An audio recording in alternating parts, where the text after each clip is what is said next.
Hello, hello, everyone. Greetings. Welcome all.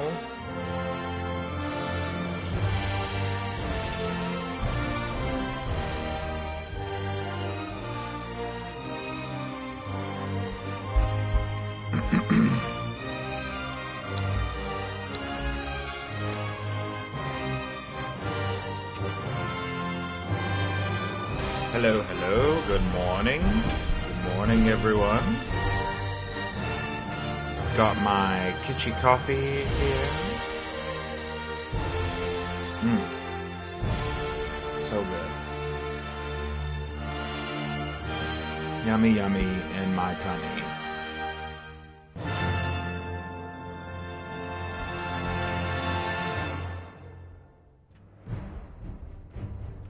Loading.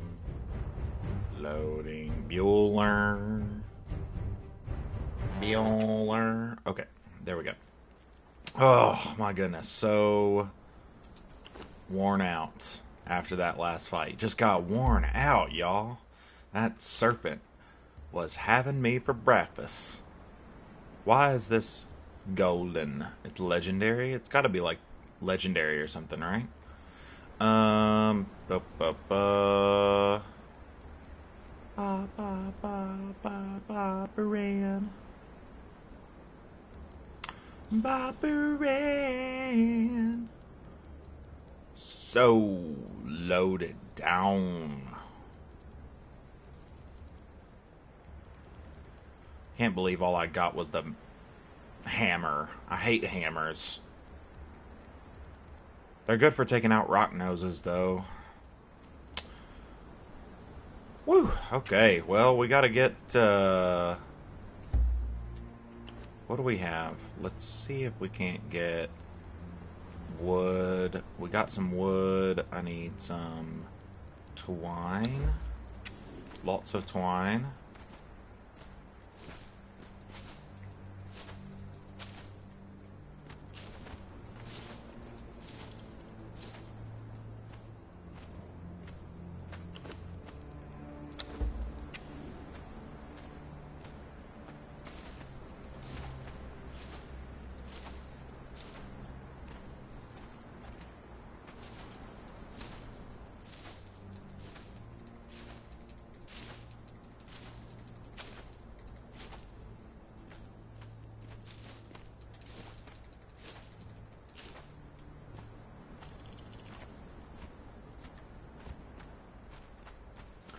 Hey, be lurking while I grind for resources in Conan. Elementrix. Nice. Thank you. Appreciate that.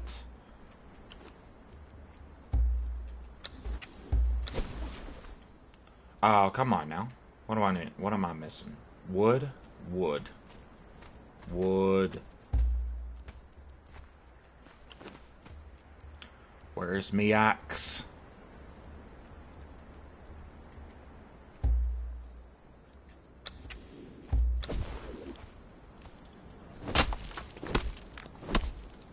Starting a new base, need the fundamental stone, wood, resin, brimstone, yeah.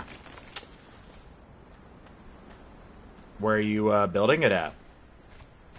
Sounds like you're building probably some tier 2 stuff up there, so tier 2 or 3, so you've got to be at least a little bit up north.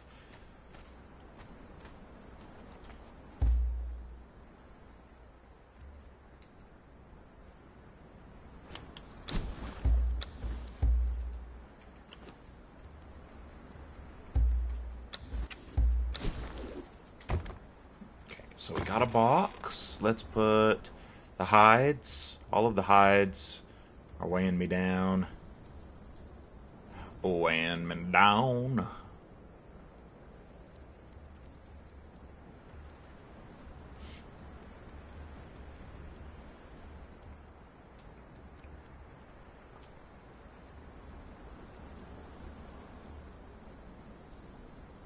Oh, nice.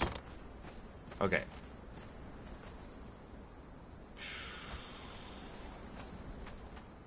Do I want to... Oh, we're drinking some water. Do I want to raid this camp while I'm up here? Or do I want to just go back to base? The real questions of life. Surprisingly, moving back south to the river for 4i. Current base is at Mounds of the Dead. Just need a new scenery, somewhere less depressing. Yeah. The Mounds of the Dead, definitely. Rainy and dark. I love the Riverlands, honestly. The Riverlands are like my favorite region. I understand why there's not as many mats in the Riverlands. It's kind of, part of the progression and everything, but I personally just love the look of the Riverlands. It's so peaceful. Very nice place to just kind of lay down roots that you can come back to later. Places to kind of just come back and build every once in a while. I need to put a marker right here. Add a marker. We're gonna add a rock.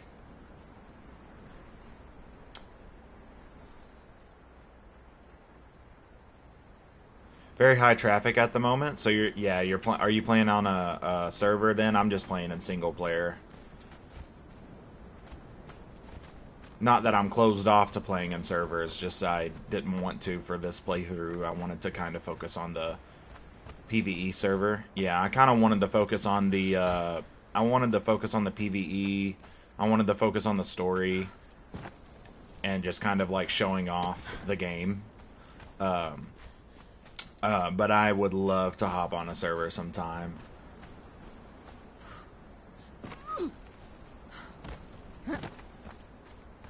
I've been on a couple of really good ones. I think I'm gonna go around. I'm gonna go around the camps, and I'm gonna go back to base, and I'm gonna dump my stuff. I don't feel like losing my stuff.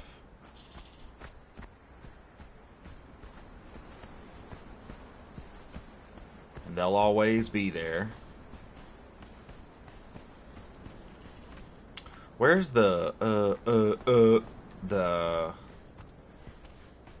I need to discover the monolith.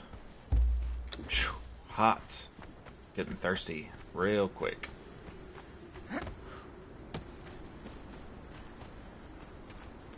Where's the monolith? Oh, right there. Huh? Oh.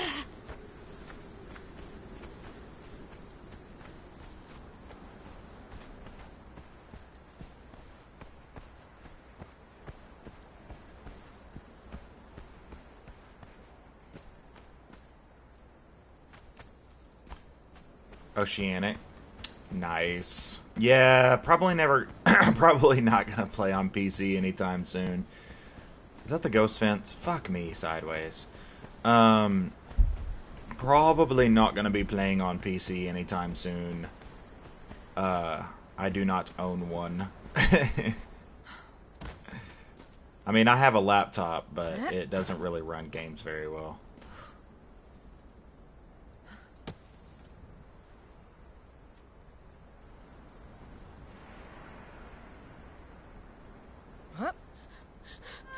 Oh, took that hit. All good. Excited for this update coming in 17th. I hadn't necessarily heard about it. What's coming? I know that Age of War. Oh, it's Age of War, right? Age of War is coming. I thought sometimes I get it mixed up, and I thought that Age of War already dropped. Age of Heroes, right? New chapter. Okay, cool. Yeah, I mean, it looks pretty cool. I haven't really looked at the patch notes yet. What's coming? What's coming down the pipeline?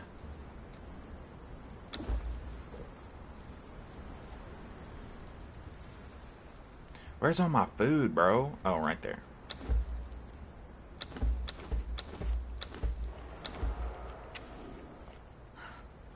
Okay. Oh, we're taking corruption.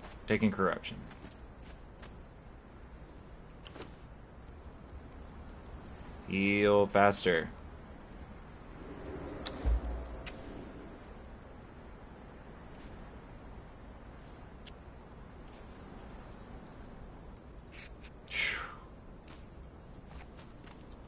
Yeah, man. I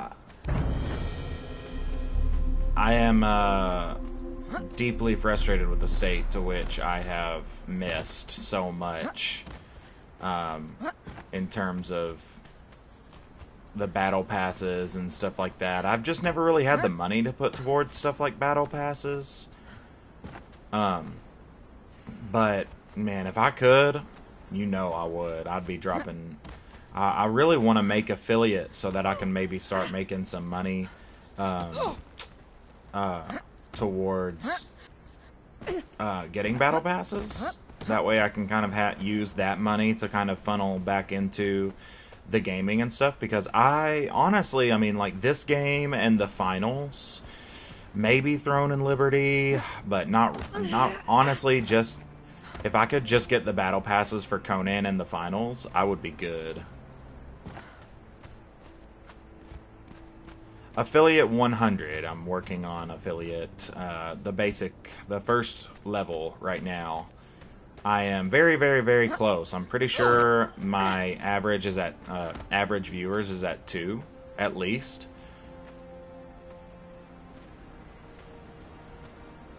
And I only need 3 to make affiliate. I've got pretty much all of the other. Thank you. I appreciate that.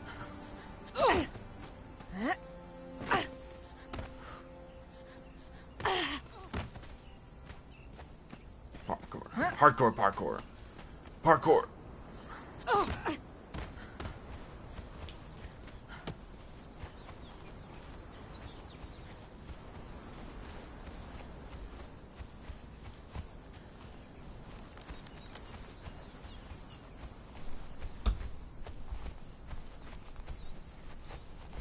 Yeah, I'm looking forward to it. I'm looking forward to it. I've definitely got some things in the works right now. I'm working on Streamlabs, which is a lot harder than you would think to make work with PS5.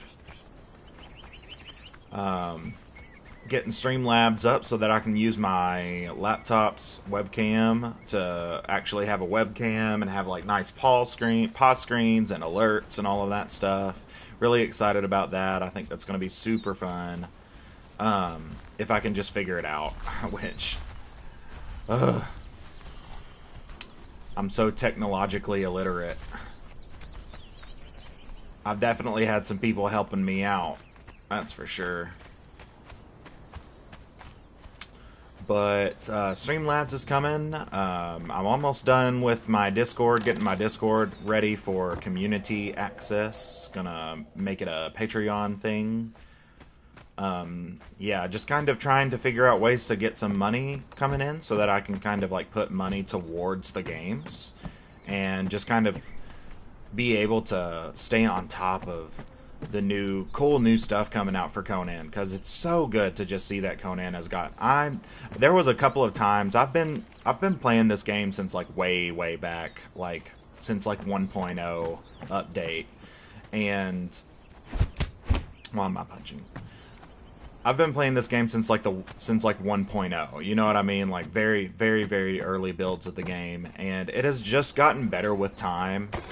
And it's so good to just see that it's been supported like this, and I just want to be a part of that. You know what I mean? Like, especially with it, I don't really care that much for a lot of games often.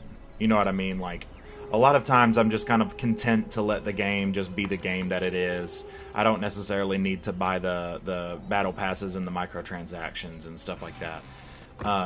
But when it comes to a game like this that I just like kind of really just want to support, like, I really, really, really want to support it.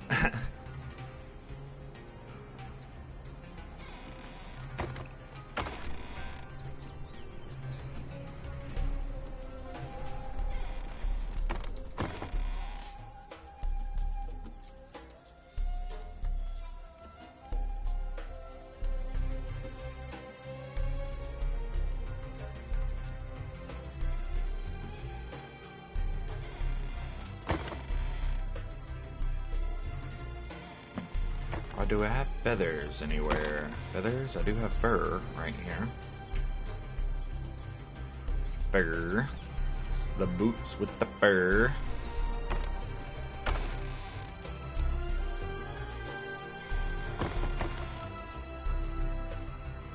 Are you serious? I don't have feathers anyway?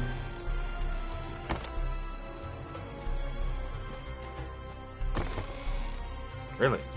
Wow. That's crazy.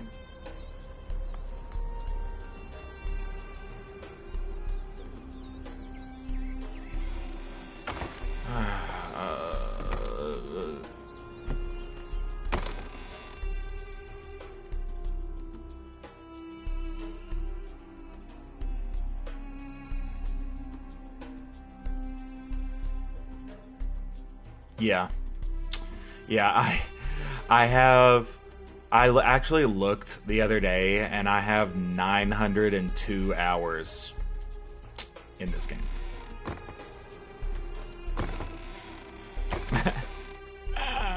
Pretty crazy. I thought, anyways. I don't think there's any other games that I mean, maybe, I don't even think Dragon Age Inquisition. I played Dragon Age Inquisition nonstop for like 3 years, and I don't even think I have that much time in Dragon Age Inquisition.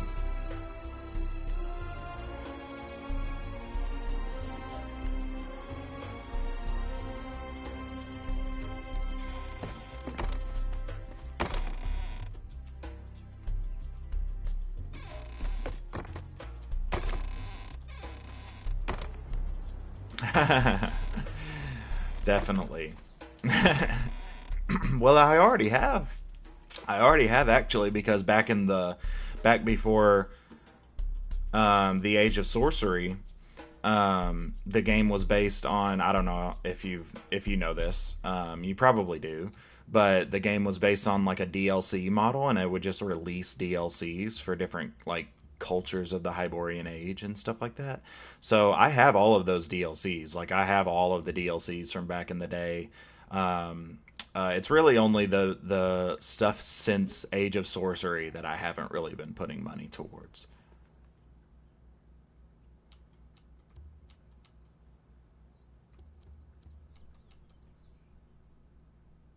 Leavening plants. Yay! Oh my god, we need them.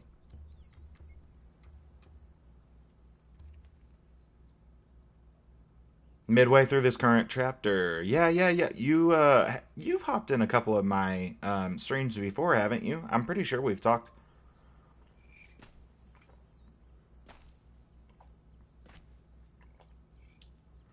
Yeah, was it? Were you on last Friday? Were you the one coaching me through the battle with the basilisk thing? Mm, trying to remember.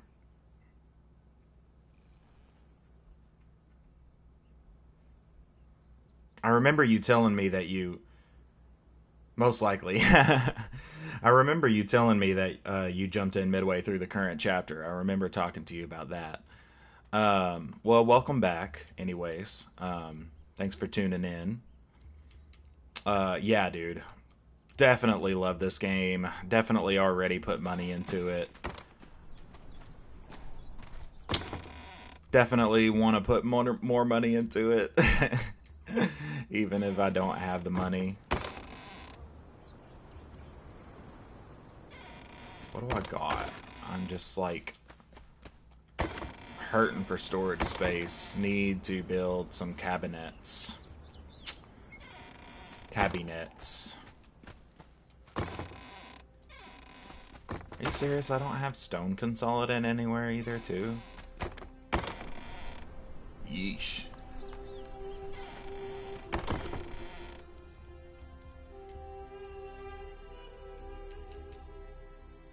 Sheesh. Okay. Okay. Do I have enough? I think I can go get the rest of that stuff in that chest. Whoa. Okay. Yeah, I'm just kind of focusing on... I think I'm just going to keep any bases that I build in the Riverlands for right now. I'm just going to keep in Tier 1 mats. Just to kind of keep a level of differentiation between the regions, I think. I might come back later. I definitely have some ideas for some things that I'm going to do in creative mode. Um, just bigger builds that I don't necessarily want to deal with having to collect everything for. You know what I mean? Like, especially on like a bigger builds that I just kind of want to do for fun. That's kind of the rule that I'm setting for myself right now is I'm not gonna do any creative mode builds in a region that I'm still working on. So for instance, the Riverlands, right? Like I'm almost done with the Riverlands. I'm almost done with the South Bank anyways. Probably got some work to do on the North Banks of the river. But pretty much almost done with the South Bank. So once I've done like everything there is to do as far as like finding ghosts, doing dungeons, getting named thralls, stuff like that, I'm gonna move north. And once I move into the next region, I kind of consider myself free to make creative mode builds in the region that I was in previously. I just don't want any creative mode builds. I don't want to do any creative mode builds while that could have any sort of quote unquote like functional reason to exist. Just because I want the main like functions of the game to be met in survival mode, because it's part of the storytelling, you know. I like the role play of like you slowly. I like the way that thralls work and stuff like that. All good. Remember, you bought the game. It's your game, so you play as you wish. Right? Yeah, you're right. You're right.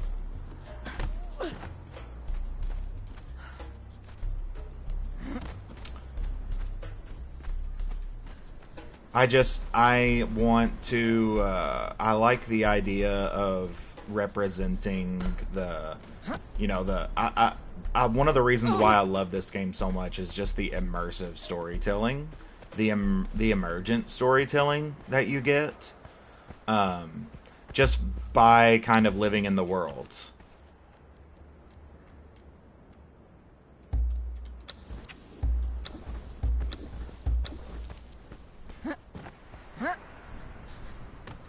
Oh, come on. Come on. There we go. I don't think I'm gonna make it. Maybe? Come on. I can just get up here. Boop. Okay. Run! We don't want to get corrupted. Just a tiny bit. Tiny bit's acceptable. Okay, so I think what I need to do right now is I'm gonna have to climb up. So I'm gonna do this.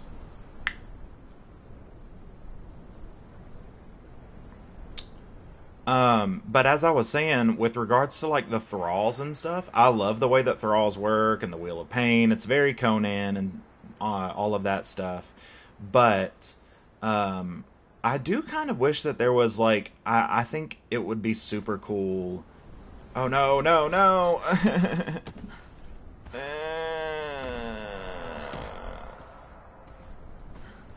It would be super cool if there was some sort of way that you could like and this might be something that just could never happen, right? Just the limitations of the game itself would probably never accommodate this.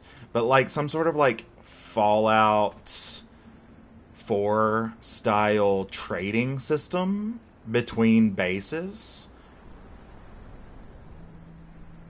Because I always loved that about Fallout 4, but I loved and hated it because it was like not the kind of thing that I wanted in a Fallout game where I was trying to focus on the story. But in Conan, the story is you kind of like building your civilization. You know what I mean? Like building your legend, becoming a hero, becoming a king, becoming a sorcerer, whatever.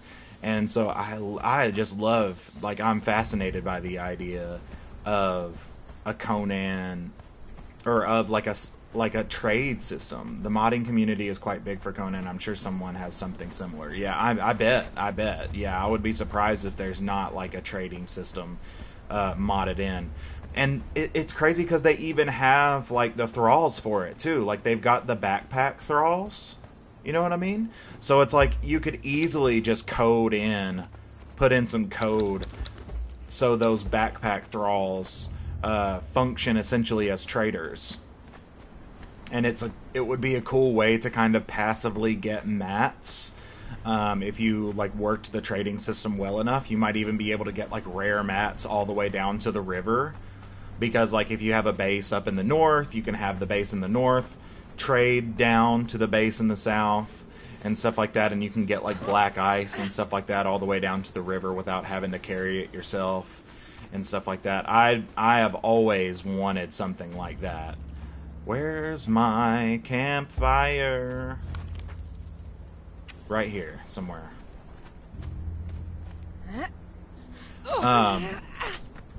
Cause one of my, bigger builds that I want to get into is, like a city build. I want to do like a city build.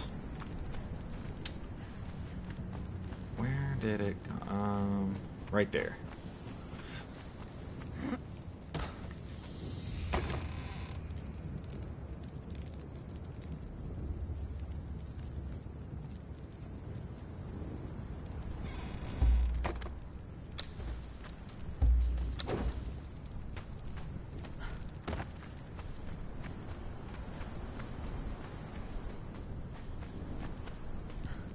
But, yeah, anyways, I'm gonna get this stuff back down to my camp. And then I'm probably gonna do that ruin right there.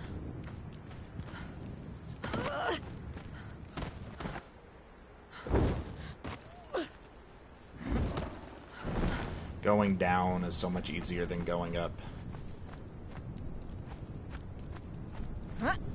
Definitely going to come back up and do that ruin right there. I don't want to do it with a full inventory because there's going to be a lot of loot. A lot of loot.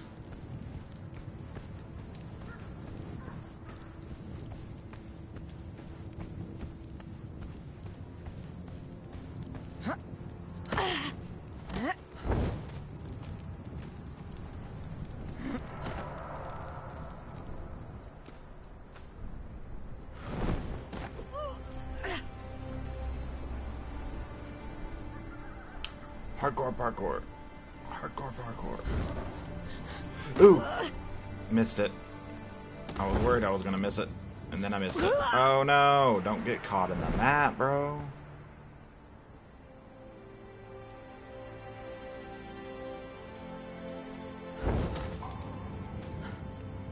Hold up. Wait a minute.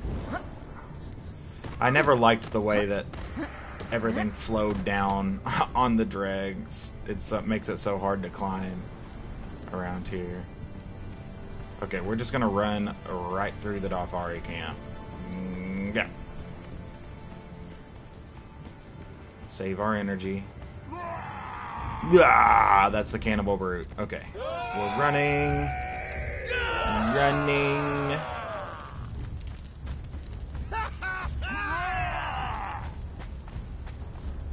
Run. Yeah.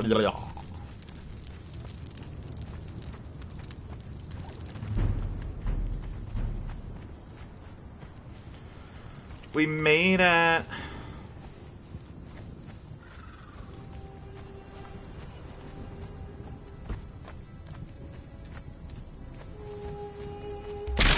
Owie. Do I have another torch? I do. Knew I packed enough torches. Drop.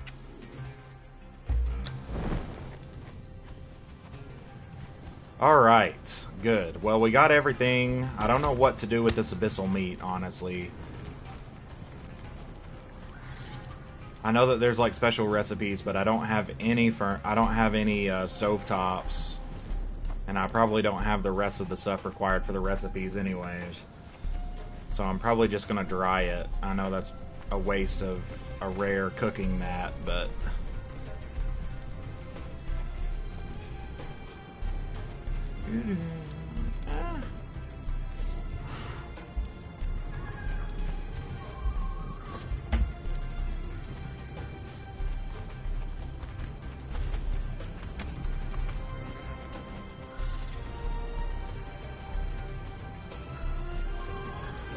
Yeah, dude. I would really love it if they made mods possible on Conan, but I don't think it will. I don't think they will.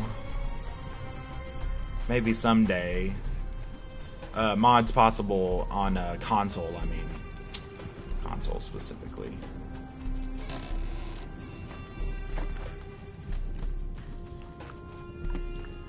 Ah, yeah. Okay. Here we are with some hide.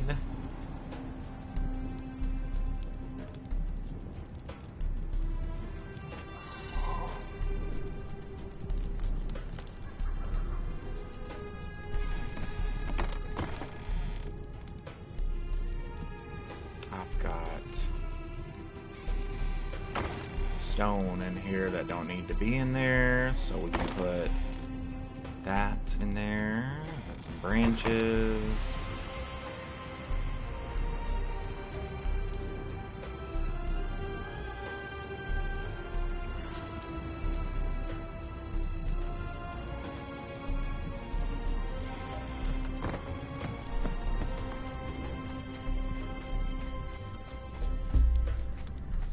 Boom.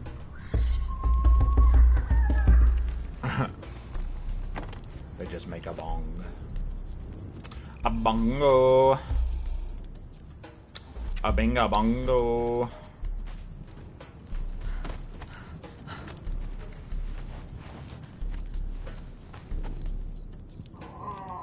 Put that sign right there.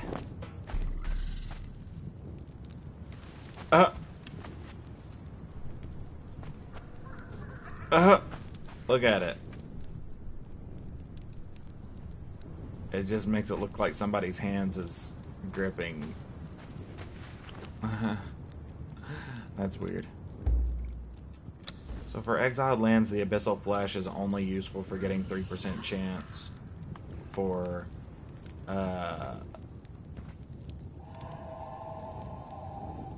Alpha, Crocodile, or Cobra. So if you eat it, it gives you a higher chance of getting those? Or, it, like, do you have to make, like, a bait or something?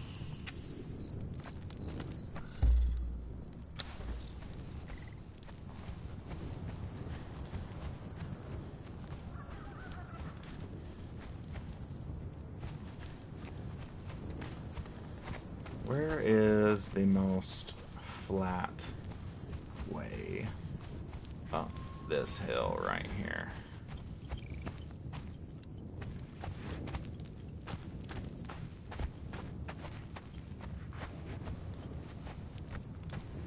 Feed the baby version. Oh. Yeah, quick question. How do you get baby crocodiles anyways? Do you have to, like, take their... Like, I've never actually seen, like, a baby crocodile anywhere.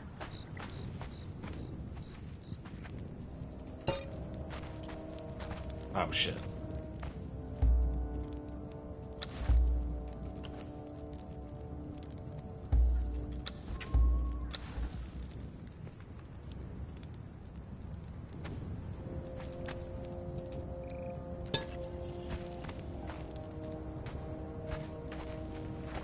Explore where crocodiles spawn. There's a chance there will be baby versions. Interesting. Yeah, I don't think I've ever seen a baby version of a crocodile, but maybe I've just...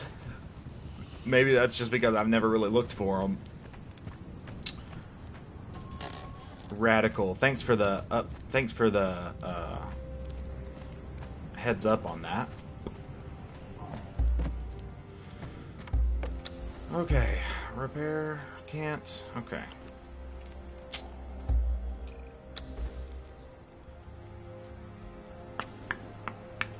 Same with all animals in the Exiled Lands. Cobras, however, not sure where to look exactly. I know I've seen baby cobras. I know I've seen like the little baby snakes you can pick up.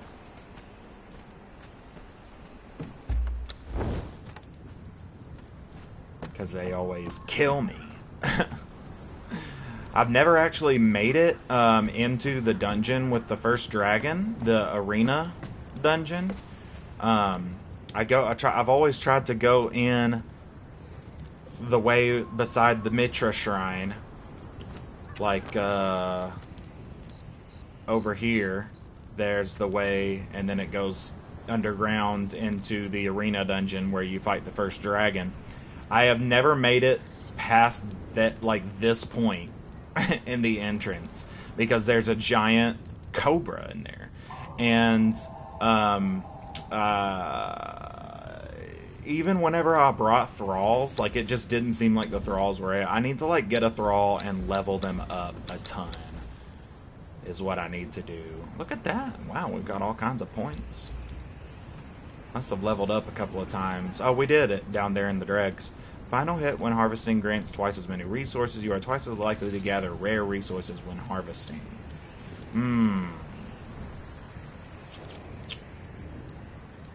I think I like this one better. And then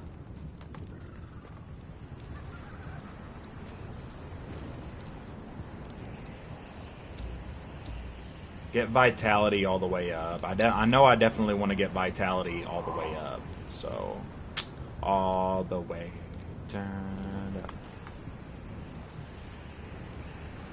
Let's go ahead and get all of the... I don't really need elevators and catapults right now.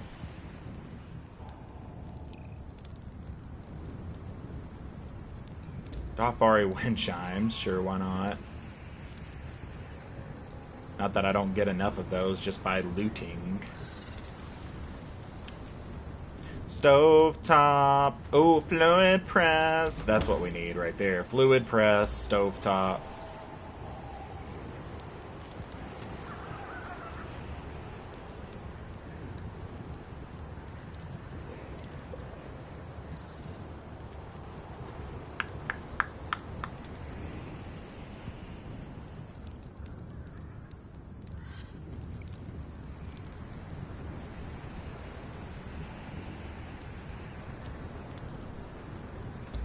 Go ahead and get shields. I feel like we're going to be using a lot of shields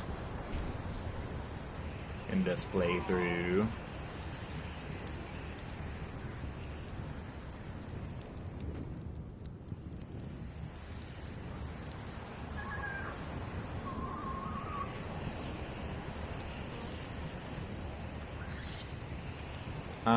Light Hircanian bow, Ironhead arrows. That was probably a long time coming. And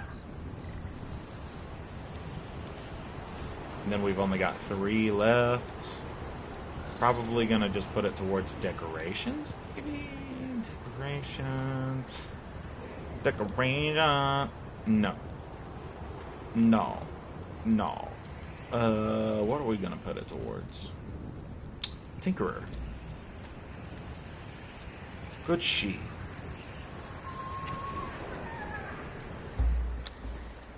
Sitting here burning my torch all the way down.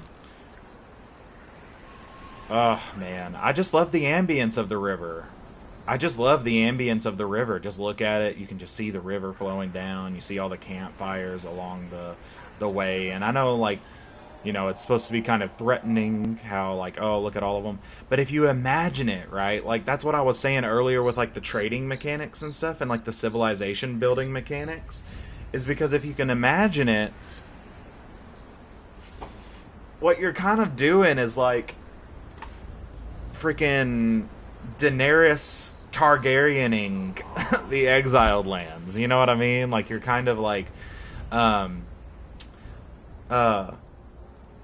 taking it over, you know, and I've always liked that idea of, like, as you start to build your legend, the exiles start to rally behind you, and that's when you move north and you kind of conquer the Dafari, and then you conquer the dogs of the desert and stuff like that. And it's like, if there was a little, I like I said, this might not even be something that the game can accommodate, but in my mind, in my head canon, that's what's happening. Like, you're becoming, the kind of like the legendary kind of adventurer.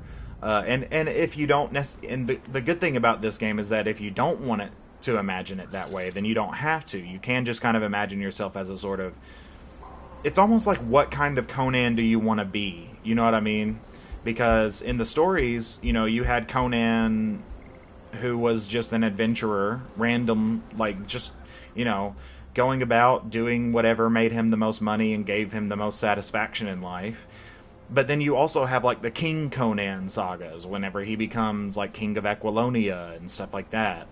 Um, and that's, like, a totally different side of Conan. So you're kind of like, I like the freedom of deciding which kind of Conan hero, legend do you want to be. Do you want to be the legend that conquers and becomes king and then goes back to adventuring when you figure out that civilized life isn't good enough anymore? You know what I mean? Or do you want to be like, from the get-go, you're just nothing but like that adventurer looking for the highest stakes and the highest rewards? Um, I think my favorite way of headcanoning it myself is the kind of the conqueror aspect, the rising hero who becomes leader of the exiles and takes over the lands of the Darfari and stuff like that. Um, that's my headcanon, anyways. Definitely the vibe that I'm going with Aaviti of Pesh.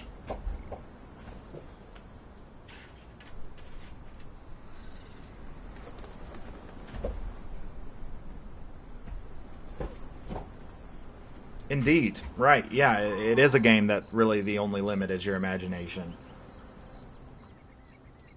And in my opinion, man, I don't know, man. It's like, it's a shit. Lost control of my remote. My remote controller there for a second. Gone. Okay, anyways. Um Indeed. Yeah, the limit is your imagination. And it does that, in my opinion anyways. Conan Exiles has done that for me better than pretty much any other survival game that I've played. Let's get to work, shall we?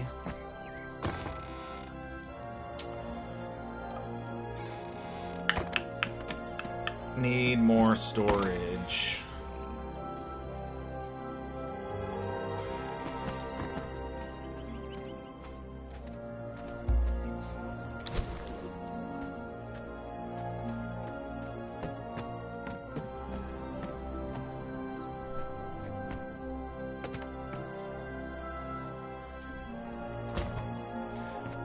I'm just putting these chests down right now, just kind of everywhere, because I am in desperate need of storage. But I will be soon upgrading my storage game with boxes and barrels and cupboards.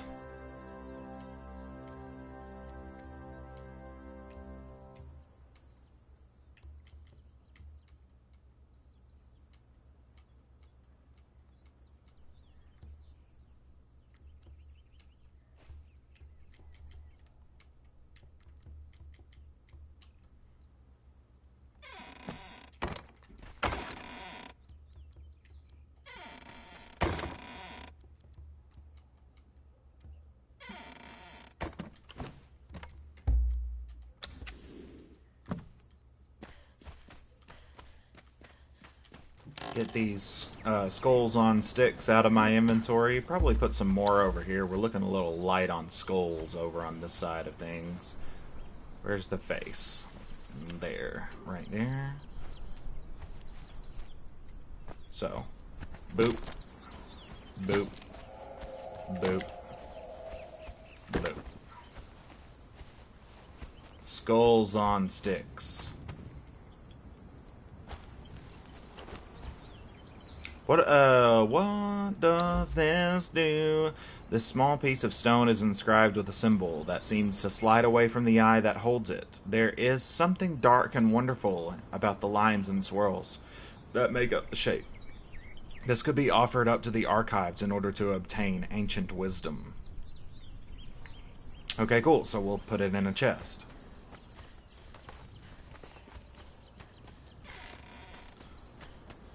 Put it in a chest.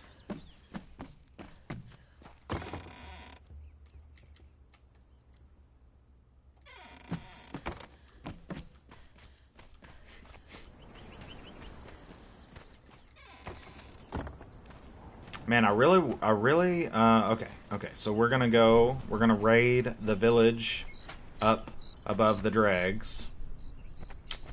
Raid the ruined Dafari village. Do.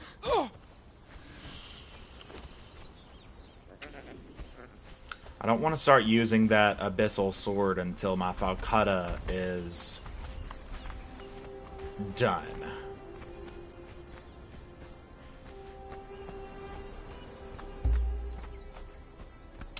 I'm gonna need a dancer soon. Because I'm building up corruption. Just a tiny bit of corruption. Let's fill up our water skins. All 3 of them. I've actually got another one back at the East River Homestead. Okay. Fuck it. We'll just go up over here. It's like we're scouting north to figure out where we want to go next. You know what I mean?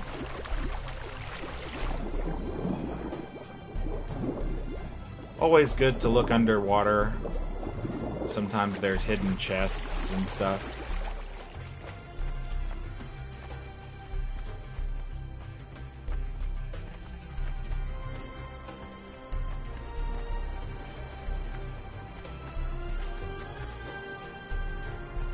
This is a really good way up north right here, honestly. From the Riverlands. Very safe. A lot better than going right up the middle. This area right here, going up north, you can go a straight line pretty much right up to the summoning place, but man, is just enemies. Enemies. Hyenas, exiles, rock noses, alligators, they're everywhere. See, there's some baby hyenas right there. Honestly, might get me one. Later. Not right now.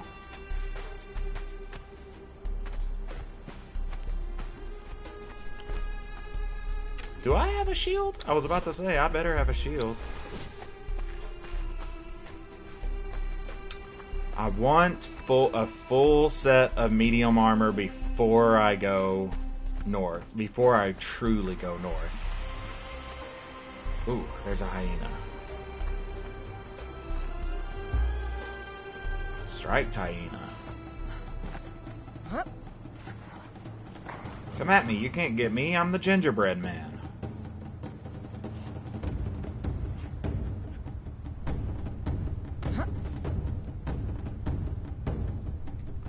Oh yeah, there's a named thrall up here too. Need a wheel of pain.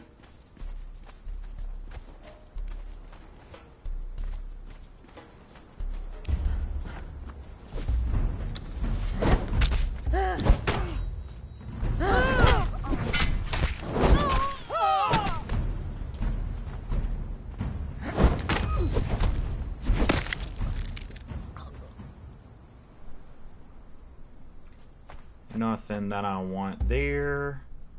I do want skinning knife. No. Damn it. Loot. Ah shit. Dislike. Loot all. Why not? Sure. Okay, well I guess we can use a pickaxe. on this striped hyena. Let's get some hyena pelts, some feral flesh. Let the bodies hit the floor. Hey, what's up, Zigga? Good to see ya. Thank you for always popping in. You are an OG. Same to you, Elementrix. Come at me. Have at thee, bro.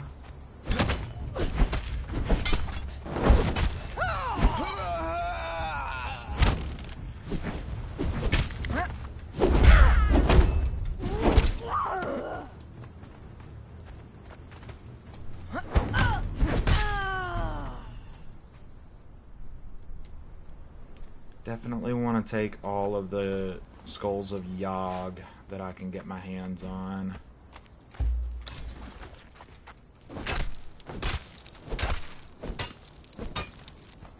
Bones. I gotta get them bones. Hissing garbage. I mean, AKA hissing wastes. Oh, the hate for the hissing wastes, man. They're nice. The hissing wastes are nice. I don't care what anybody says. I'll die on that hill. Desert maps are nice. Real desert desert maps are nice. Real deserts suck.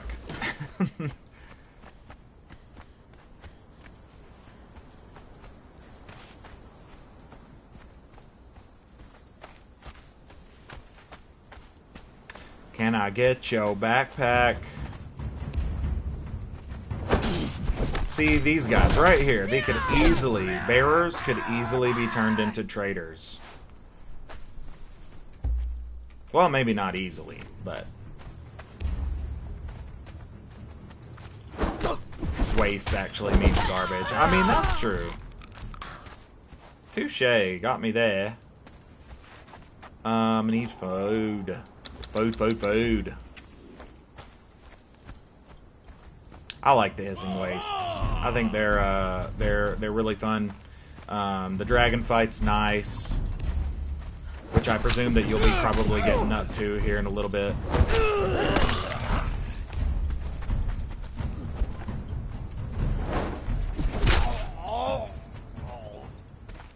Oh, look. Loot.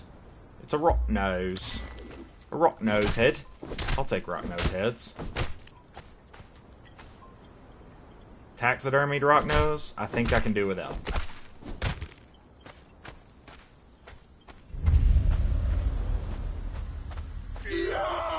Yeah! Have at thee. Come on now.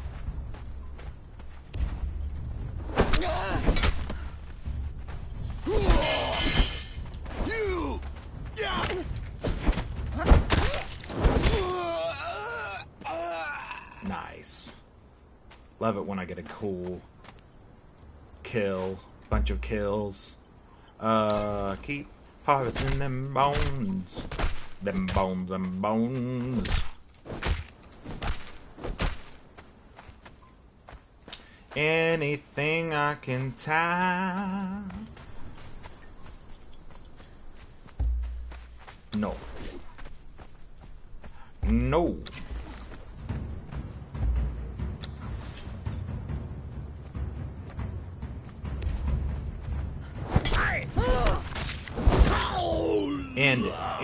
Ended. Them bones. Gotta get them bones. Hyena. Anything. I'm pretty sure there's a ghost around here somewhere. Fairly certain that there's a ghost in this camp.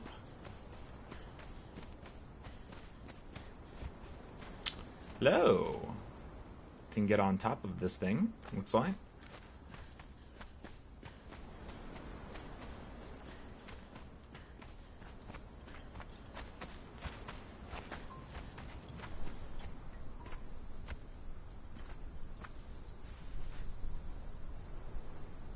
Hey, Life. Good to see you. Thanks for tabbing. Look forward to having some fun with you today. Ooh. Skinning knife. That's what I needed this whole time. Skinning knife. I'm gonna use a skinning knife. Ooh, hey, look. Interact. The gods, they're going to eat me. The drums are beating in frenzied rhythm, and the Dafari savages are dancing around a pit of swirling flames. I've seen what happens to those who are cast into the pit. The screams as the searing heat consumes them. If you are, like me, a captive of these devils, then I can offer no comfort. But if you are a free man, and can read these words, then I would ask a boon of you. Saliseo of the Black Hand pretended to be my friend and then traded me to these savages for animal hides. He needed my skills as a scribe to write down directions to the place where he keeps his treasures, lest he forget the path. But then, because of my knowledge of his hiding place, he sold me to the Dafari. But I prepared for this eventuality. I wrote his instructions down incorrectly. If you find him, kill him. Do not offer quarter or mercy. Take his instructions by way of thanks. But remember that for every step I wrote, I took 2. For every step I wrote, I took 2. Wow. That's cool. Nice little side story there. Blood!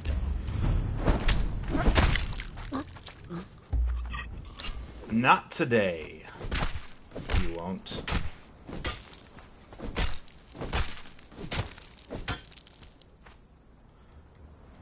I don't really want the human skin flag.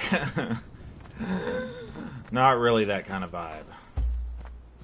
Aaviti doesn't really have that kind of vibe. Look at this baby deer. Baby gazelle.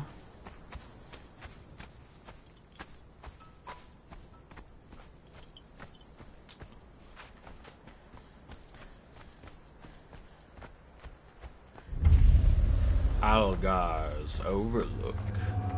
Ghosty ghost. Learned the Khitan dance. Okay, so I want to put a ghost mark right here. Add marker.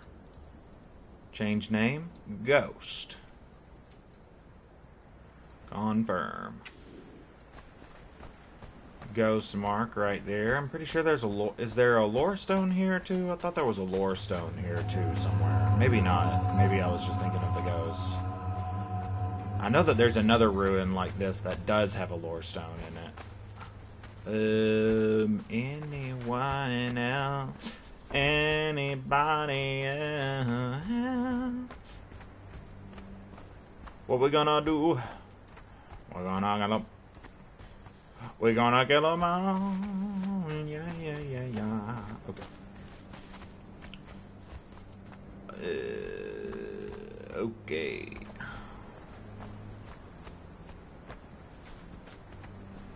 Well, I've got my way into the Forbidden City. One way into the Forbidden City, anyways. Yeah, there's definitely a way north right here.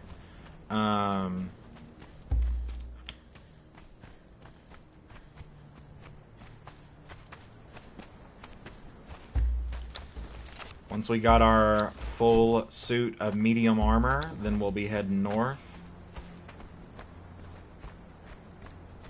That's a cool place for a homestead right there. Probably not gonna put it down that close to the Dafari camps, but that is a cool place for a base.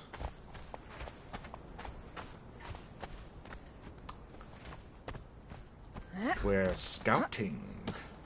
Reconnaissance.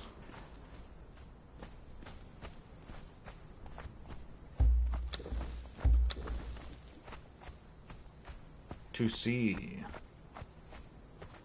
how dangerous the way north doth be.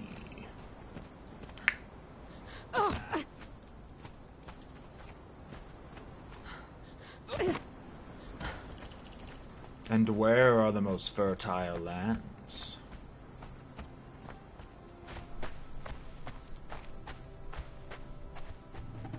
Hyenas!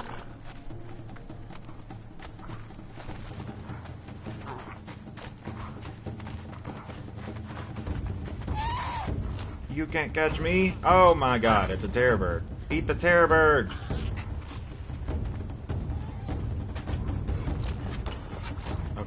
Okay.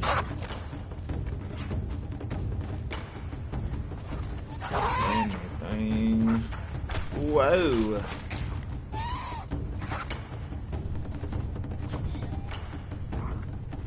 That's a good place for a base.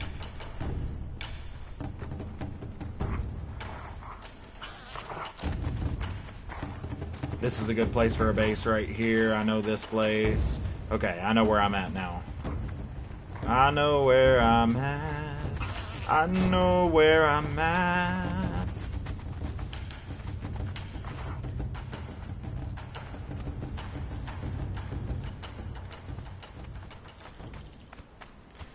Yeah, I'm about to go right down the middle.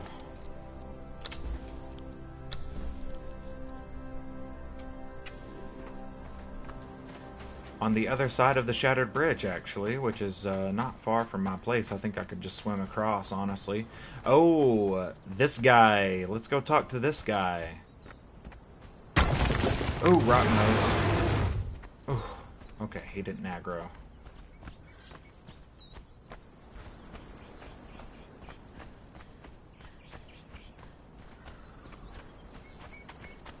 The one friendly Dafari. Stay your hand, stranger. Come, look into the pit. The Lord of Empty Abodes awaits therein. I am his shaman, Nuno. Your coming was revealed to me in the whispering of a bat's wings. You are lost, seeking guidance, yes? Sometimes the whispers are silent. My lord grows distant. I weep alone in the desert. But there is a cure. The smoke of the lotus, it deafens the world, and so that the whisper of Yog becomes a roaring shout. And the visions, they reveal to me the will of Yog. If you need guidance, inhale the lotus. The path will become clear. The paths revealed to you by the lotus will not always be simple. Every opportunity is a test, and every test requires strength and an indomitable will. You cannot simply wander into darkness and expect to conquer. You will need to prepare, build yourself up, and find the other lotus. They bloom in other places and have many colors. I have a feeling, my friend, that you are going to taste them all before you are through. My heart has a question. Do you know the Lord of Empty Abodes? He knows you, child, through the flesh of your kind. He hungers to know more. All flesh is knowledge, every savory thought. Bring us knowledge of others. Yog is generous. We are exiled without conviction. Our crimes are of no moment. My crime was my belief. What matter the age of the flesh that my lord consumes? Does the Lord of Empty Abodes make a distinction between flesh in the womb and flesh outside of it? Now my tribe walks without a shaman, and I seek the pure flesh to feed my god. Yeah, this guy's a psycho. My lord whispers to me of this place. He walked here in ages past. Here, there was a banquet of flesh for his pleasure, and kings called upon his wisdom. It is men who destroyed that age of abundance. Yogg urges us to seek atonement.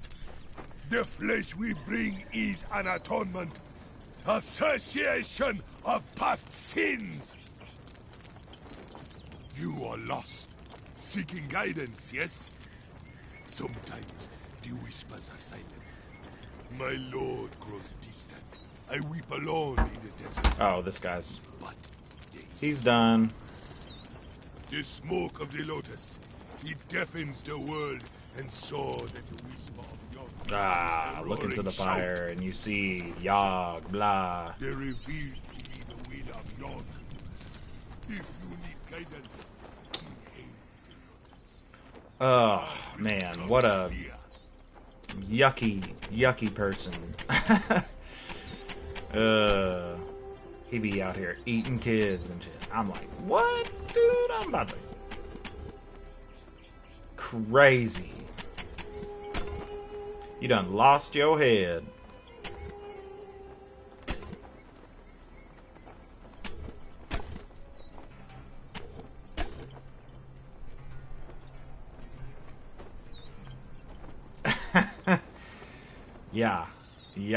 Yeah, that's what they say anyways. That's what they say anyways, Elementrix.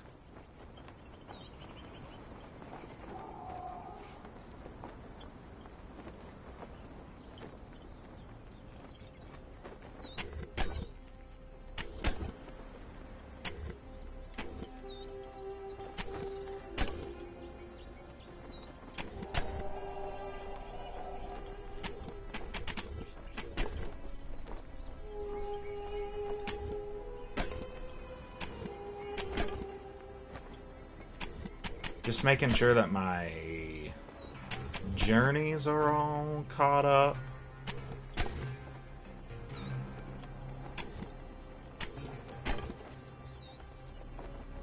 Yeah, okay. They're all caught up. We're gonna go see these ghosts over here.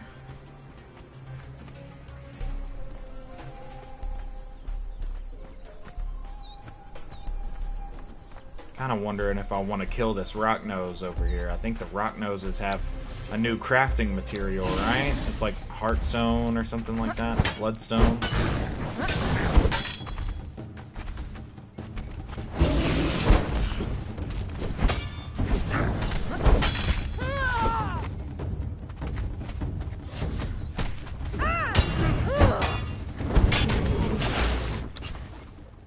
Rock nose, blood crystal. That's what it is. I need more of that. I think there's something I'm trying to build that requires a blood crystal. Hey, Lorestone.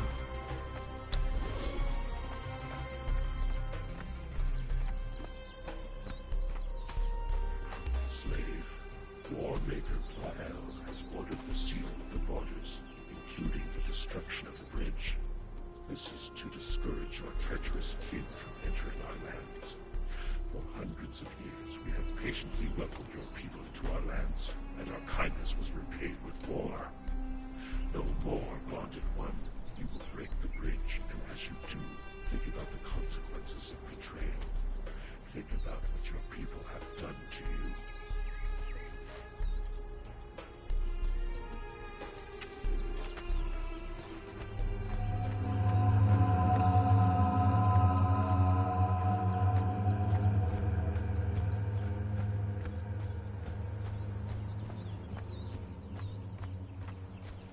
This iron before we go back.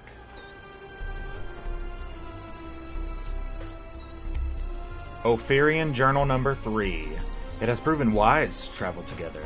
My companion has crafted a crude stone sword, one which he applied with great strength to an aggressive crocodile. I cowered in fear when the monster attacked, and I am thankful to my companion for both the protection and the sustenance of the flesh the beast provided. It tasted like chicken. We have decided to venture further north, following the river. My companion has taken an interest in the black walls of the ruined city. I am less enthusiastic about the prospects of a safe haven there.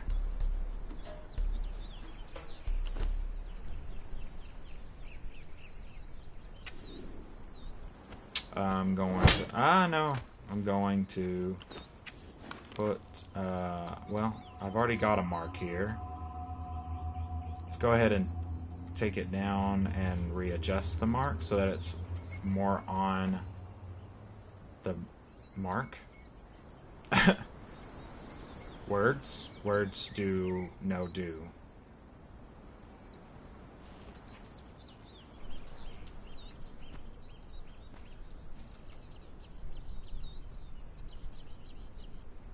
Okay, now we got that marker there. Let's get this iron.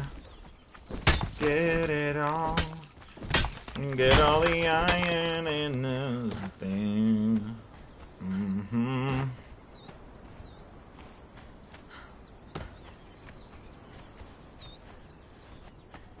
Get it all. Okay. Now, what are we doing? What are we doing? Is there any more iron deposits around here? No? Okay, we're going back home.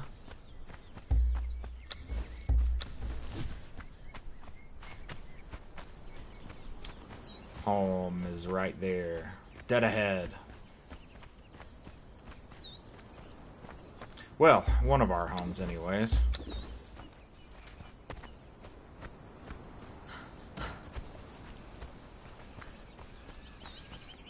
Yay!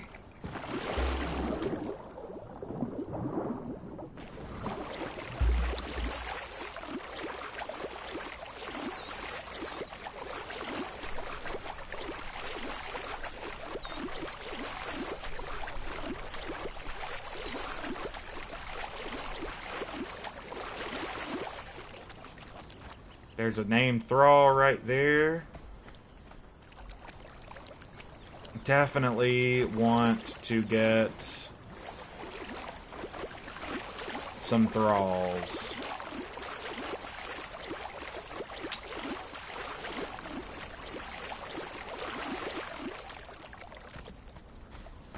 Lag out.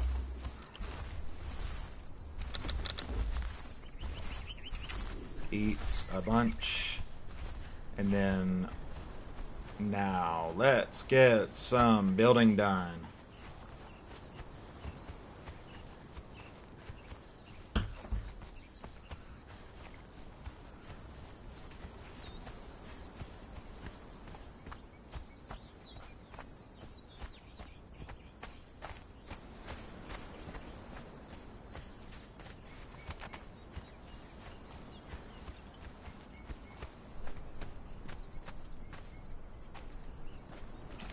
What's that supply box got for me? Hell yeah.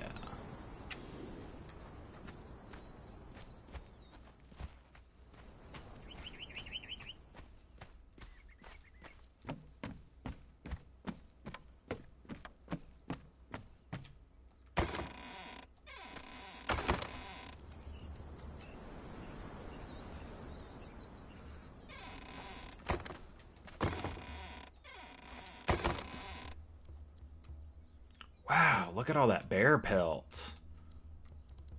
Sheesh. Oh, I've already got fur in one of these. One of these.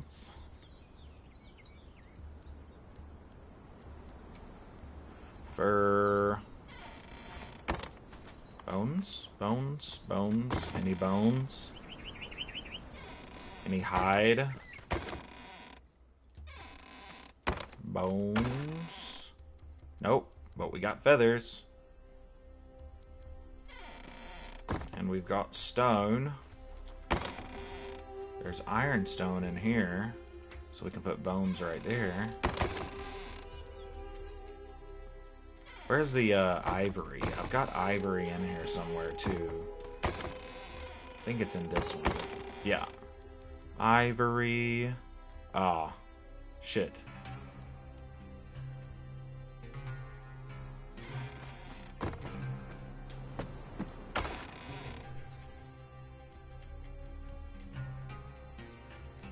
Etched note, hide, hyena hide, ivory, stone is in here. Cool, cool, cool, cool, cool.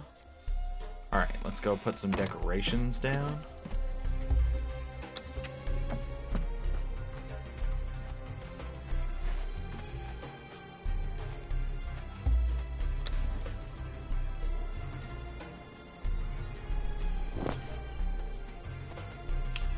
Decor.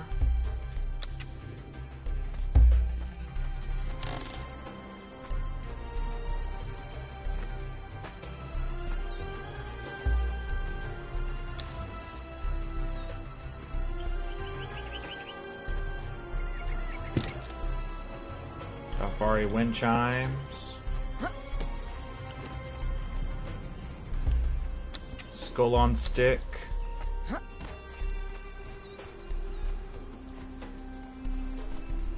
Skull on stick.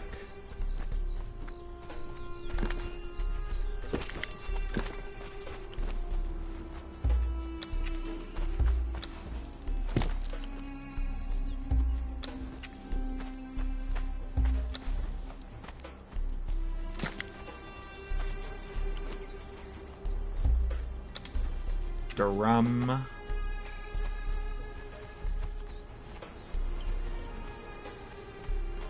Drum.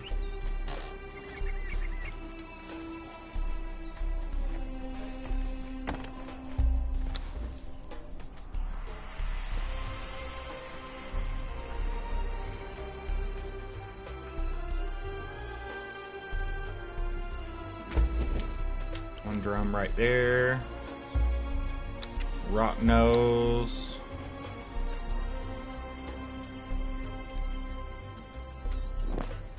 Rock nose right there. Indeed. Drop.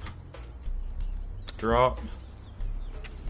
Put these skulls of Yogg in a chest.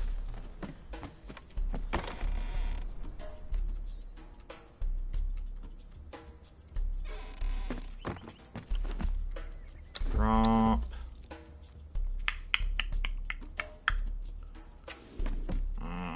Drop the Dafari tattoo. We'll keep the Dafari tattoo for now. Oh my god. Yay. Okay. What are we building? Definitely need a furnace. Let's go ahead and just get all of this sheet out.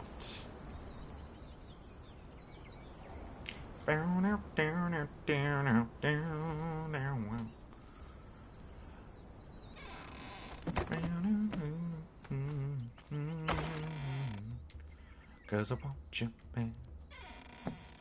Yeah, I want you, baby. Slow hand. Out of my ear. Where did the bones go that I just picked up? What did I just pick up? Oh, dried wood. That's what I picked up.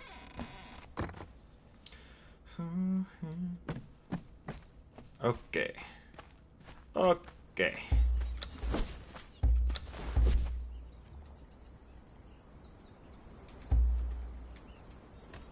Kinda don't want my shield on my back just because it's kind of bulky and it fills up more of the screen. And I want to be able to see.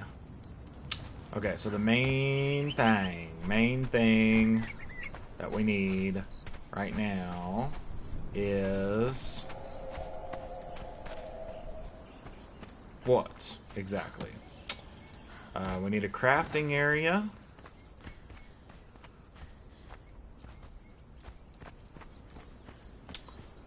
In a lower Bailey, which I think is probably going to be right here. Right here. So, what we're going to do, we're going to beat the piss out of all these rocks. Clear out this area. Where's my hatchet? Hatchet. Wood. The sweat on my shoulder. The sweat on my brow. Elohim Adonai, can you hear your people cry? Anybody seen that movie, Prince of Egypt? Oh man, Prince of Egypt. Prince of Egypt has one of the most banging soundtracks of any DreamWorks movie ever. And that's speaking for DreamWorks. DreamWorks is on another level. That's all I got to say, man. Like, kids love Disney, adults love DreamWorks.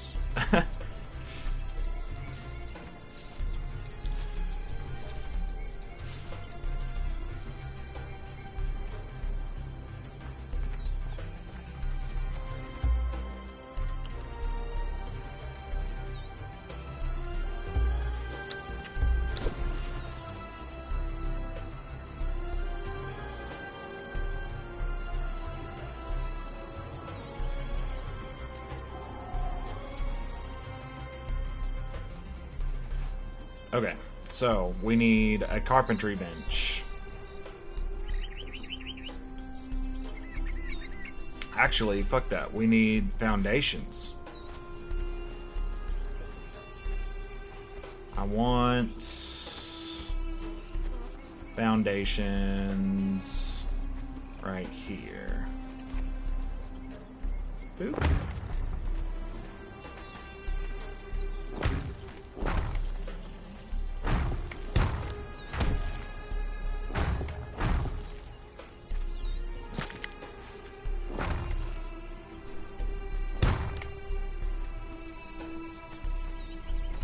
Stone, we out of rocks. Rock. Gotta get some more rocks.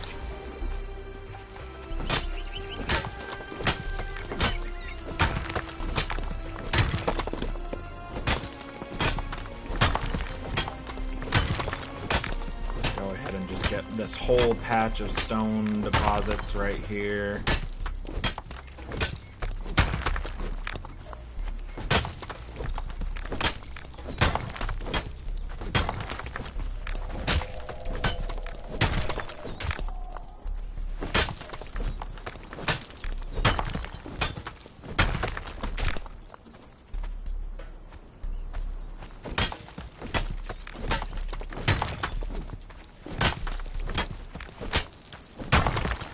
Okay. Alright, that's enough for now.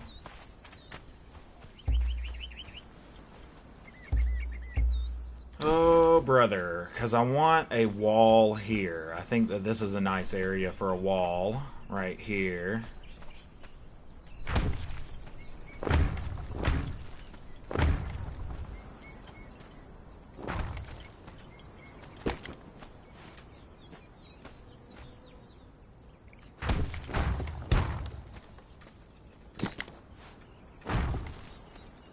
Yeah.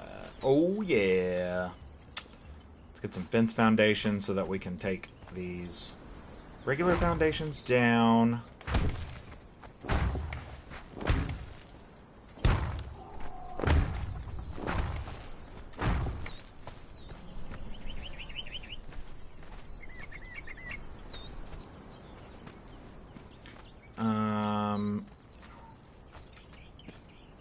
Actually, let me get these. Okay.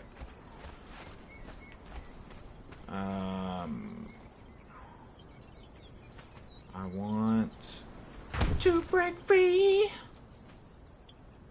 I want to break free.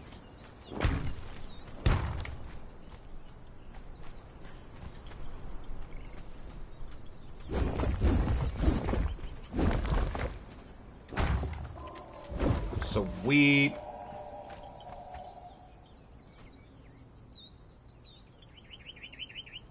I really don't feel like this is gonna work, but it's gonna do it. Oh, yeah. It's all coming together. Oh, yeah.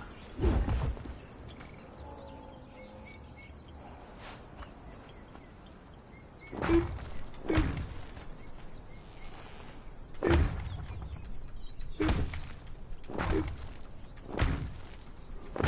Sweet.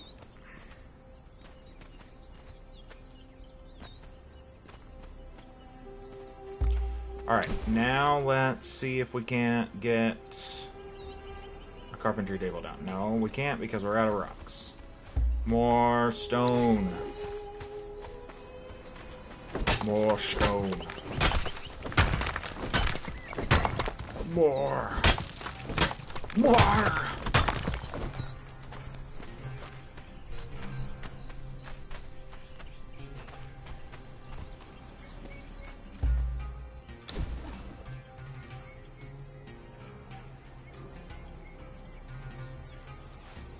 Go ahead and get a carpenter's bench down.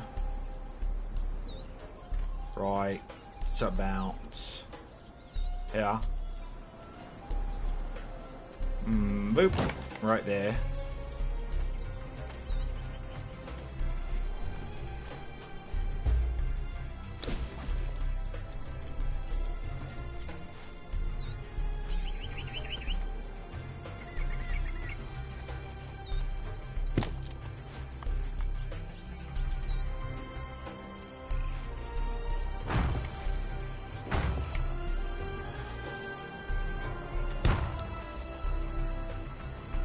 Yeah, that's pretty much a perfect place for a wall right there.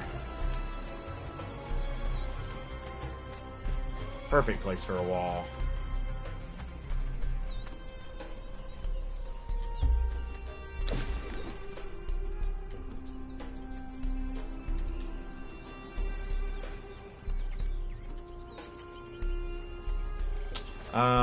Let's get some more stone.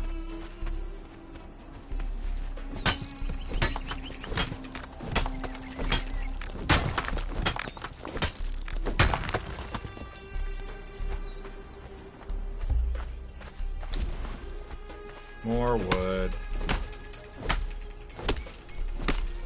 Yeah, I figured we were running out of wood. Any other trees about? Right there.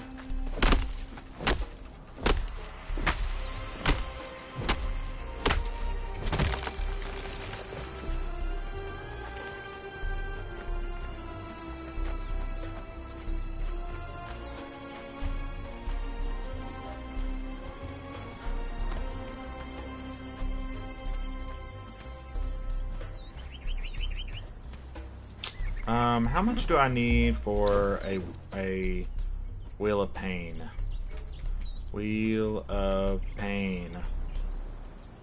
50 iron bars. Oh my god. Okay, so we need...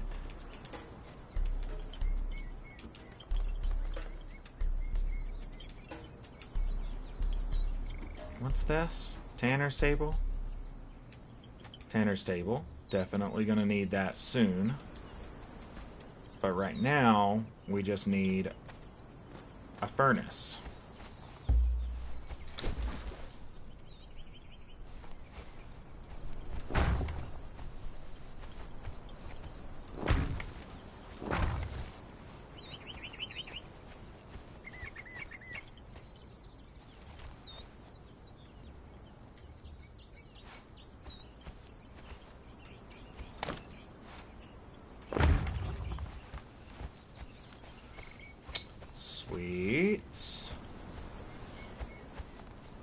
The wall, I think, is going to go all the way around. Kind of maybe curve right around here and go into the wall right there. That'll be a nice Bailey. Let's see.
iron pick is not going to last very much longer.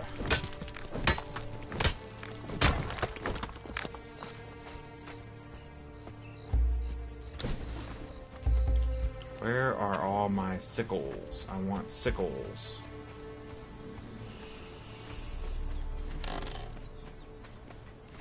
Smickle. Hey, where you at?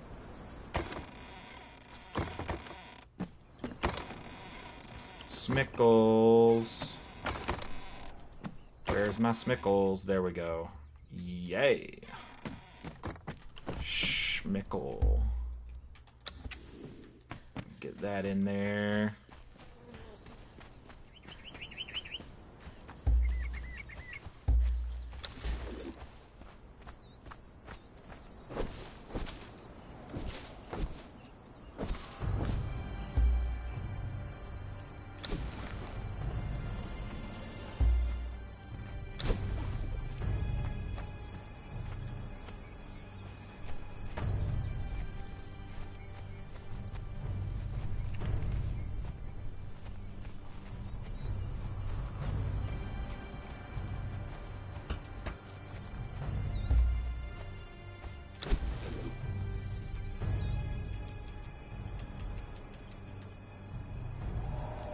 Still not enough. Come on. Come on.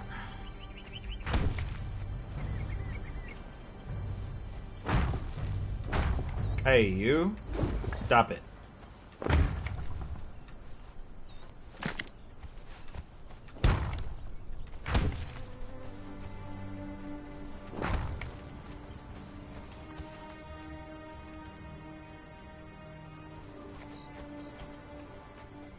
Evan! Hey, Evan. Good morning. Good to see you.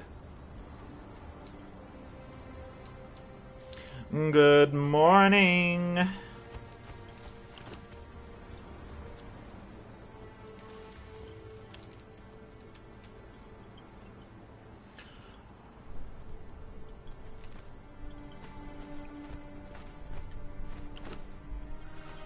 You need iron reinforcements for tier 2 walls, right? Yeah, okay, yeah, we're just not even going to worry about building tier 2 walls. Let's go ahead and get these scullies. I'm going to drop the human flesh. Dropping... Oh, well, oh, shit. I really kind of need it, to be honest, for a journey. I'm going to drop this putrid stuff though, and put this right there. Boy, getting too hot in the windowsill. Had to come underneath the desk. Under the desk time. Too hot, too hot.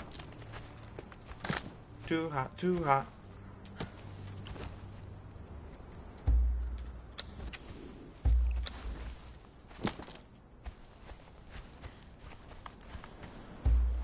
I mean, do I really need these ceilings right here? Not really, if we're being honest. Not really. Let me have all these mats back.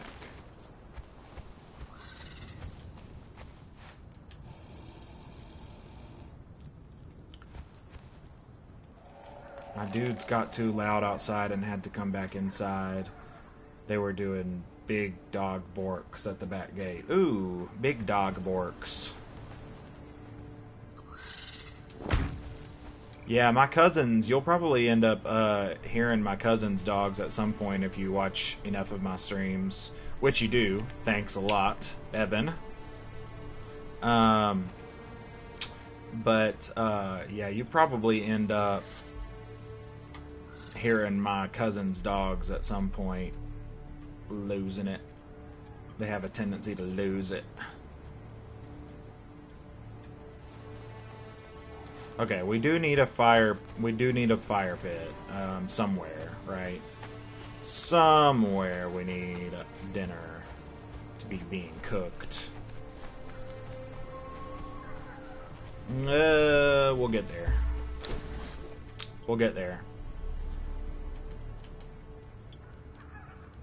I I really just kind of want to keep working on this wall, even though I know it's like not what I need to be doing at all. Do I need to go ahead and curve, or do I need to wait? I think I need to probably curve it right around here. So we'll keep going out.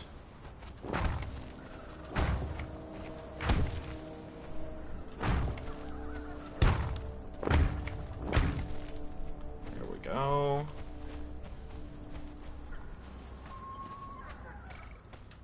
Let's get rid of these foundations for now. Can't get rid of those foundations, but we can get rid of these.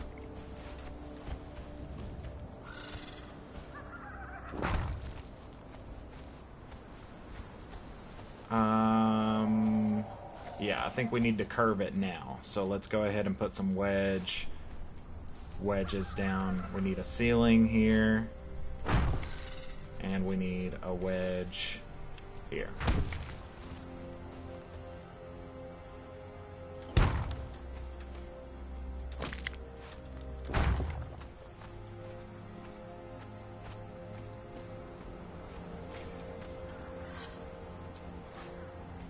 Let's put a fence foundation right there. Get rid of this, that, and that. Fence foundation right here. Get rid of that. Fence foundation right here. Get rid of that.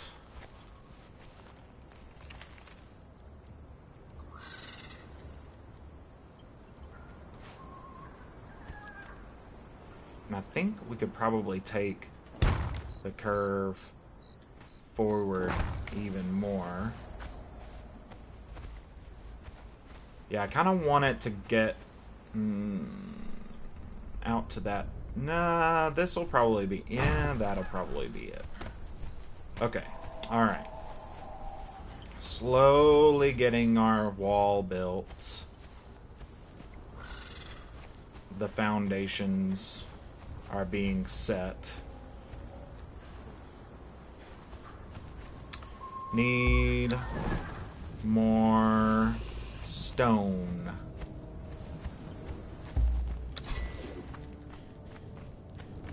I am a dwarf. Diggy diggy hole. Diggy diggy hole. Diggy diggy hole.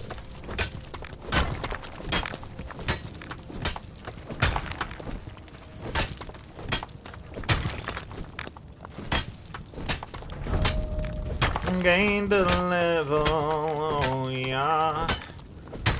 We gained a level, oh yeah. What do we think? What do we think about it?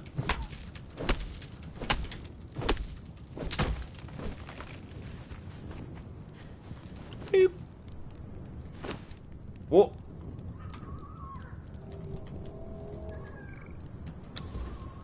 Go to knowledge. What do I want? What do I want? Oh, I want. Oh, I want. I want beehives. Yes, I do. Nice. Got the beehives. Yay. That's something I've been building up to for a long time. How am I doing on my mats here? Yeah, okay, cool. We're doing just fine. Okay. Okay. We need...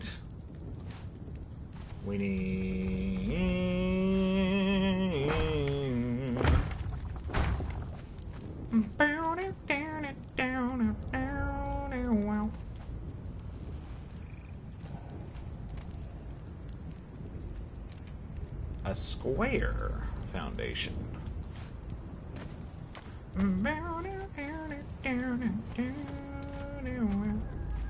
Cause I want you in. You want to see me.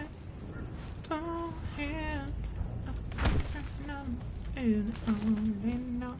No chance. But I'm leaving you in without you on me. You, get up there.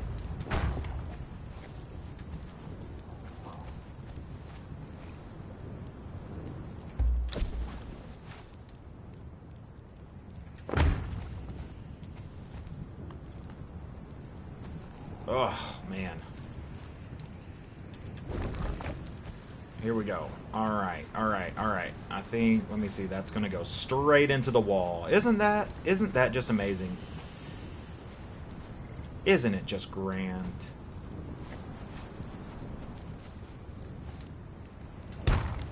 No chance, I'm leaving here without you on me.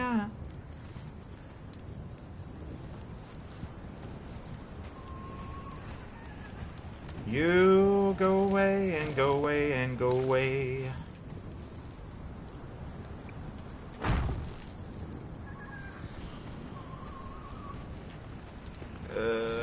There we go. That's the angle that I wanted. Boop.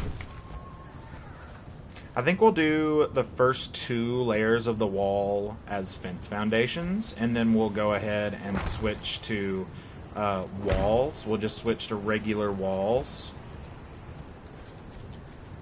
Once that second layer is done, it looks like that's going to be enough, I think this layer right here is all I really need to make it all the way over there to that rock wall. Coming along quite... Oh my god. I didn't cut down all of these trees. Dang it. It went ahead and did the thing. Went ahead and removed all the landscaping.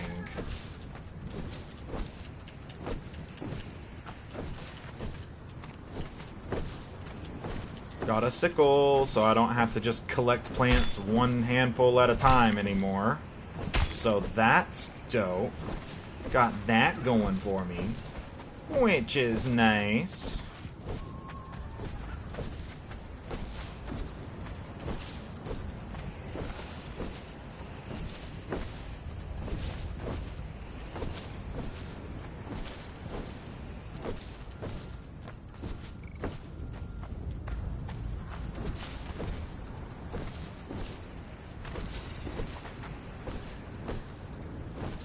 Got so much plant material. So much plant material, it's not even funny, bro.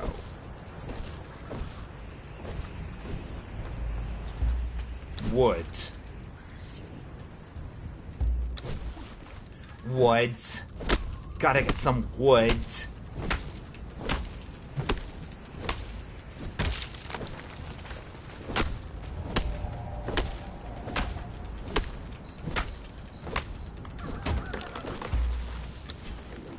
Gotta get some wood. I'm a Roma weed. Hey.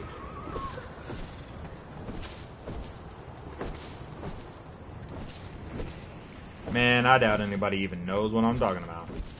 Anybody know what I'm talking about? Whenever I say that? Probably not.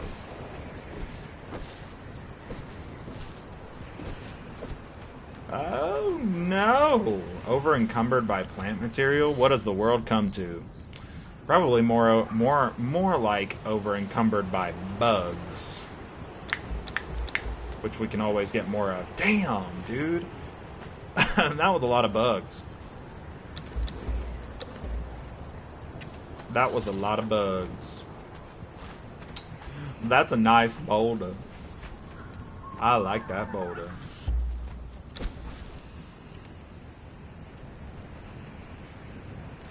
Bruh. No rocks still, huh? Over encumbered by plant material, and I don't have any rocks. I need some rocky. I need some rock. Oh yeah.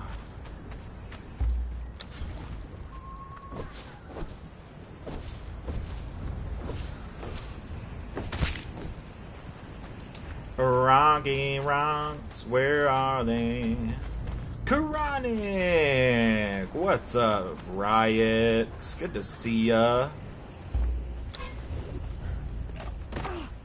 I'm gonna get over encumbered so fast.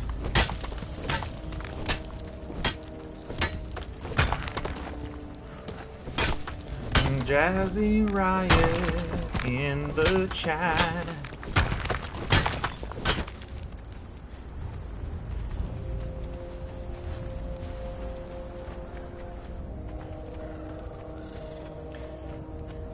I'm doing okay. I'm doing okay. We finished the Dregs last Friday, which is pretty much the last dungeon area here in the Riverlands, the kind of opening area of the game. Oh shit. So we pretty much finished the southern banks of this river. All of the dungeons, ghosts, lore stones, all of that stuff. We can remove this rock mark now. Remove. And I'm going to start making my way into this northern area, the northern banks of the river, soon. This is probably our next, like, target location, the Sorcerer's Cave area. And I have 19 hours to finish these challenges. Not really too concerned with that, but if we can do it, then that'd be cool. Yeah, so right now I'm just kind of building this base up right here. Tithupal Kad is what I've named it. And it's essentially going to be a fortress of sorts. And I'm building the wall for it right now.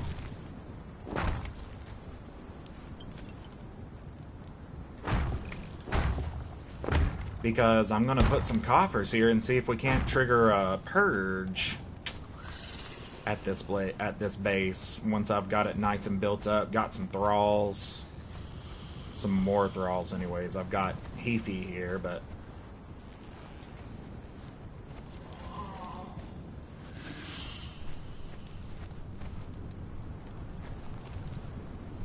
Never seen or heard of this game before. Well, let me tell you something. It's probably one of my all-time faves.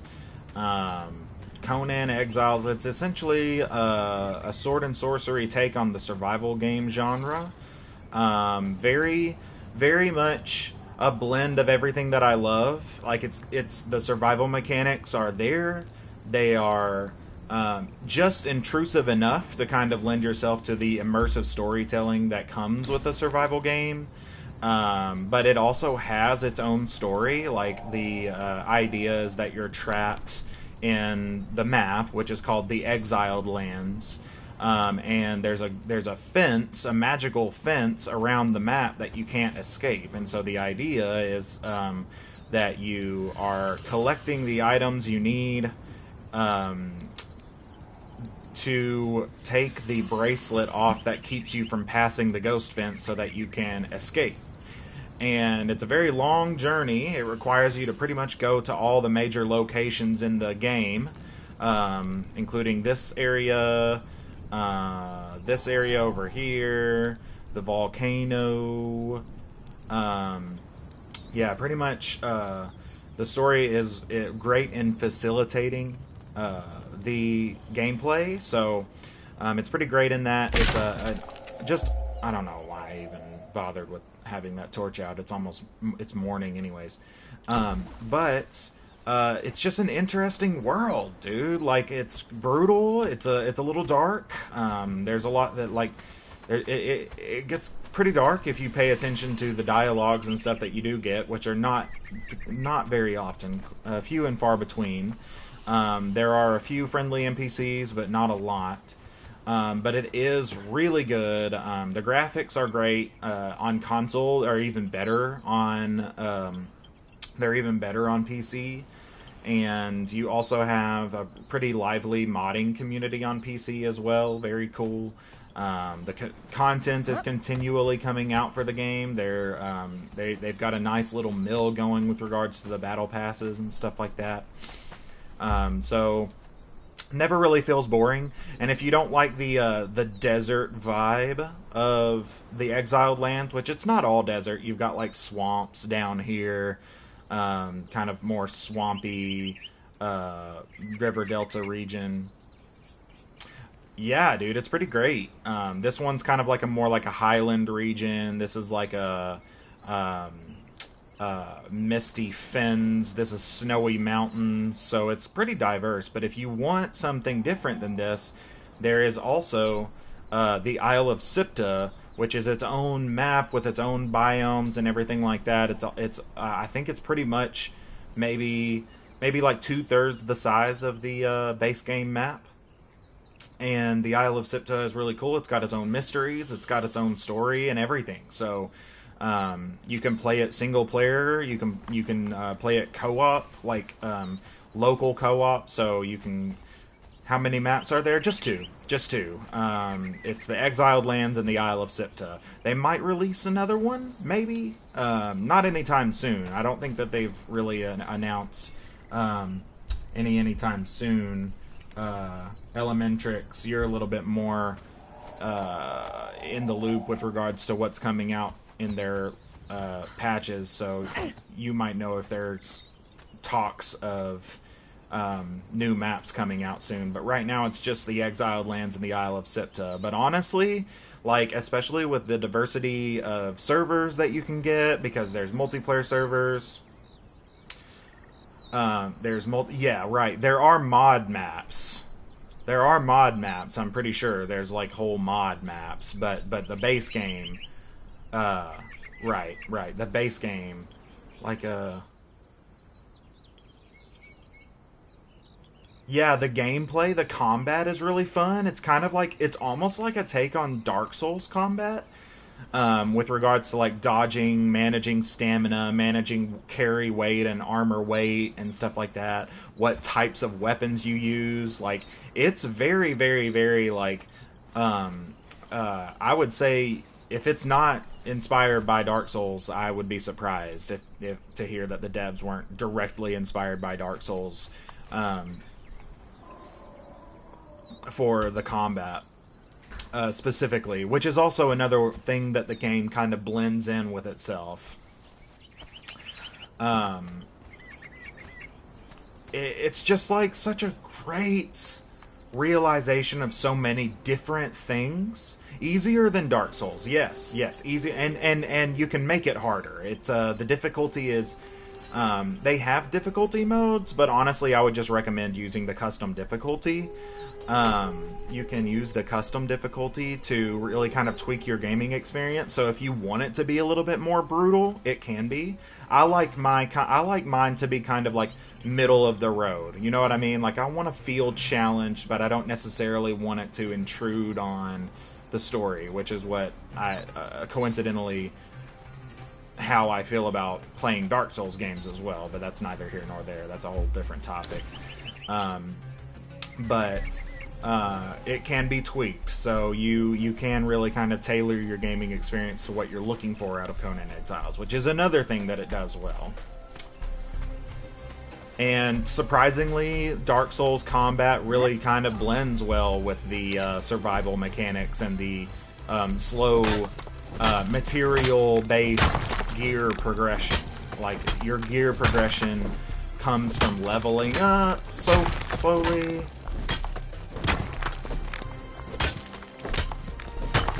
Yeah, definitely watch the nudity settings, because on PC you can have full nudity. On console you can only have partial nudity, but of course, if you're streaming, then you're going to want to have those turned off.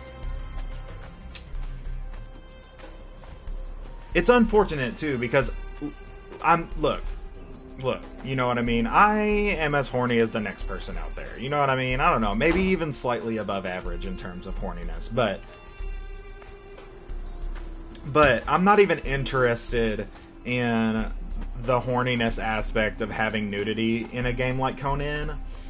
In a game like Conan, in a world like Conan, this kind of grim, dark, barbarian, very like just savage society sort of world, I just feel like nudity is kind of more thematic than it is fan service. I mean, it can definitely get fan servicey, but I think in terms of, it's kind of, if you join a server with full nudity enabled client side, you can change your settings to what you and your audience want to see. Yeah. Really good community support, really good streaming support and stuff like that. I just can't really praise this game enough. It's honestly quite amazing. It's got one of the best building systems. It's got one of the best building systems I've ever seen in a survival game, and I've played a lot of different building systems.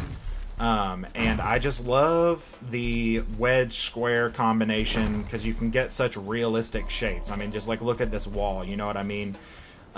You can just get, and this tower, you know what I mean? It's all just a combination of wedges and squares, and it's very simple, very easy to learn, and somewhat difficult to master.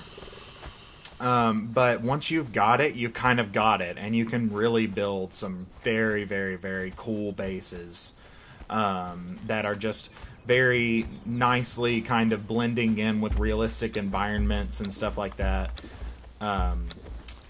Yeah, the building system is sweet, and like I said, it's weird how much the Dark Souls formula just works in a survival game context, and the kind of slow gear progression, discovering of schematics, unlocking of schematics through levels and stuff like that.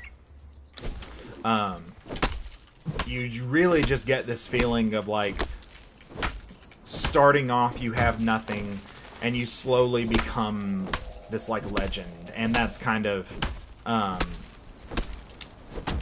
ironically, Conan is I think most of the time Conan is kind of, Conan the Hyborian Age is even darker fantasy than Dark Souls. But dark doesn't necessarily mean, dark world building doesn't necessarily mean dark tone. Make it your own and play at your own pace. Do what you wish, as there isn't a one way to play. There isn't. There really isn't one way to play.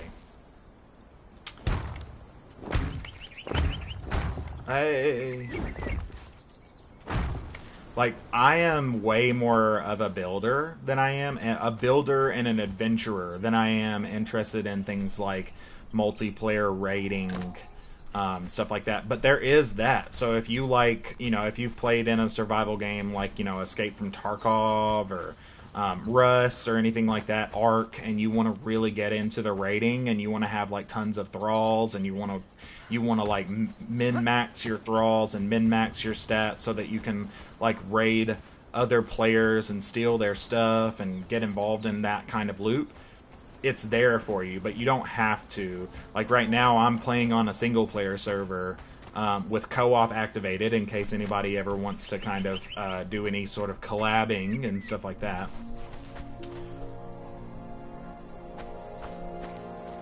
Yeah, Dark Souls has always been something that I have aspired to doing. I think the furthest I ever got in a Souls game was in Elden Ring, and it was only because of Summon, because I am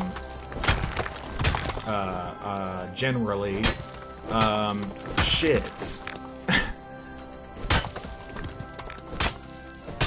at that combat system.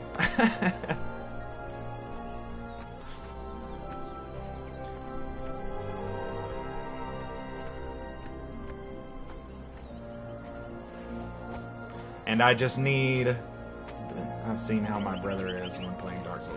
Nah, I'm good. Yeah, like I just don't come to games for that sort of thing a lot of times, which it's fine if you do, you know what I mean? Like, it's not like there's any judgment.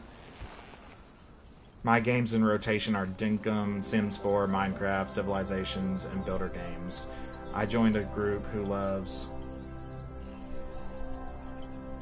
doing dungeons while I went out and gather resources and continuously expand. Yeah, that's what I like to do in Minecraft. That's what I like to do in Minecraft with my my collabs that I am in a shared server with. I pretty much just kind of function as an architect, essentially, while everyone else kind of gathers materials and goes like dungeon delving and stuff like that. That's how I like to play, especially games like Minecraft. Conan, I kind of enjoy the adventure a little bit more than in Minecraft. Excuse me. Conan was a surprise to me, and to be honest, it is fun with friends. It is fun with friends. I've actually really struggled to find anybody who wants to play it with me for some reason. Like, it's not even that my usual collabs with the KSS people. Longhurst Gaming, what up? It's not even that my typical collabs don't like survival games. We love playing Minecraft and stuff like that, but for some reason they've just been very obstinate about trying Conan Exiles. And so I have really I've been on a server before, a dedicated Conan Exiles server. It was a roleplay server, had a lot of fun. Things got a little dicey. The game went free to play on PSN for a while, and we ended up getting a lot of griefers in the server who didn't really understand the vibe of a roleplay server versus like a raid server and stuff like that. Hardly saying no one will jump on my server and play with me either. I don't know why. I mean, it's like they love 7 Days to Die. They didn't particularly like Ark, so maybe there's a theme there, but they loved anything with zombies. They love. They're just huge zombie fans. Just zombie media, and I'm not so much. It's not that I don't like zombie media at all or understand it, but typically I'm just not a huge zombie fan. Like I'm not like willing at all to just sit through season after season of Walking Dead. Like I get bored.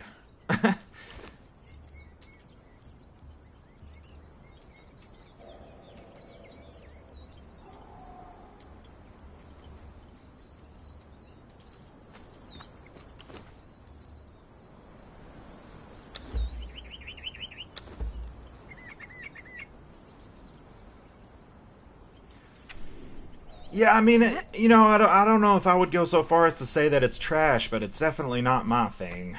Definitely not my thing. I'm not really, I don't love needless drama, and that's kind of what daytime TV is, and I would consider Walking Dead daytime TV.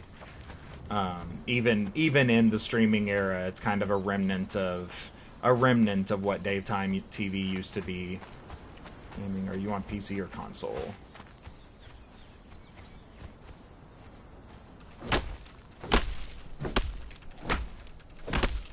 Yeah. I mean, I only really watched until like the end of season 1 or 2. I mainly just read the comics because I liked the comics and I liked the art style of the comics.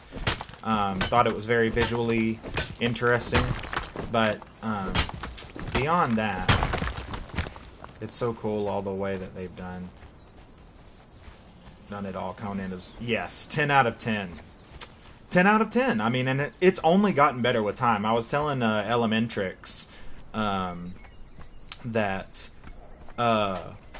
I've been playing this game. I just checked my time on this game over the weekend, and I have 902 hours in this game over the many years that I've played it. And I've been playing it since pretty much 1.0, like the game, like the release of the game. And it really has only gotten better with time.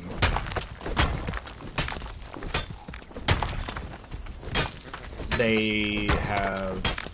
When did it release? I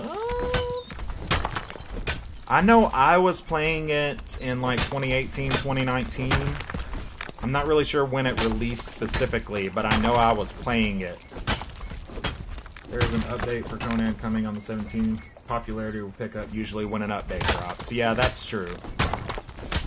That's true. And the next update looks pretty cool. It's Age of Heroes. I really like. I think my favorite update since kind of like the new Conan Exiles, since like they kind of pivoted away from their old approach to content release towards the Battle Pass method, and Age of Sorcery was my favorite. I love the magic system that they introduced. It's genuinely probably one of the most interesting magic systems I've ever seen in a video game ever.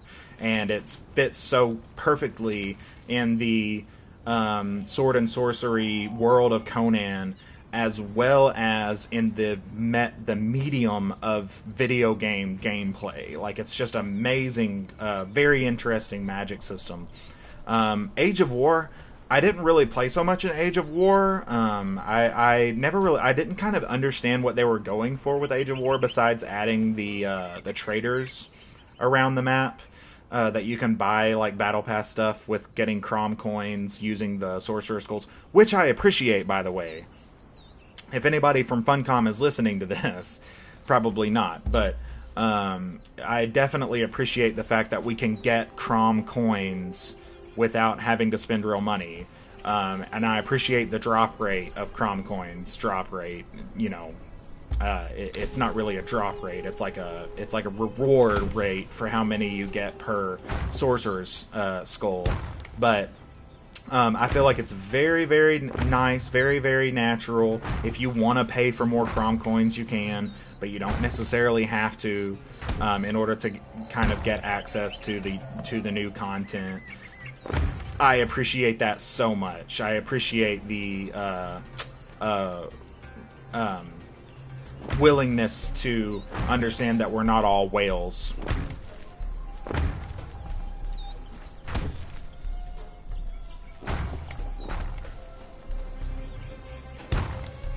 Huh?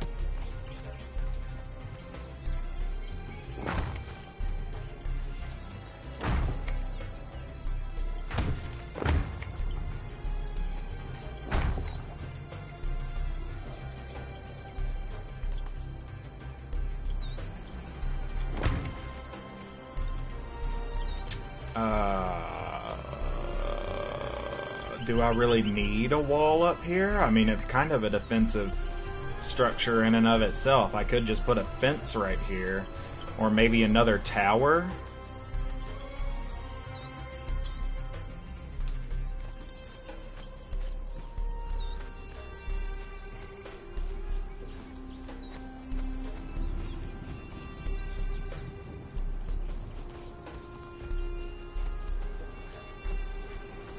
I know, right? That's what I'm saying with the build structures. Yeah, it's so versatile. It's so flexible that you can really, really, really kind of stretch it to the limits and get some really cool, interesting looking, even realistic bases. And that's really what I go for. I love the idea. I've always loved the mindless sort of ADHD activity. One of my favorite things to do, like my favorite things to do in gaming, is to hop on Conan Exiles or Minecraft and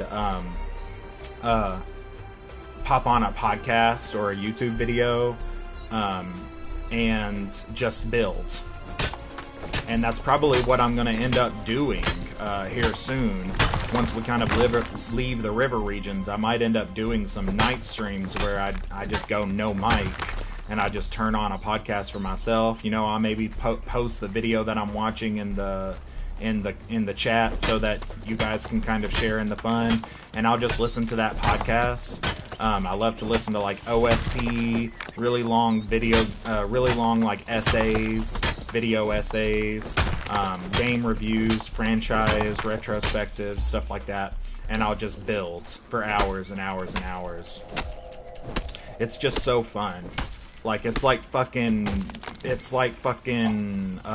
digital Legos. It's basically like digital Legos. That's what Conan Exiles feels like.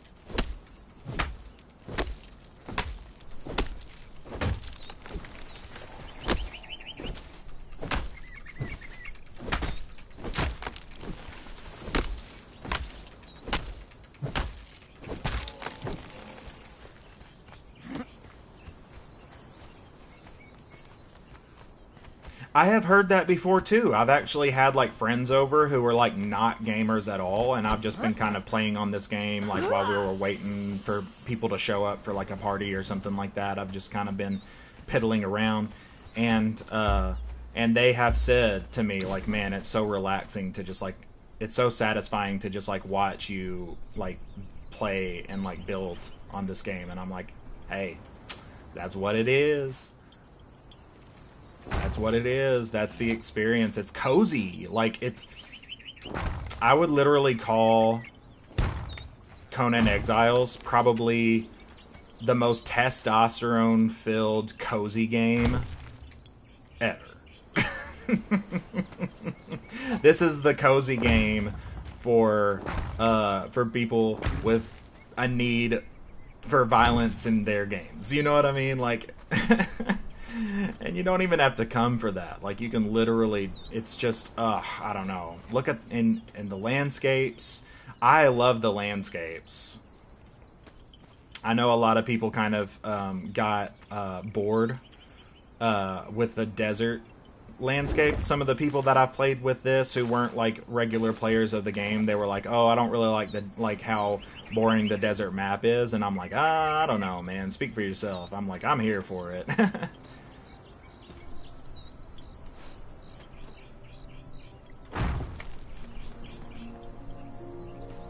Are we gonna go 3? I really don't want to go 3. I kind of need to go 3, though. Yes! It's like, yeah, it's really like Stardew Valley, but with gore. It's Animal Crossing, but with violence.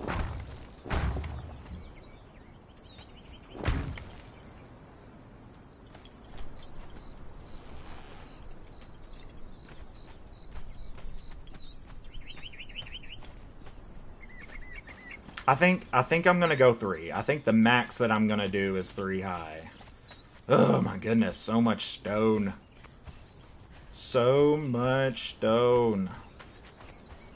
I'm glad that they took the radius back on the building though, because look, they're starting to repopulate now, some of the resources, and it used to be like, it was like 10 blocks out, and I think maybe it's in the custom difficulty settings now that you can change. But it used to be like 10 whole blocks out. It would like clear the resources, and it made it to where it was like really hard to kind of build a base and harvest resources at the same time back in the day, because you would just have to run so far away from the base to be able to collect resources.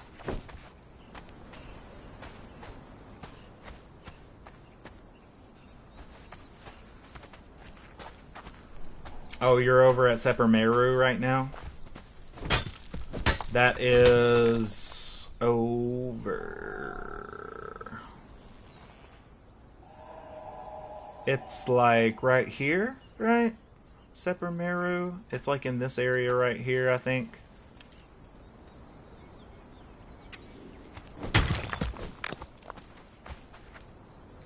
I wish that the NPCs at Seppermeru were... I think my only complaint about this game is that there's really not enough friendly NPCs. Or there's not... I think that Conan Exiles could use something of a Fallout.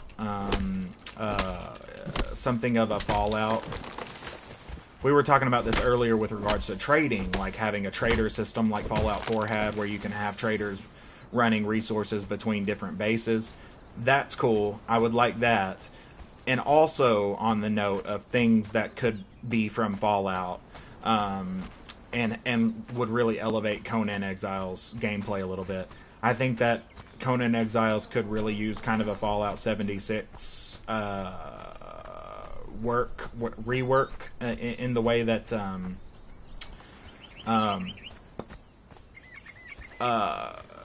there are really no friendly NPCs in the game, and I would like more. You know what I mean? I think I would like what I would like is to have more interactions with people that kind of expand on the world of Conan in a non-violent way, which I know is maybe an oxymoron to wish for, if we're being honest. But yeah, I think that was the main thing that kind of has put me off at the very beginning of the game, and has kind of continued to be like, oh man, I would really like this in the game. But just kind of friendly NPCs, more friendly NPCs.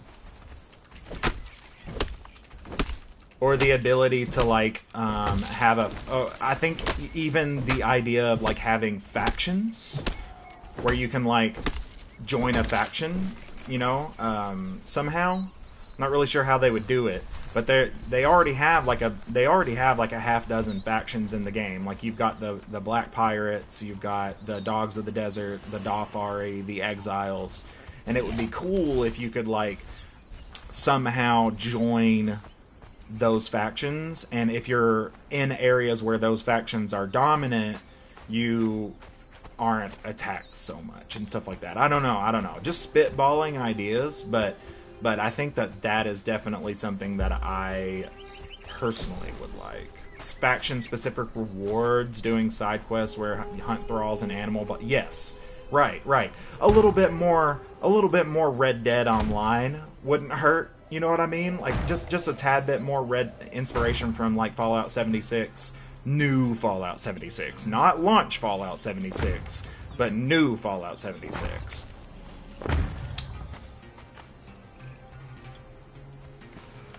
But even better inspiration would be from Red Dead Online, I think.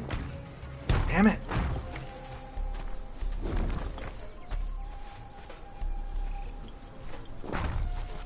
No! Ugh, I'm so close.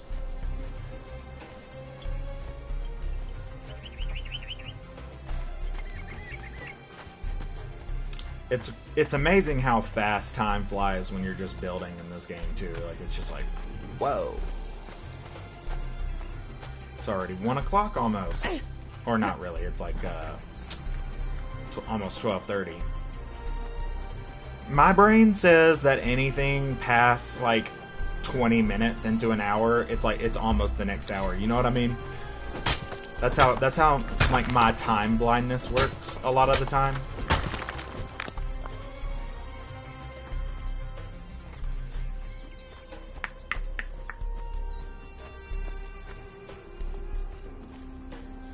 It's like 12:20 and I'm like, oh man, it's already almost 1 o'clock. And then, but then if I have something coming up, it's like, oh, I have to be there in 10 minutes. Dude, I can do so much in 10 minutes. Oh, and then rapidly figure out that I cannot, in fact, do so much in 10 minutes. Let's get a stone pickaxe. We'll drop that iron pickaxe.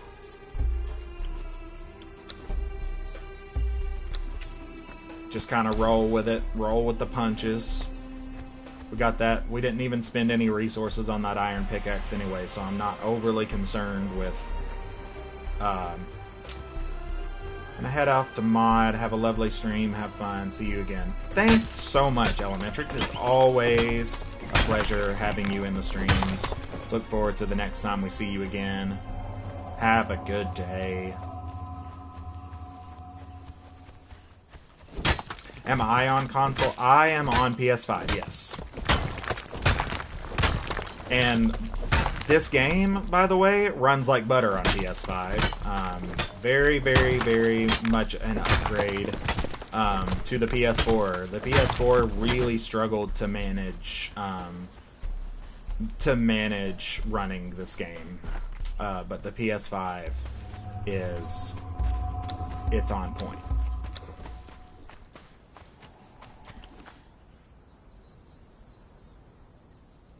Failed to join. It might be resetting. Check with your admins. I'm sure they probably have a Discord channel. If they're resetting the server currently, then it won't let you on it. Or if the server is crashed. Obviously. For obvious reasons.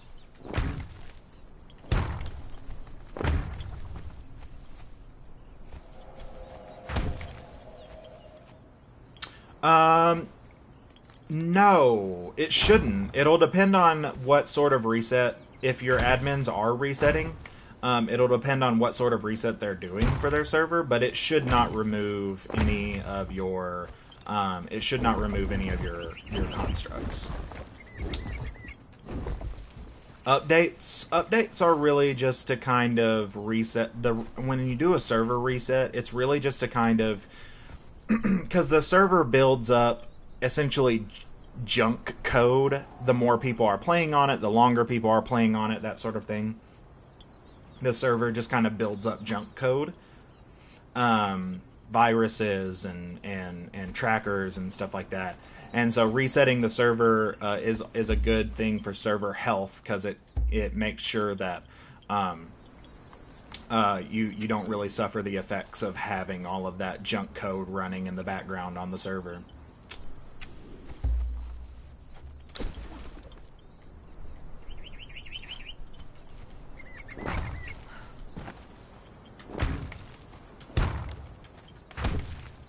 It's essentially like resetting your router.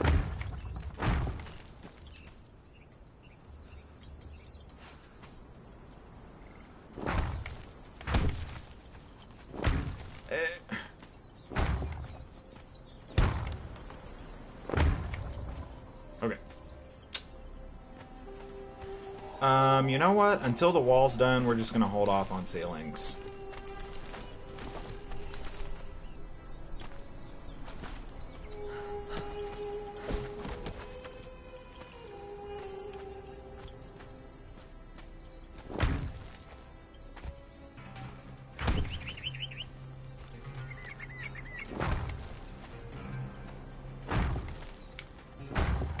Yeah, that's kind of why I tend to play just on my single player server most of the time that I'm playing, because not that I'm not open to playing on a multiplayer server, but more like I don't want to play on a server that I don't have full kind of communication with. You know, like if I'm playing on a server, I want to play on one server and I want to know the people who run it, and I want to you know, not necessarily be an admin, but I want to be able to like talk to the admins and know what's going on, when it's going to be done, that sort of thing.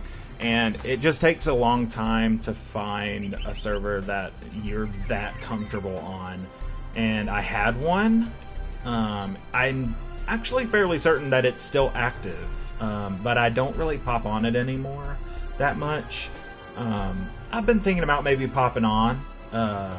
It's a really good server. It's a cool roleplay server. I just have kind of neglected to hop back on it, but I might actually end up hopping back on it soon. I still know the admins. I still talk to the people fairly regularly. But the gaming experience is definitely better if you have full transparency. Typically, servers will have a Discord. If it's been running for any you know, appreciable length of time, that server should have a Discord. Might be worth looking into.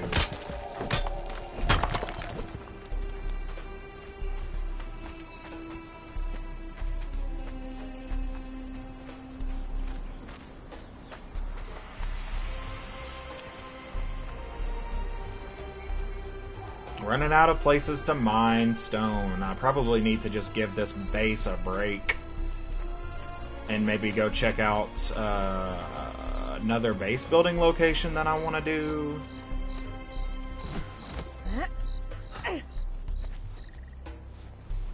Yeah, it might be worth looking into. Discord is really nice for games like this, Minecraft, other games like this. Really great way to communicate with everybody else on the server. Oh, wow. Look at that. I got another Falcutta. Or no, is that mine? I think that's mine. Yeah, it's mine. Okay, never mind. Oh.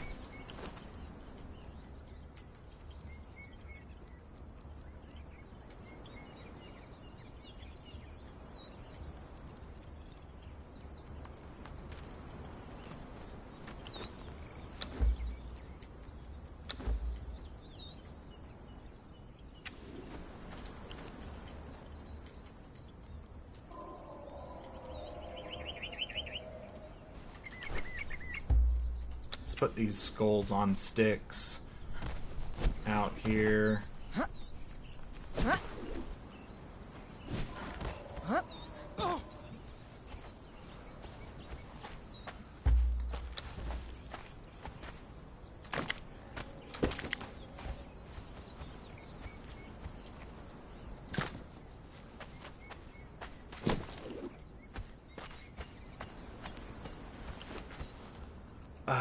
Any other decor I can put down? No? Okay, let's get the construction hammer back out. So, I think what I need to do is I need to give this base a break. And let some of the materials respawn. They're already starting to over there. Give this base a break. Or maybe,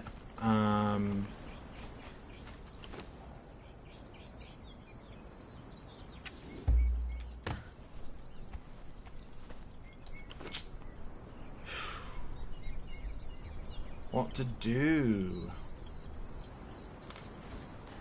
Alright. I'm gonna go just mine stone. I'm gonna stop putting walls down. Keep you tabbed. I'm gonna work on some stuff, but you may see me pop in. Thanks for the lurk. Thanks for the lurk. I'll catch you later, Jazzy. It's been super fun chatting.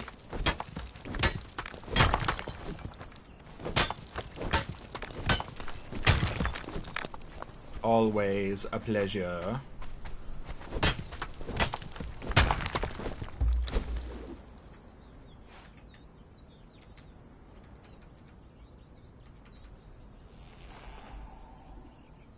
Oh, interesting. You might want to check to see, maybe check to see if your game, you're playing on console. Maybe you want to check to see if your game is fully updated.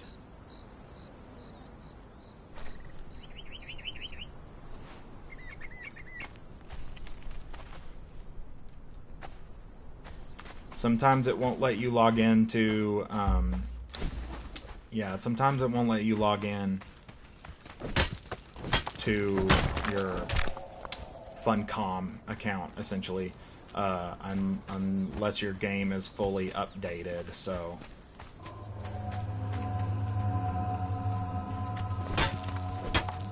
Fully updated. Interesting, yeah,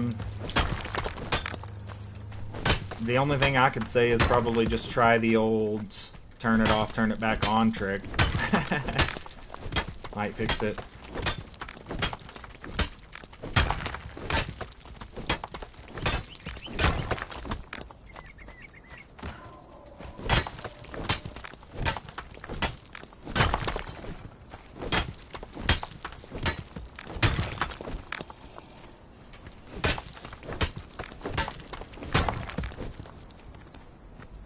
I would really be surprised, honestly.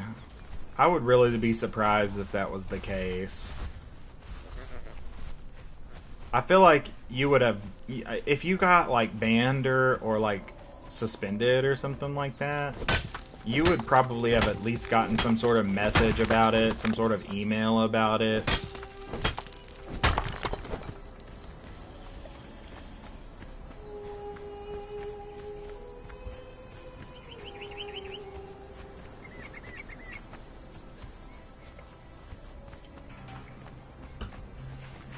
People get away with some pretty toxic behavior on this game in multiplayer servers, so I would be genuinely surprised if you accidentally got checked and got banned.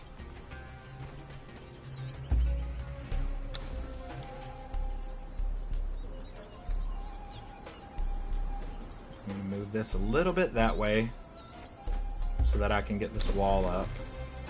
Oh, oh, oh.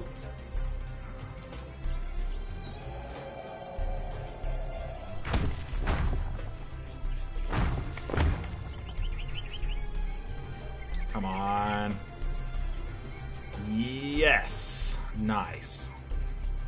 Need a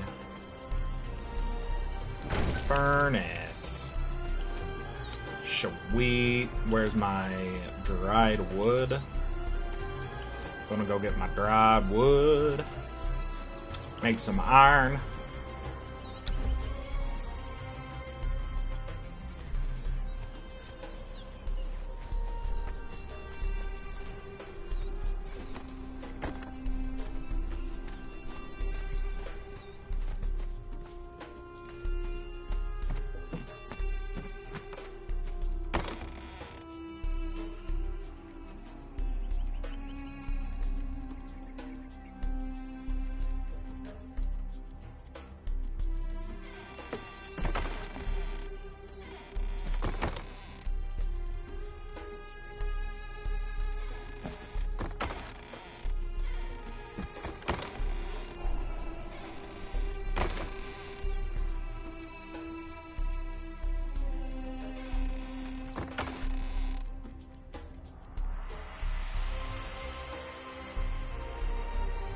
Okay.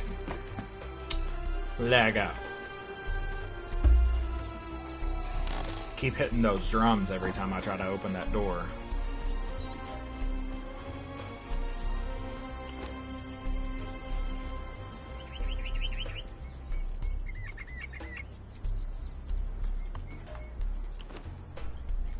Okay, let's put the dry wood in here and start a cooking. Cook! Definitely gonna get enough. Definitely gonna get enough to make a blacksmith table here and a wheel of pain. So that's nice. Got that going for me, which is nice. Okay. So what else can I build? What else? I have... Ooh, beehives. Definitely gonna get some beehives. Do I need beehives here, though? Or do I want beehives somewhere else? Definitely want some beehives. Boop. We'll just do one. I want to blow all my resources here. We'll put bonfire right there for funsies. Just for funsies. Artisan table. Always get the essentials. Always get the essentials.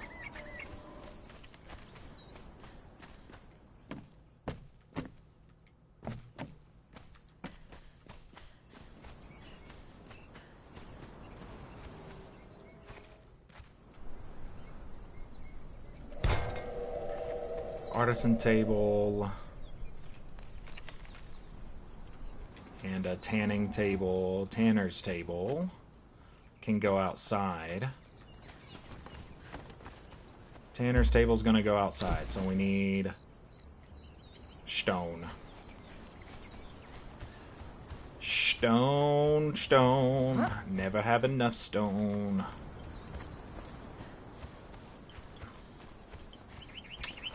I can go ahead and put my bees in there, though. Where are all my bees at?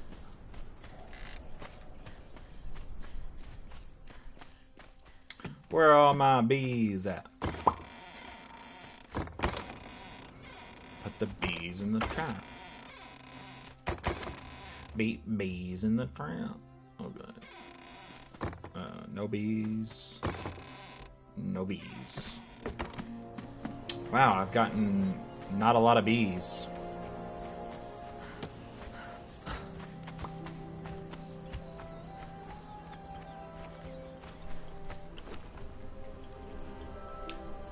Get on and start making some honey. Fun fact about me, my parents actually have bees. My parents are beekeepers. I pretty much haven't gotten store-bought honey since like 2016. Well, really even earlier than that.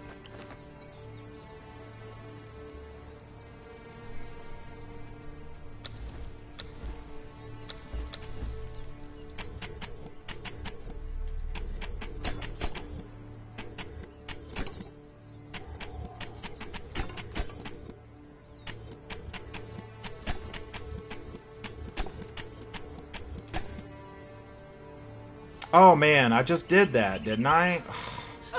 Put berries in a fluid press. Oh, because I gotta do the fluid press first. Bullshit.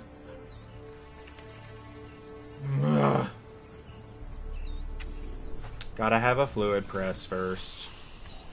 How do, what does one need for a fluid press? I think it's on the top here. Shaped wood, twine, and iron bar, which we have plenty of.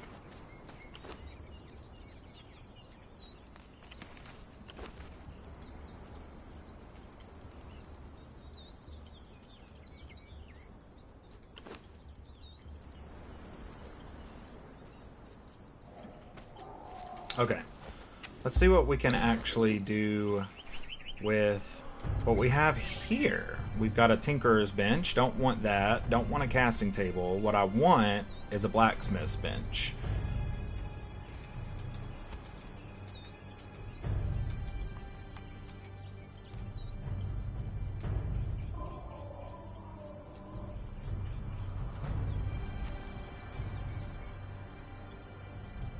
Container, mining, skinning, wood cutting. This sturdy storage container is favored by artisans who seek to keep their tools and materials safe and organized. The iron-bound corners and reinforced frame ensure that valuables are protected from harsh elements and thievery. I don't really know what that is for, necessarily.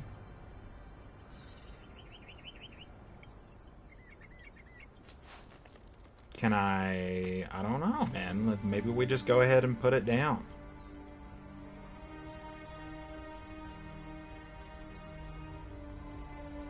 I think we're getting a sandstorm. I think we're about to get a sandstorm. I can feel it in my belly. Yep.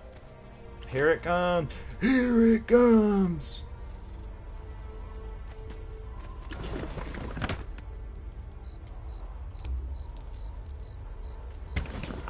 What do you mean it cannot be moved? Are you fucking serious, Mike? Look at it. Oh my god. Let's get up here and get a good look. That's the sandstorm right there.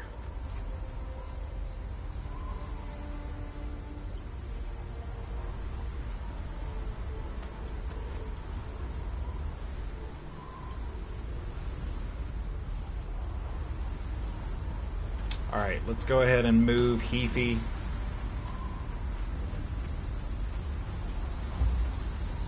Moving guard. Get on in here, Heafy. Let's get safe.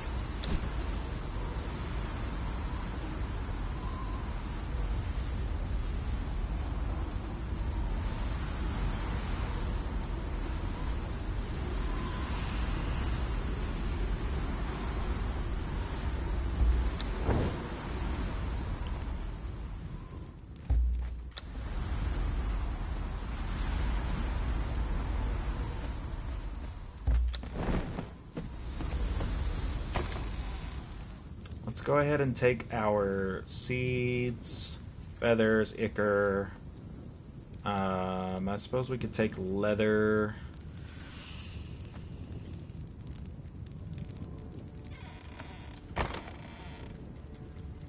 Crystal. Claws. Skull.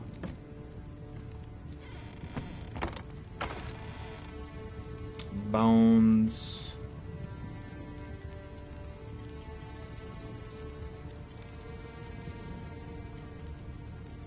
Skulls of Yogg.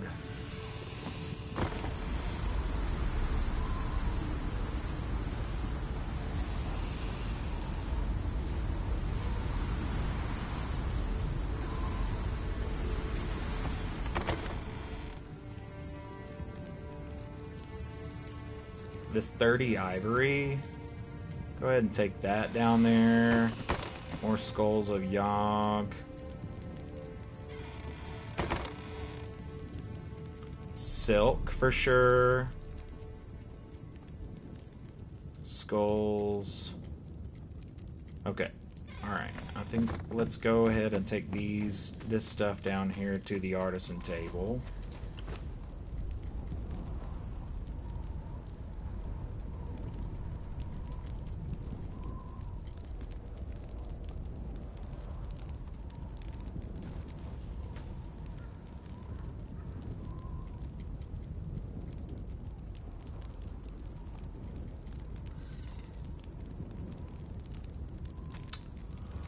Through a deep dive into it, I think I've discovered absolutely nothing about my situation and am forced to stare at the guy on the starting.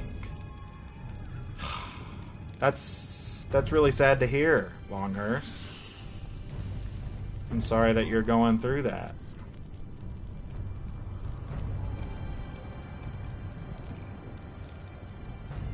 Let's get this ivory warhorn.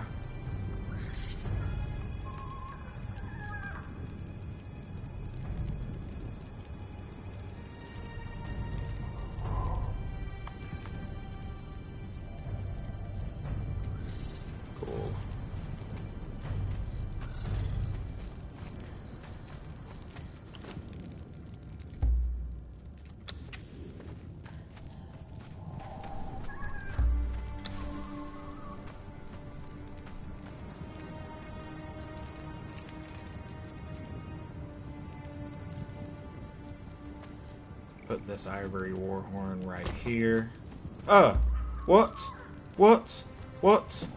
Oh man, it's gonna be like that? What the hell, dude? Come on, load in. Don't be a bitch about it. Ugh, fuck you. Okay, fine. We'll just leave it there.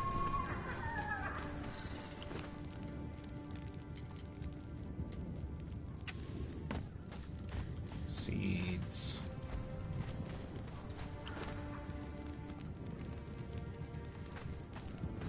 Okay, now I think we can go back outside.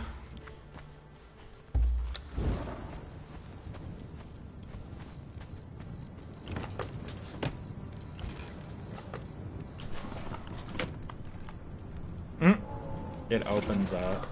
Nice.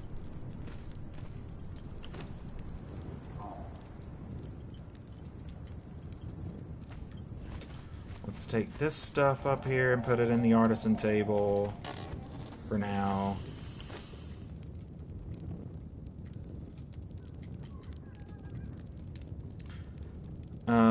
Definitely want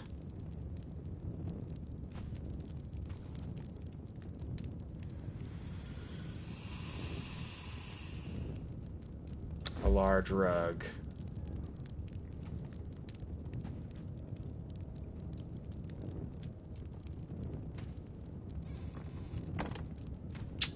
Get that large rug down.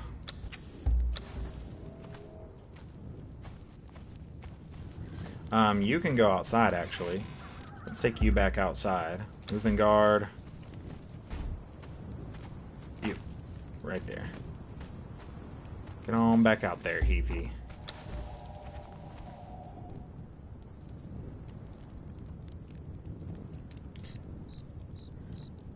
What do you mean, no, not enough contact? Boop. Nice.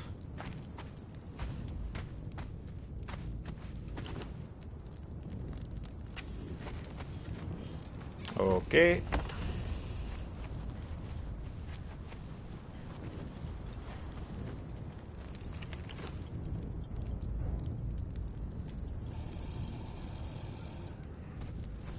We need stone.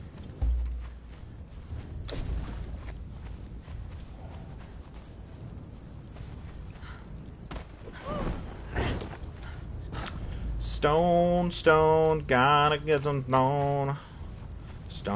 Stone.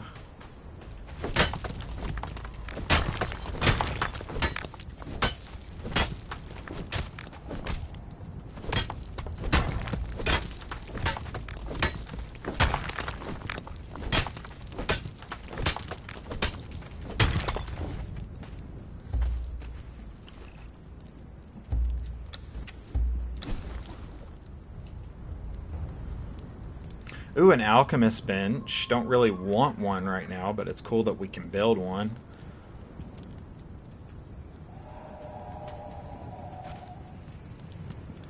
I want a blacksmith. So let's get enough stone for a blacksmith's bench. And then I want an armorer's bench.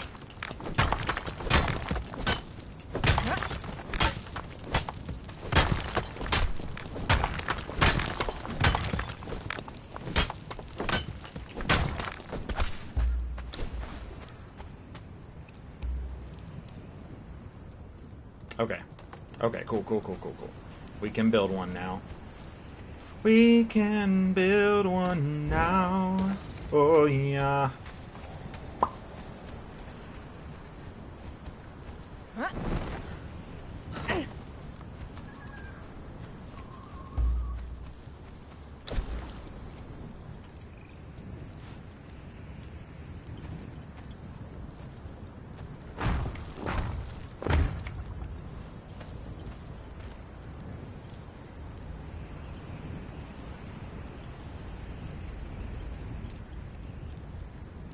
What?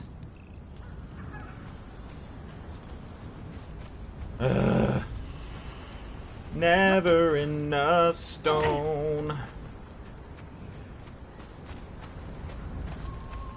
Let me get more right here.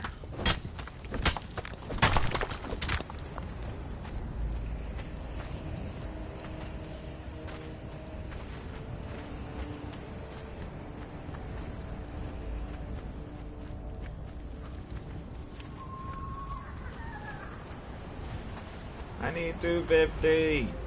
There's more over here. But go get it. Go get it.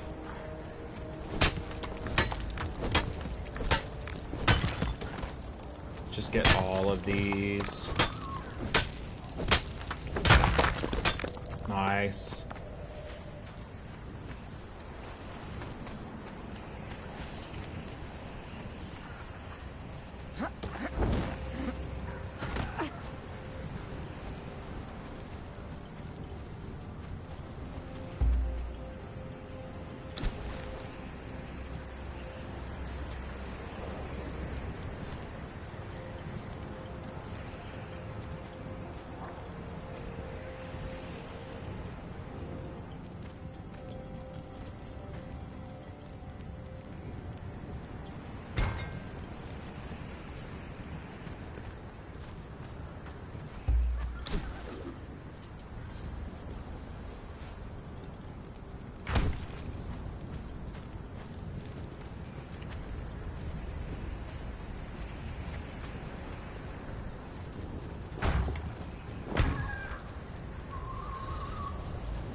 Alright, so we need to replace all of these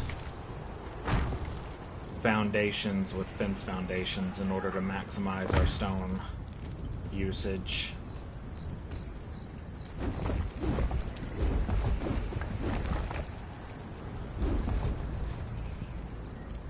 Mobile Gaming Chronicles, what's up? Hope you're doing alright today. Welcome to the stream.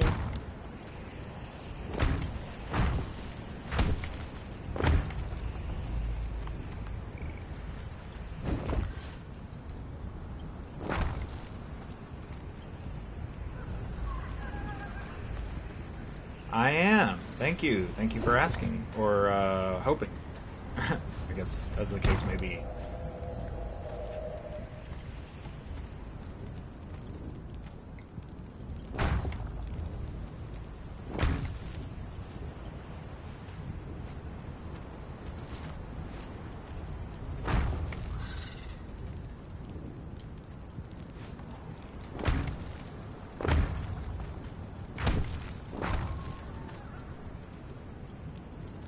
Oh, come on now.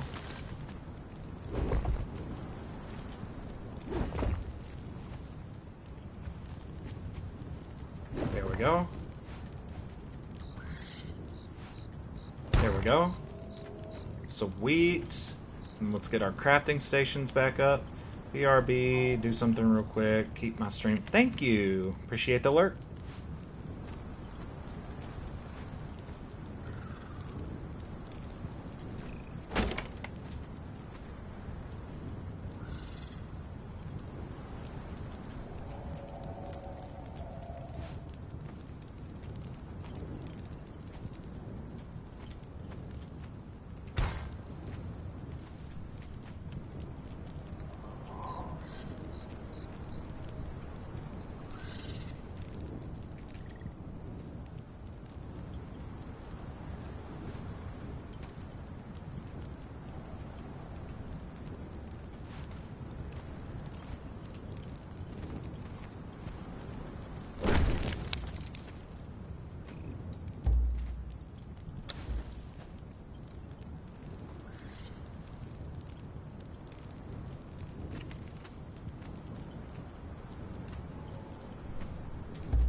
There's that.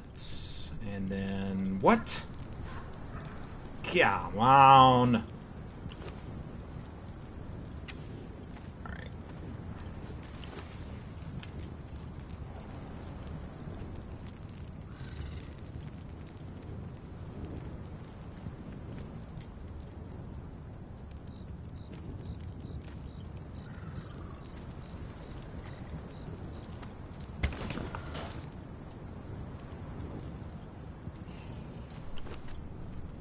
Okay, here we are. We have 98. So we probably should, before we go harvesting, probably should just put some of this stuff away.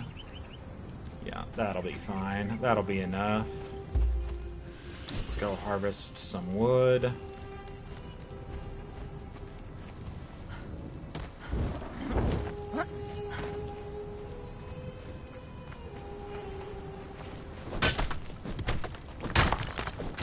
We need 250 to get that blacksmith table back up.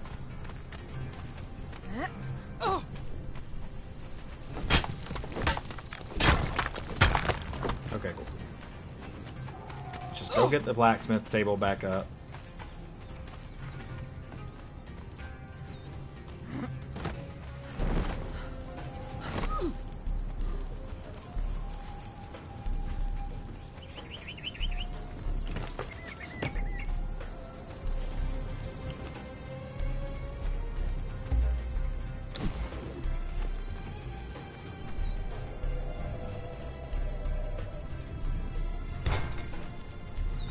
Belt.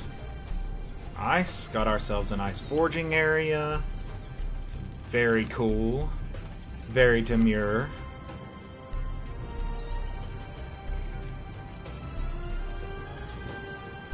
Our main work is on armor.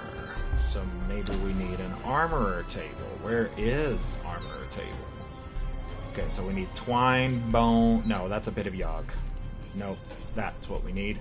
Stone and twine. Man, all of a sudden, really low on twine. Go ahead and just make all of that into twine. All of that plant material. Put out our torch. Put this Dafari wind chime somewhere so it's not clogging up our inventory. Right there, maybe.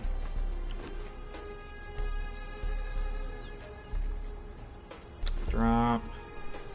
Okay. Stone. We're gonna have plenty of twine, so I just need stone for the armorer table.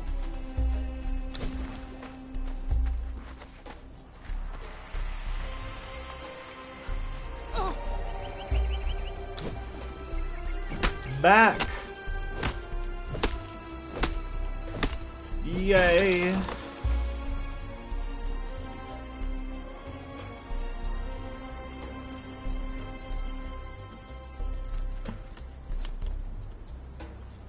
Get all of our repairs done. Any stone. Yup, right here.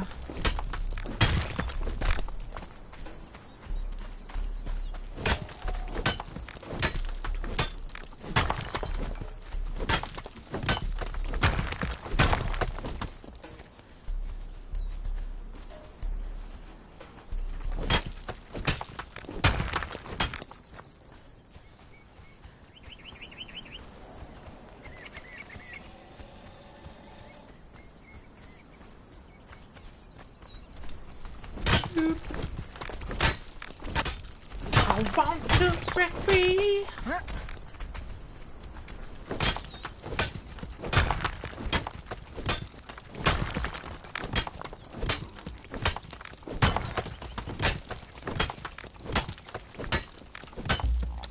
Oh, gotta go fill up.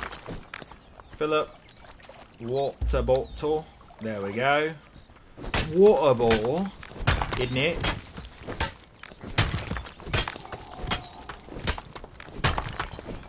Might as well just get all the stone as long as we're not over encumbered. Never gonna get enough, honestly. Stone's just one of those things. Never have enough.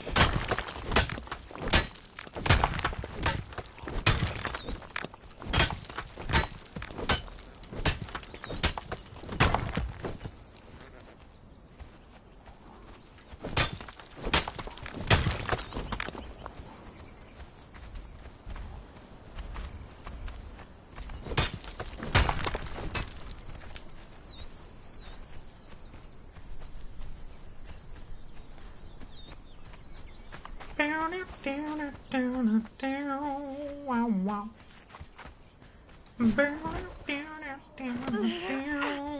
Wow. 'Cause I want you, baby. Yeah, I want you, baby. So here, that's what I'm done. Only no chance. I don't even here without you on me. I know.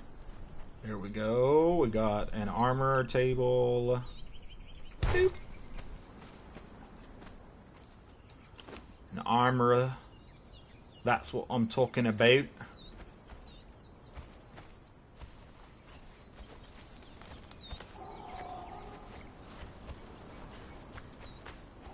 Very nice. Crafting area.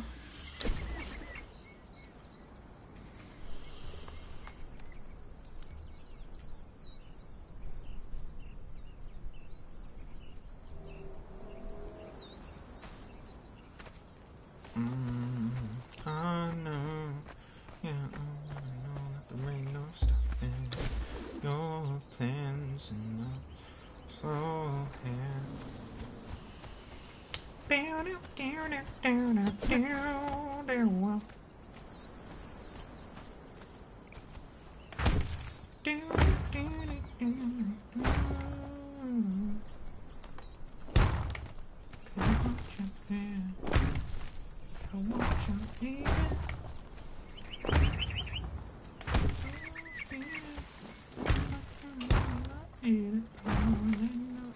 No chance, I'm leaving here without you on me. Oh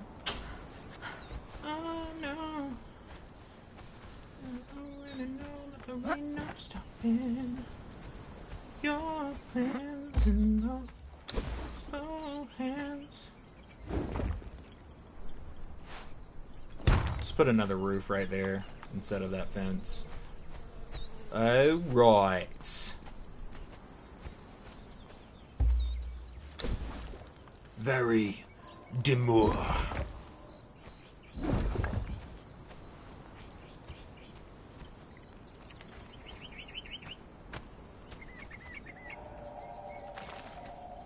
Really, there we go.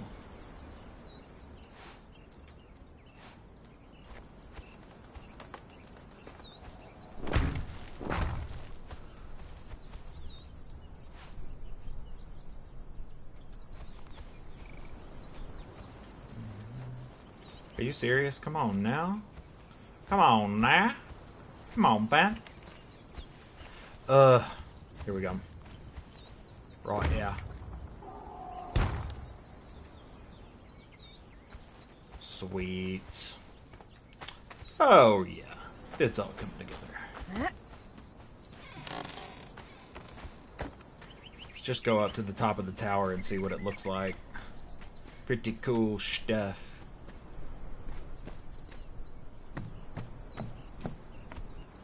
Go into first person. Oh, yeah. You know, I just realized that I never actually posted screenshots last week from my time in the Dregs. Might have to... Hey, the Warhorn's here.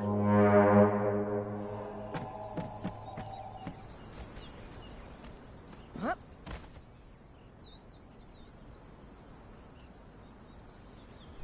Sweet. Oh, it's all coming together. Stretchy. Stretchy, stretch. Chancho. Sometimes, when you are a man, you wear stretchy pants. It's for fun.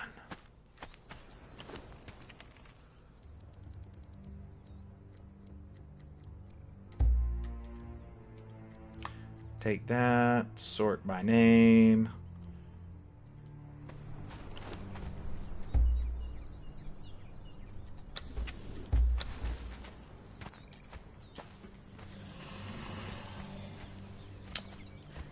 I want to pull this jar, like right here. Boop. Nice little ceramic jar there to add some character to the armor bench. Amorous bench.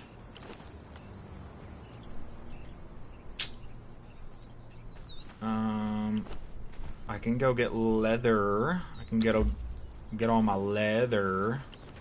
And ooh, hold up. Right there. Nice. Go get all my leather and bring it out here to the armorer bench.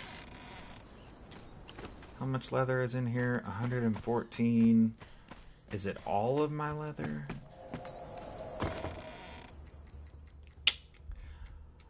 Definitely need to build a tanner's bench so I can start getting some hide out of some of this stuff.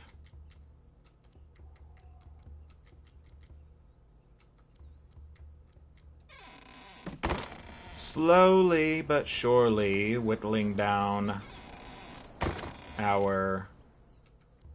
Oh, that's good.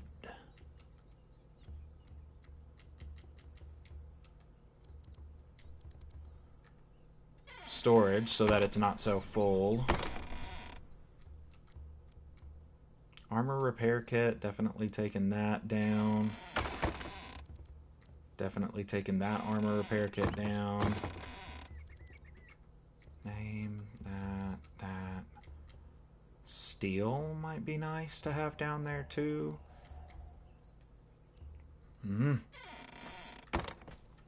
Drop. Oh, taking it to the armor bench.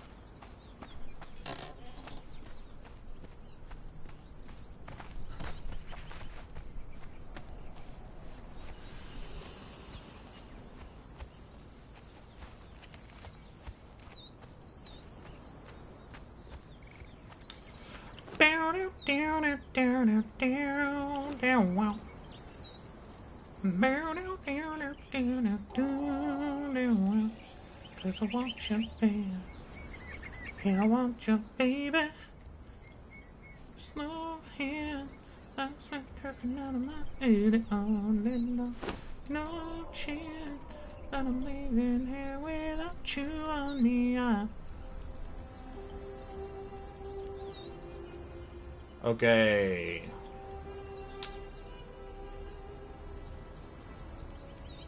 Medium. We need medium armor. Not light. Medium. Where's all my leather at?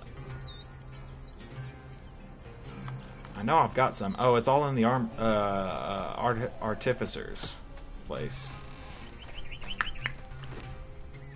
Let's just go ahead and take it out. No need for it to be in there.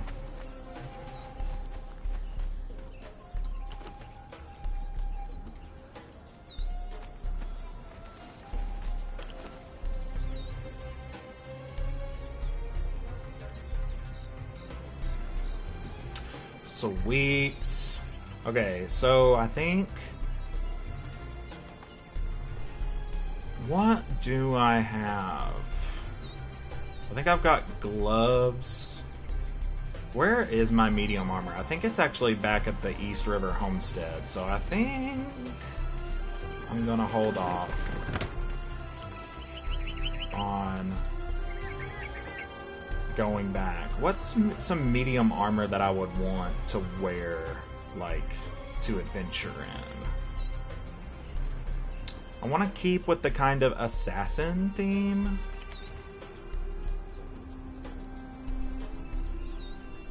Ooh. Ooh. Go get the abyssal shit. I can make myself some abyssal hide armor. That's cool. Abyssal reptile hide armor. That's gonna be the move. That's the move. Grab. Grab.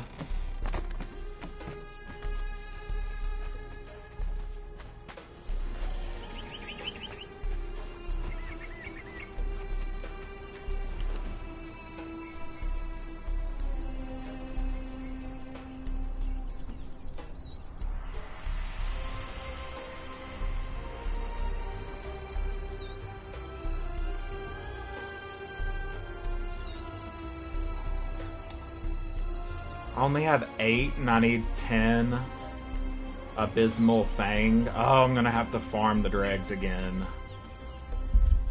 Buddy, he's so good. Well, let's go ahead and... Here you go, buddy. Go ahead.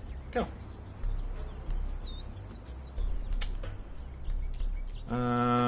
Take those boots. Make these gloves.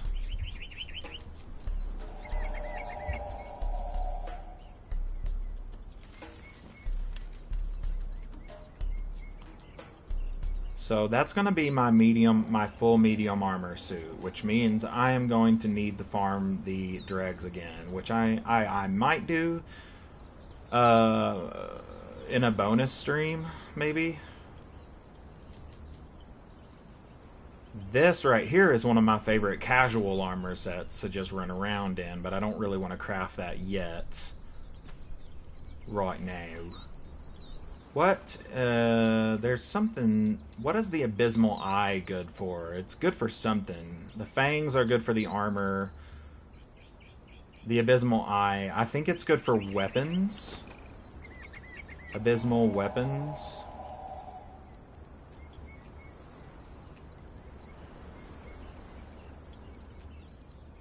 Something like that. I'm not really sure.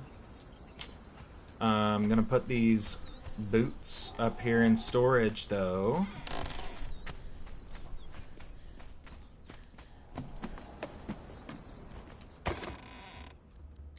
Boop, boop.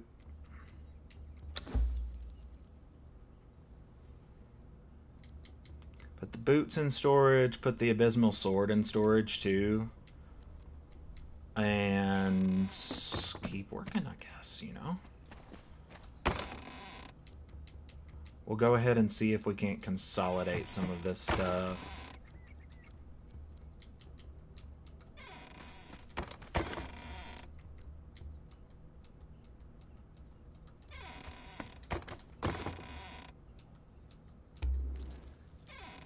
Okay.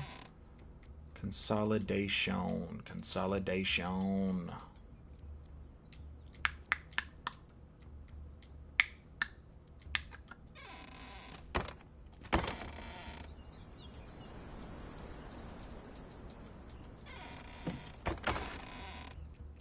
What is this? Skelos cultist stuff. Gold pieces. Need to build a coffer. Need to build a coffer. Armor repair kit's gonna go down there to the armor thing. Who would have thought? Who would have thunk it?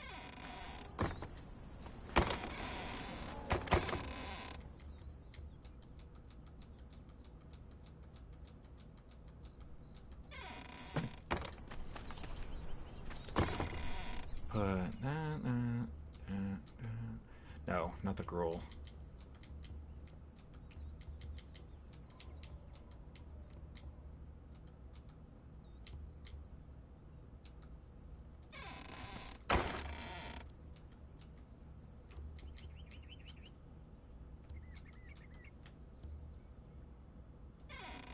Wait. And then finally, this stuff.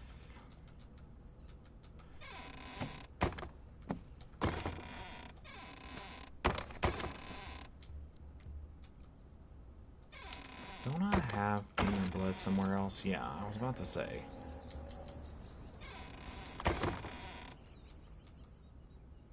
What is that? Gold dust. We need the gold stone to make into bars. Put the ivory in here. The radium gem. The dyes. Okay, where's the silver stone at? I know I've got silver stone somewhere. There, right there. Take that silver stone. Take the water and put it in here. And then take one of the golem heads. Put it in here. Alright, so everything is consolidated down to these 3 boxes. Good. Good, good, good, good, good.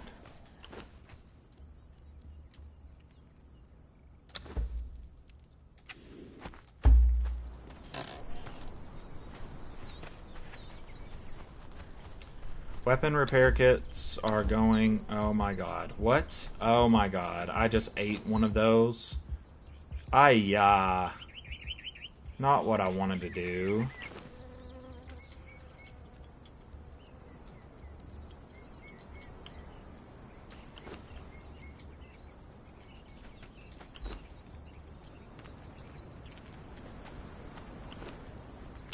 Alright. Cool, cool, cool. What? Making steel? Is that steel or silver? Silver. About to say.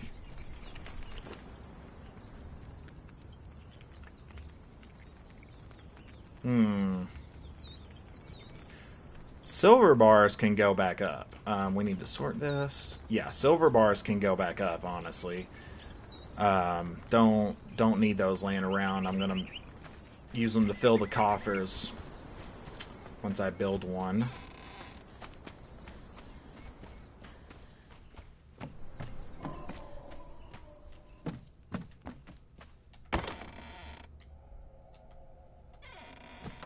Speaking of which, what do I need to build a coffer in exactly?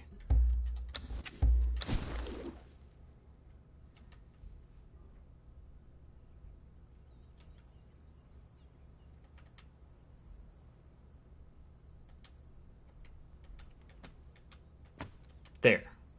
I need shaped wood and iron reinforcements. Not hard to get at all.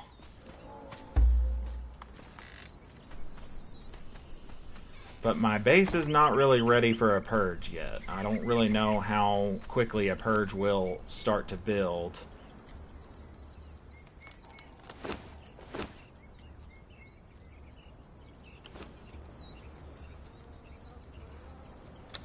Go ahead and make me some shaped wood there.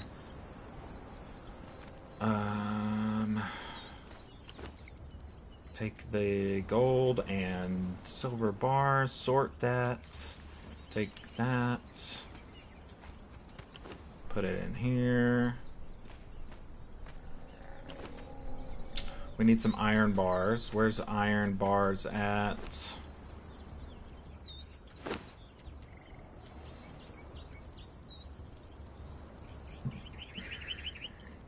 Okay, I'm just gonna go ahead and make a suit of medium armor. So we're gonna go and make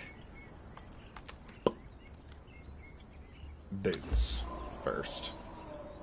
Boots of casual, or a set of casual medium armor. And then we're gonna make some iron reinforcements.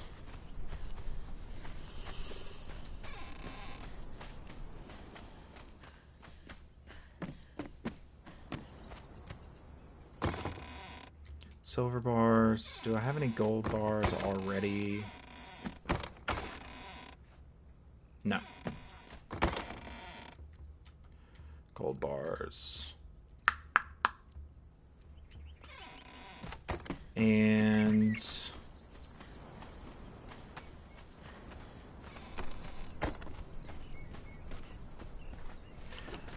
alright, so next crafting table would be a tanning station. Where is... right there. Tannery. I need 200 stone and 50 bark.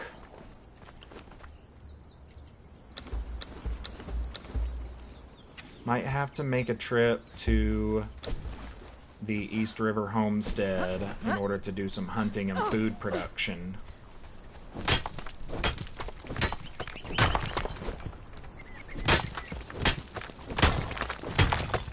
Because that base is a little bit better for that. I miss my iron pickaxe.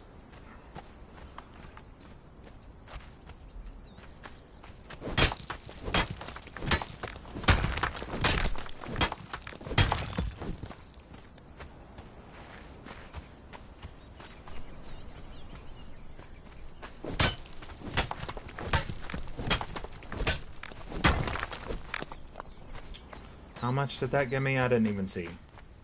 Let's go down here to this one. Okay, so I've got 200. If you're still here, it is an authentication error message. Is it an authentication error message? Elementrix is asking.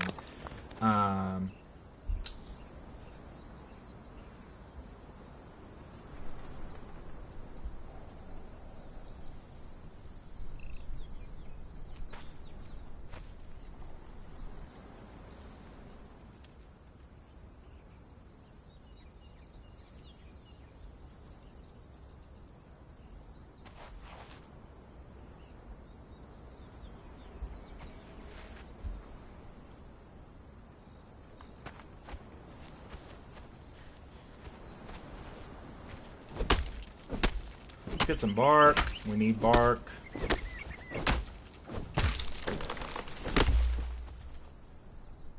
Shit. Wood. Hey, Astro Skippy, the stream is going good. It's going quite good. Thanks for asking. Thanks for tuning in.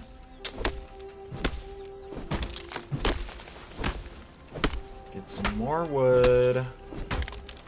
And then we'll switch back.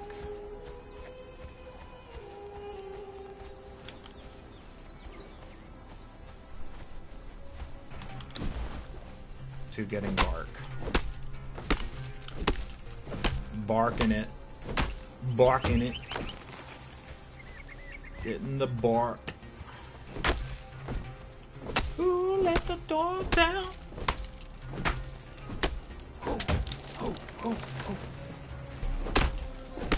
Such a good song. So aggressively 90s.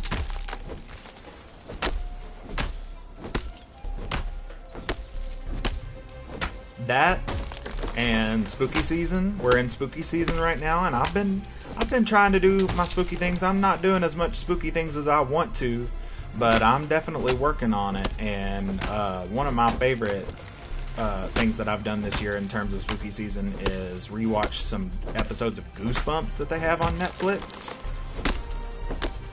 A tier. They just don't make them like that no more. You know what I mean? Like, Goosebumps. Goosebumps was where it was at. I loved that so much. Talk about flashbacks. Indeed, flashbacks. I was like watching it and just, you know, like getting, just like, I've never been sick with nostalgia before. You know what I mean? Like, I've never had the nostalgia hit me so hard in the gut. But I was like, oh man. Oh, remember when we didn't have cell phones? Like I know that's such a boomer thing to say, but like seriously, do you remember when we didn't have cell phones? Like, I don't know, man. Life was kind of Who's Afraid of the Dark is my go-to. Yeah, I really like if you're wanting even more like adult creepy horror stuff from oldie adult creepy horror stuff, definitely a big fan of Tales from the Crypt. I have yet to find a place where I can stream it, so I have not been able to access Tales from the Crypt in many years, and it is frustrating.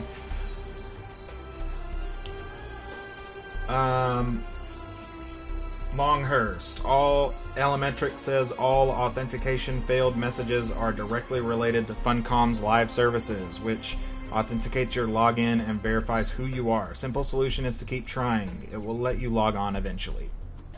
Thank you, Elementrix. Oh, Tales from the Crypt gave you nightmares? Yeah, Creepshow definitely. I mean, I watched Creepshow, which is, you know, similar. And Creepshow freaked me out a lot more than Tales from the Crypt. But I love them for it, honestly. A tier horror, slight comedy in there.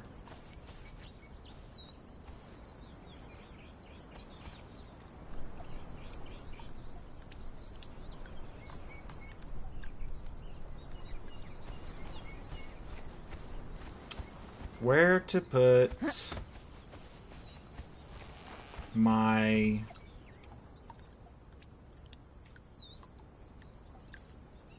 tanning table? I mean, right there is kind of a perfect fit for it, but does it fit right there? You know what I mean? Like, does it fit the theme of the area? I don't think so. Genuinely. What do I want right there, though, is the question. Let's go ahead and put these wind chimes right here. Might want to add a lawnmower first.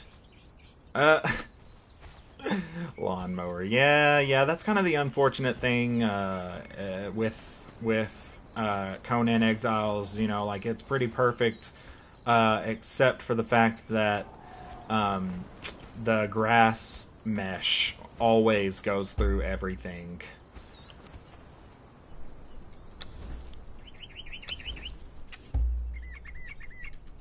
I'm sure that there's a mod that removes it on PC.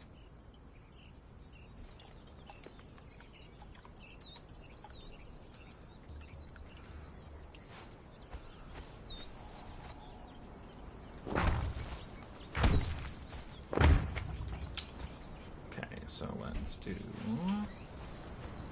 that. That's why you built on a mountaintop? Yeah, I mean, there's definitely, that's definitely one way to get around it.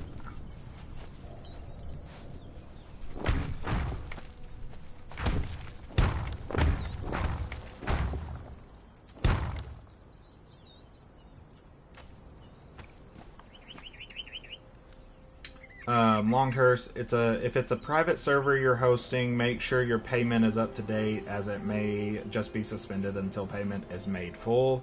You usually have 5 days leeway with G-Portal, other services not sure.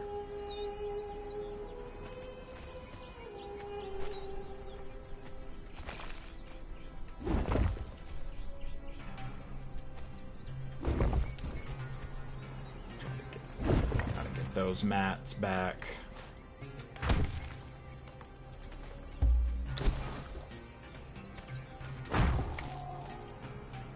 Cool. Alright, so now that we've got just a tad bit more extension space, let's go ahead and see if we can't get tanning station. No, of course not, because we use all of our freaking rocks. If you're using mods, which I don't think, Longhurst, if you're using mods, which I don't think you are because of console, make sure your mods are up to date client side. Definitely want to help you get that figured out. Definitely want to help you get that figured out. I know how frustrating that can be.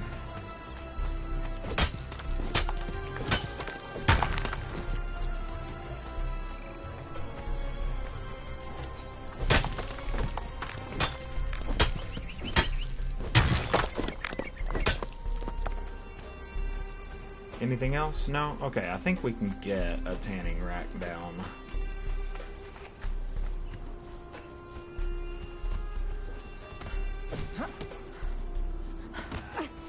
Gonna have to build a portcullis, or not a portcullis, maybe a portcullis. I don't think you start getting gates until tier 2, so I don't think we can actually build a gate into this wall, but I think we could probably build a nice little door. What is it called? There's a word for like a small door in a wall for people to get in and out of, like messengers and stuff. Postern gate. That is the term.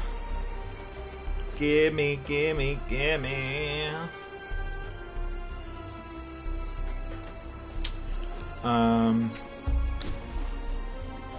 Yes. Okay, cool. So, let's put the tanning rack right there. And then, ooh, a tanner table. We can get a tanner table right here. Nice. Oh my god. What kind of storage tables are there again? Skinning. We do need that. So let me see. Do I have any iron? Do I have any iron reinforcements? I do have iron reinforcements.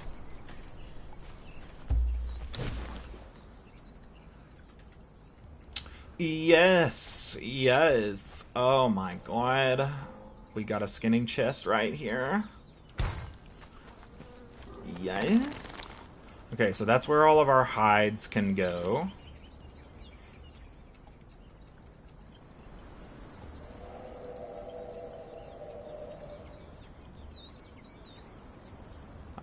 We can keep the leather because we're working on medium armor anyways. So we'll keep the leather in there.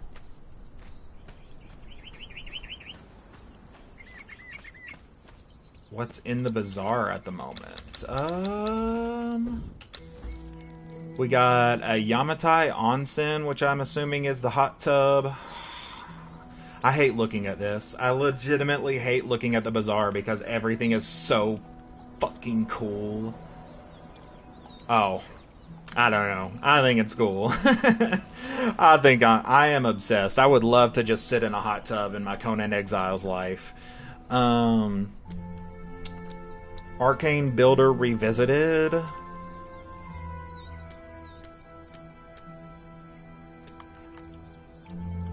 Humble Life clothing. I would love that too.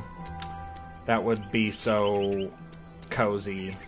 Just to pop in here. Humble Life clothing. So good. So good.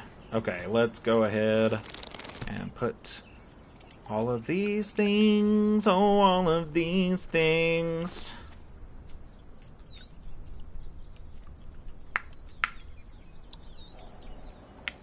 We are not getting rid of our reptile hides because I need those for the abyssal armor sets.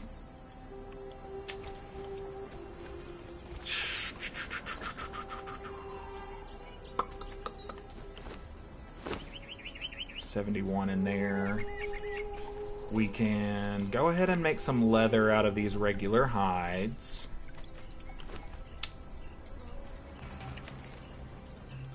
Sweet.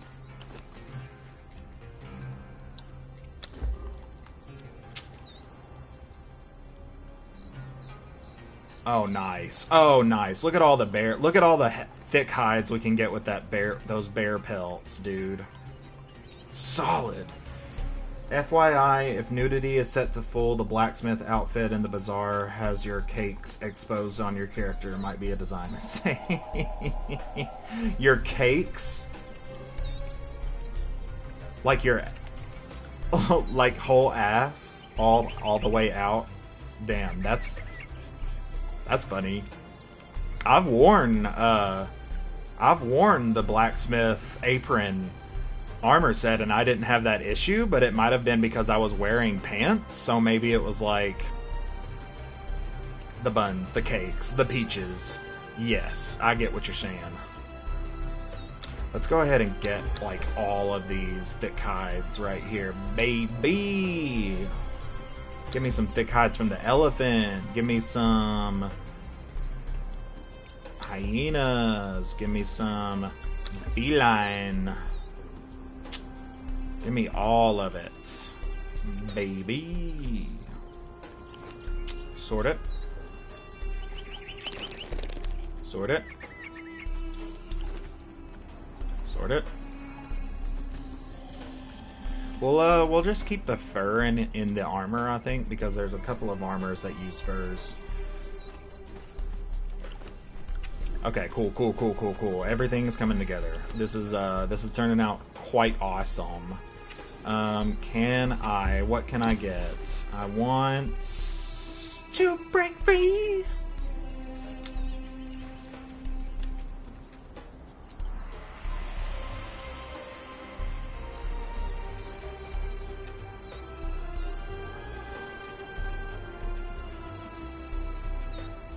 Bro, where's the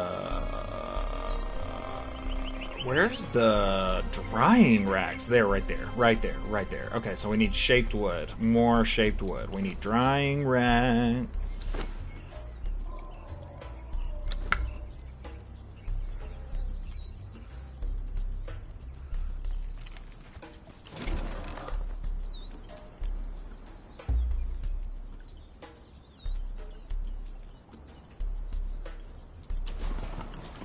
I don't like how you have to interact with those twice to get the lid to close. I wish that the lid would just close after you're done using it. But whatever. Whatever.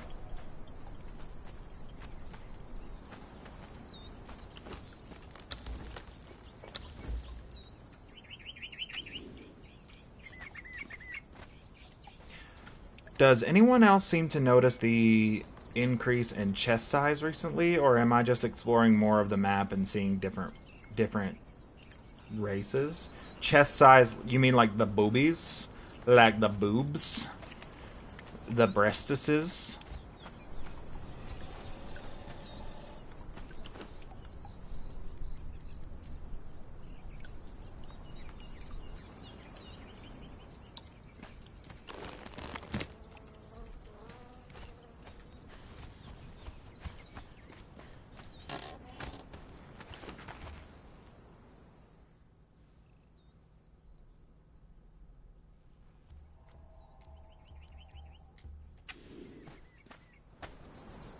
I don't know where I put...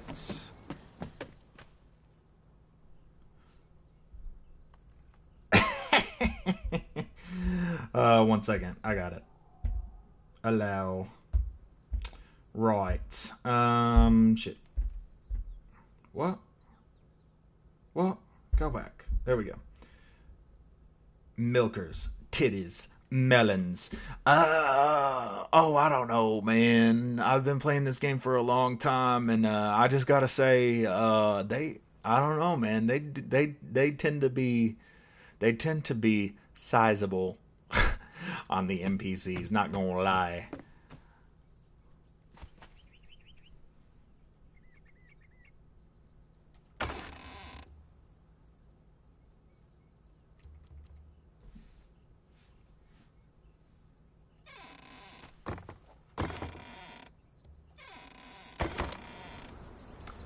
Put some tar.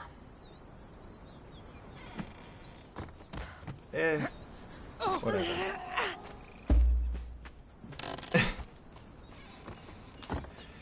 Yeah, usually I'm not paying attention. I'm just trying to kill them. But yeah, I gotta say, from somebody who has been playing this for a while, yeah, they tend to be sizable on the NPCs. But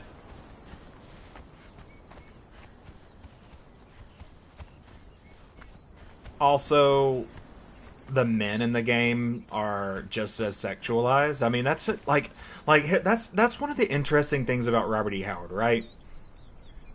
You got to take Robert E. Howard for who he is. Just like you take Howard H.P. Lovecraft for who he was. It does not mean that they were right. They were never right to kind of hold the beliefs that they had and stuff like that. It does not mean that they were excusing anything that they supported or anything that they advocated for in terms of like violence towards people or in terms of just like general social any sort of general social ills they might have supported that we today recognize as social ills and at all times should have been recognized as social ills, right? But Robert E. Howard was part of this kind of cult of the body in the early 1920s, 1930s when he was writing the Conan stories. It was a cult of the body. It wasn't necessarily about sexualizing just women. It wasn't really even about sexualizing people at all, even though that was kind of the effect that it had regardless of the intent. But the Conan stories were written to glorify this kind of sense of sort of like Olympian athleticism, and the themes of Conan are typically like questioning the relationship between humanity and corruption, questioning the relationship between modernity and corruption, the relationship between kind of quote unquote the civilization and the wilds, which was not just Robert E. Howard writing. If you've read books like White Fang or Call of the Wild and stuff like that, a lot of those books were also asking that question of what is the relationship between humanity and our baser instincts? What is the relationship between civilization and corruption, and which is preferable, if any? And Robert E. Howard kind of seems to fall on the side of he's very convinced that modernity is resulting in a sense of kind of social. He would probably use the word degradation, but it's not even really degradation. It's just sort of like a sense of it divides people. So civilization, in a lot of ways, kind of civilization, right? These terms that they would use, the writers of stories like this would use. Well, look at that. I didn't even know I was doing anything. These sorts of terms that they would use as the writers of the fiction of the time would speak on... Hold on. Sorry about that. Oh, man. Oh, it expired. What? Okay, Elemetric said, yes, I agree to that. The moobs, man boobs, are all different shapes and colors. There's always a lid for every pot. Yeah, there's a lot of diversity in the ways that this game represents the human body, and I think that is a kind of a plus on the side of the games. I don't like the way that wind chime is sitting. I think that is a plus on the side of the games, if only because it's one of the ways in which Conan Exiles represents its source material. Because that's what Robert E. Howard and a lot of writers at the time, in Robert E. Howard's kind of circles, were writing about. Like this obsession, this cult of the human form, this kind of obsession with what does peak form look like, and what it coincide with, you know? And of course that would end up in being in a lot of like fat phobia and stuff like that. It resulted in a lot of racism. Let's just be honest, you know what I mean? Like if you've read the Robert E. Howard stories, which I have, they are definitely racist at times, and that's just something to recognize about the text. Just kind of a fact of the text. And it's like, there's a lot of bath water, but there are babies. You know, there is a baby in this bath water. You know what I mean? And that's something that I have, you know, in my even personal, as an author, which I'm an author, I write books. I have 2 published books. If you want to know more about that, then you can hit me up on Instagram, on Threads, something like that. Mainly Instagram. But or if you know me from a Discord server, message me on the Discord server and I'll give you the information if you want to buy my books. Shameless plug. I gotta make bread.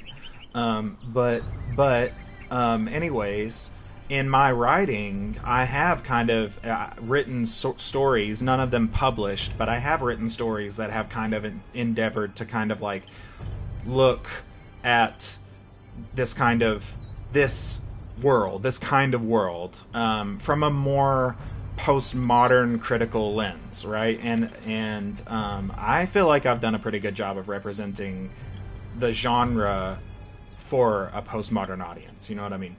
But it's an element of the text that's there, and in the same way, like with this cult of the body, right? It's all about that they were kind of obsessed with this idea of athleticism and this idea of like, what does the healthiest form look like, and the relationship between between forms and attraction, right? Like, what are we attracted to and stuff like that.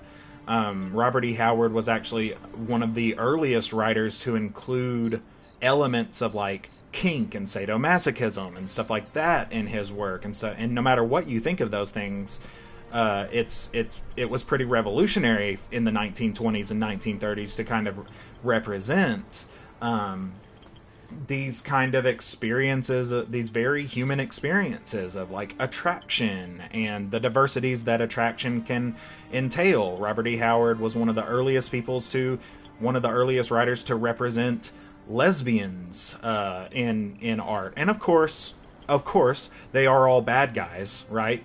But that it was largely true from the 1920s onward anyways, due to things like the Hays Code, and I can't remember what the equivalent of the Hays Code is for comics, but it was essentially the equivalent of the Hays Code for comics, and largely beyond comics, entering into written narratives like what Robert E. Howard was writing.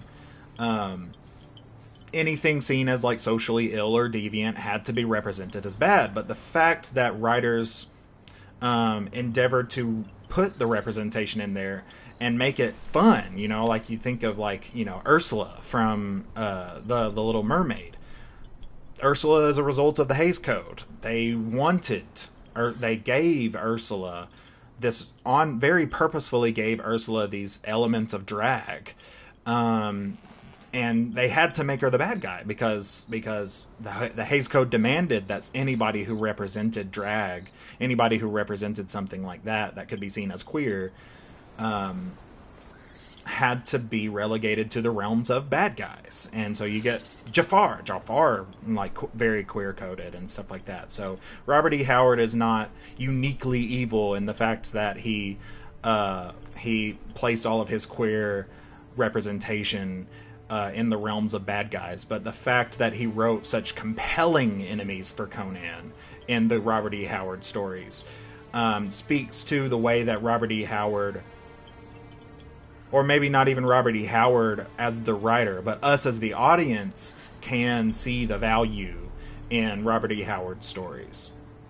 Very, very much caught up in a cult of the body, a cult of athleticism, a cult of fitness and stuff like that. And if you look at Robert E. Howard, he's not a very fit guy, you know what I mean? So it kind of speaks to maybe even a little bit of an insecurity or a sort of like neuroses on Robert E. Howard's part, that he was so obsessed with this kind of peak figure. And he didn't relegate that to just women or men. He was obsessed with this cult of the body on all sides of the gender spectrum. And even when it's problematic, it's interesting to understand the text and understand what it's talking about.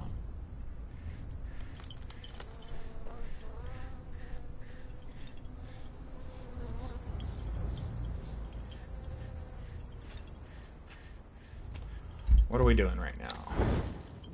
Besides ranting.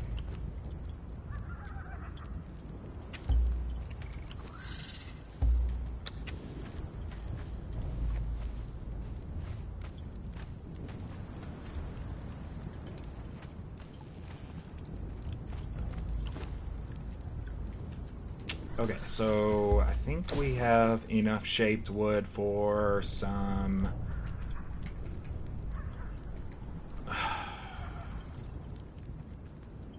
general. There we go. Yeah, we need tanning racks, one for wood. One for wood. And we need one for meat.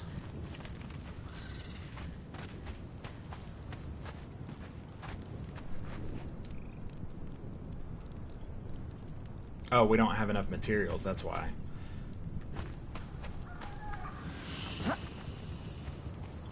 That's fine, that's fine. Now we can make dry wood. So now we can make dry wood, we can dry food, which is, whatever. We definitely probably do need to make some dry food here soon. Leather. Leather goes in the armorer.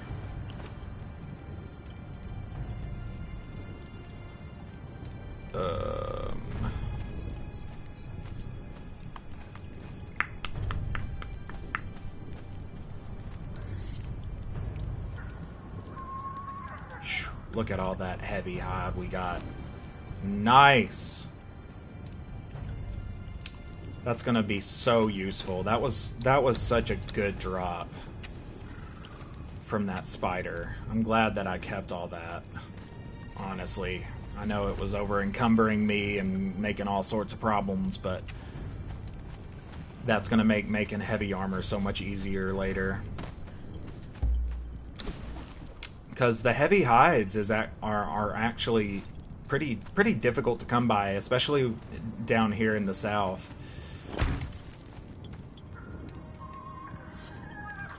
I think I need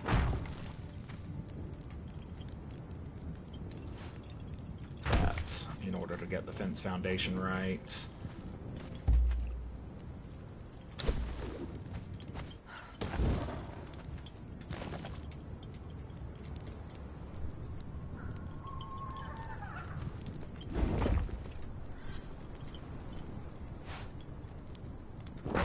Nice. Okay. Now we can delete that and put another one down. There we go. Almost done with the wall. Almost done with the foundations of the wall, anyways. I think we've waited around enough that everything should have respawned by now. We're pretty low on wood actually too, so I'm gonna go ahead and get some. What do we got to repair?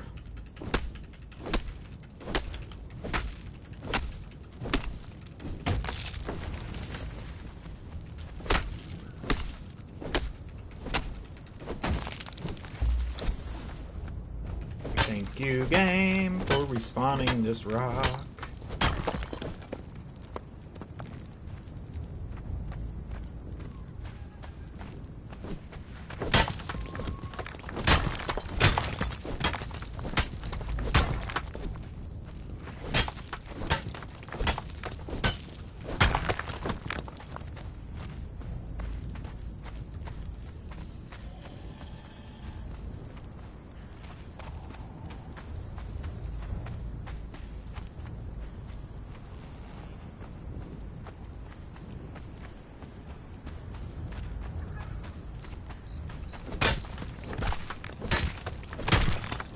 Yeah, I don't know if I would ever call Robert E. Howard a socialist by any means. I don't, to the best of my knowledge, I don't think he had any sort of left leanings in his politics.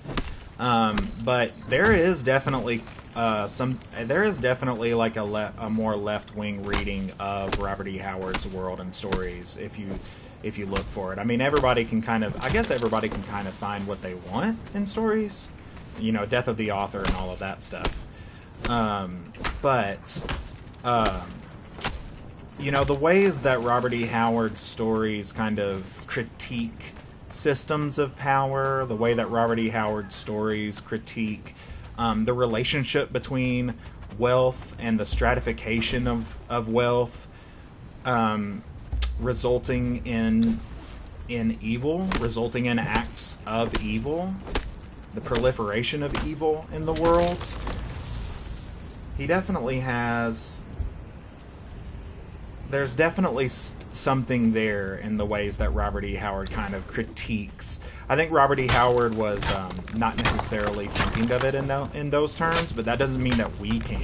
And that's one of the things that I always found very interesting about the text, is how Robert E. Howard critiques power. He critiques, quote-unquote, civilization.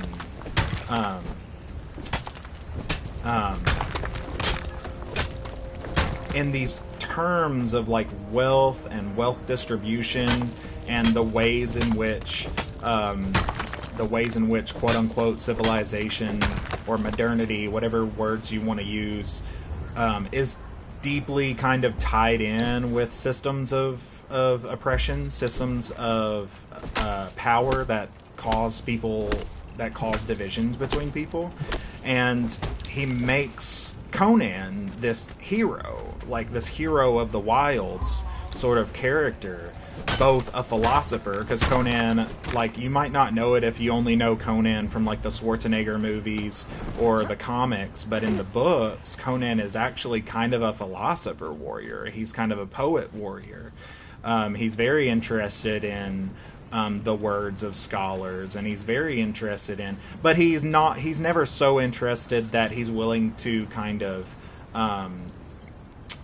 separate himself from that which makes him human. And that's kind of the idea, is like poetry, language, philosophy, all of these things work best, you know, when put in tandem with, you know, what makes us human, and our innate drives to work and to build and to survive.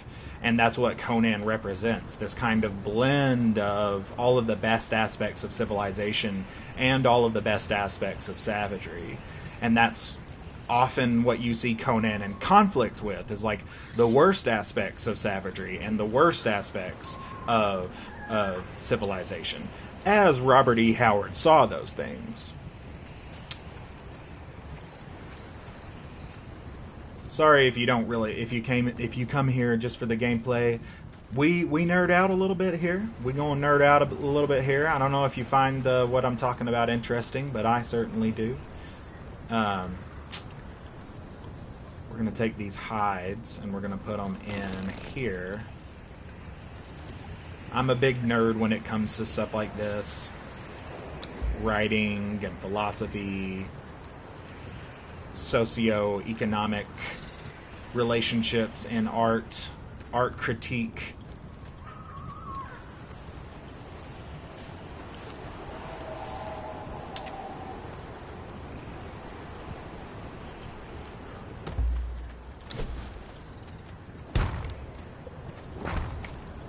Okay, cool. Yes. Now we are connected. Solid.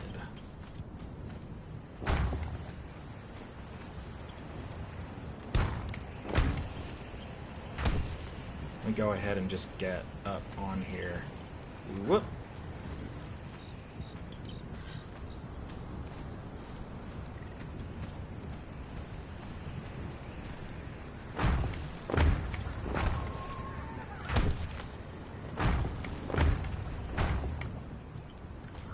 We're so close. We're so close. Just tinkering on my 3D printer while you talk. Sounds like an average weird guy thing, the Conan guy, not you. LOL. Yeah, I mean, 1920s. 1920s, that's when the original Robert E. Howard stories were written. It's cool. It's cool history to look into, you know what I mean? Like, I think a lot of people tend to think that, like, Lord of the Rings, it was kind of the peak of fantasy of the time, but that's not necessarily true. I mean, Lord of the Rings, Tolkien was kind of writing these longer form narratives, but Robert E. Howard, H.P. Lovecraft, these were people writing short stories for magazines. You know what I mean? It's a very different style. It's almost like the difference between cinema and TV nowadays. And the relationship was just different. You know, Tolkien was seeking to elevate fantasy in a lot of ways, whereas Robert E. Howard was seeking to reinvent fantasy in a lot of ways. Both of them were, in different ways. They were both kind of looking to reinvent fantasy in different ways, and it's just so interesting to me anyways. I'm a huge nerd when it comes to like art history and stuff like that, and I just love looking into like why things are the way that they are. Why do these stories exist? Who were the people writing them, and what can we take as modern artists? You know, what do we take from their works? I'm obsessive like that.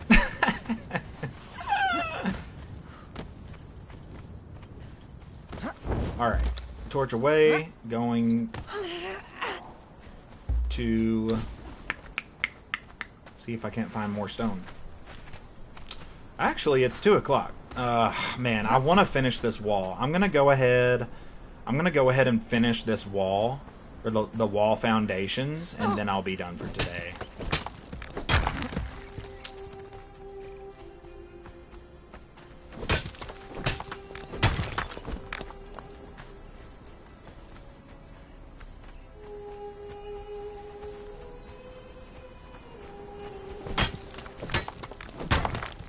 I feel like I can do it, man. I just need a bit more rock.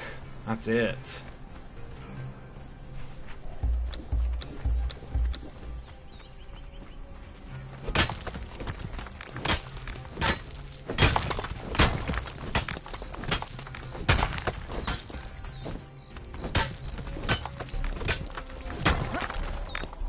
How much wood do we have? 348? We're good on wood. Alright, let's just go ahead and just see if we can get all of this rock.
Yeah, it's getting there, ain't it? It's getting there, ain't it? I'm really working on it. I just want to finish this wall. Yes!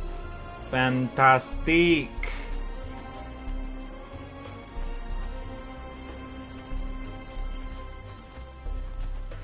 Fantastic.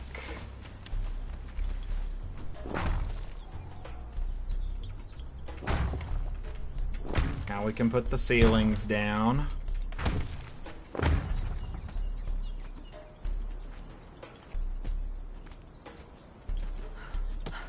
Come on. Come on. Just give me some ceilings. Just give me enough for the ceilings, dude. These things are cheap.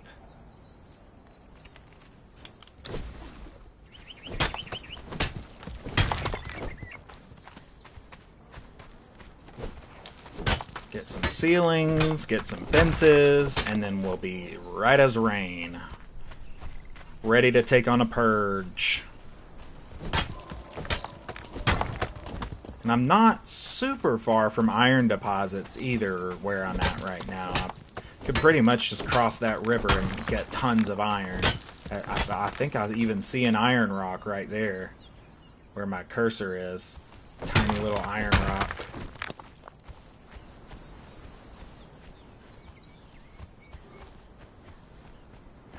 Come on. Come on, Lee.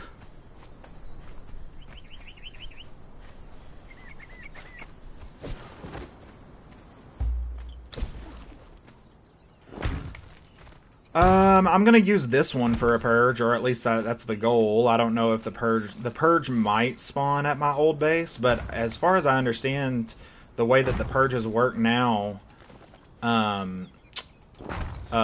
they only pretty much go to where the coffers are, because the purges aren't based on your XP anymore. They're based on your coffers.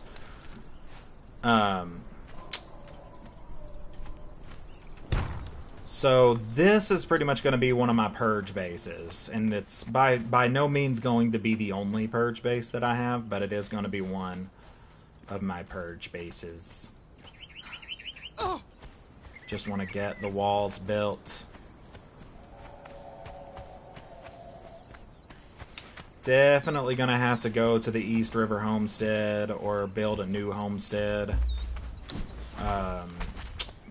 Build a West River Homestead next time. Tamari. When we play tomorrow, because I need somewhere that's better for food production. Where I'm not using so many of the resources around the area to build up the fortress. It's good to have a diversity of bases, honestly. It's probably not something that most people would do, but I think it's a good thing to do, to have, like, you know, you have like a base here that's better for food production, base here that's better for defense and purge defense and stuff like that, thrall production, stuff like that. I like to have a diverse array of places to go so that I can have more tables going at once, because sometimes the crafting time isn't huge, but if you're trying to create in bulk, I have my crafting time to where it's actually pretty brisk. But if you're crafting in bulk, I mean, it took like 10-15 minutes to get all of those bear hides turned into thick hides. So if you're working in bulk, it's always good to have a lot of crafting stations going at once. Now, most people would probably have...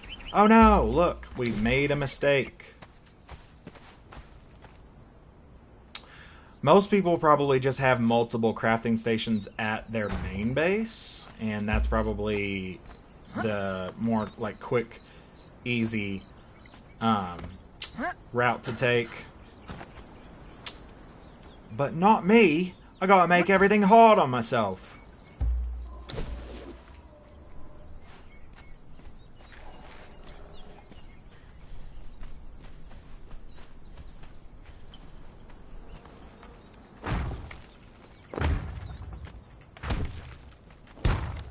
Yeah.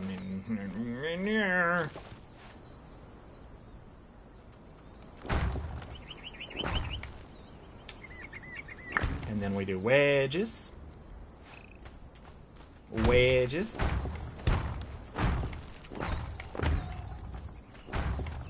And then we do squares.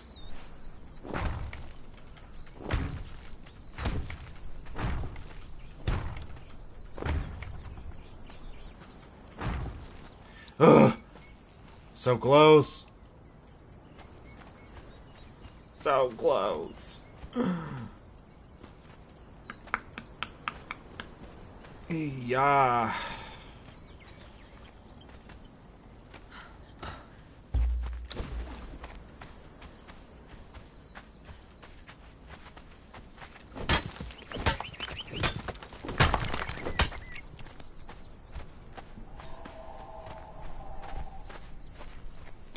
Let's just go over here and do this whole landing.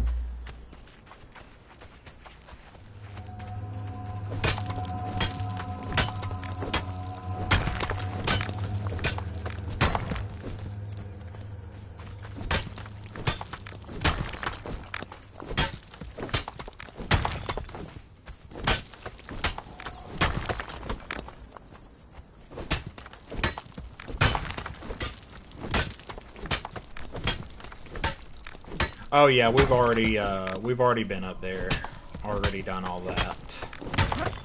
There's only really 2 or 3 ghosts that I haven't checked out on the South River region, or south of the river region. I mean.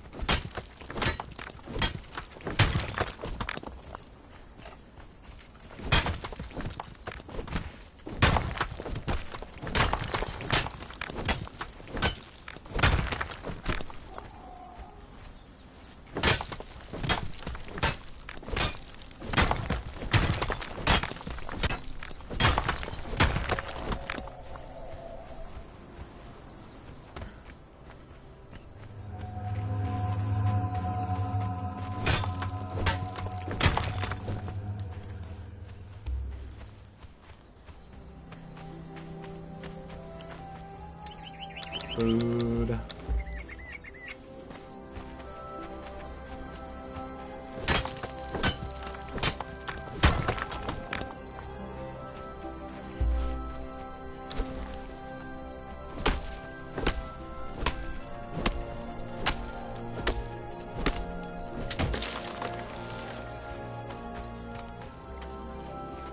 Boop.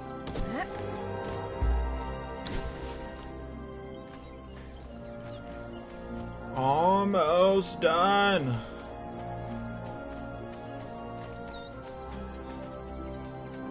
Got.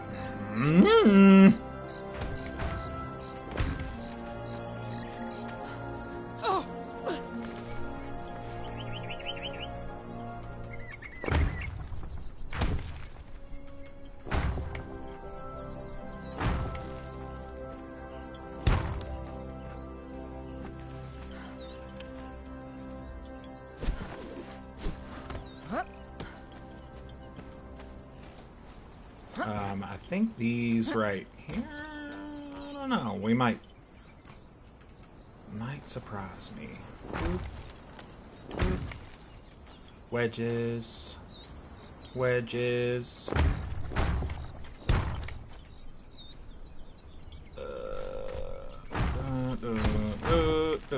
And do. Would you look at it? Now we got ourselves a well. We got ourselves a well. Mm-hmm. Fences. Hey, hey now.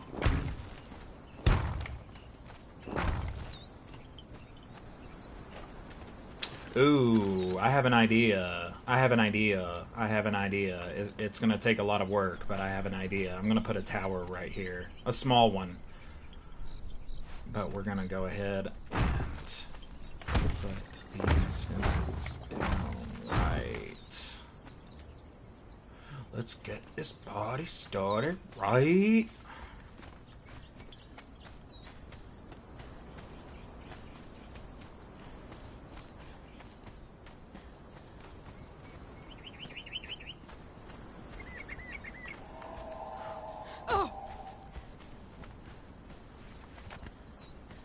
I do wish I kind of had a I wish I had a PC that could run this, because I would probably sell castle builds. Ooh, we're getting a sandstorm. We're getting a sandstorm. Not now. Not when I'm so close. Get this. Get it.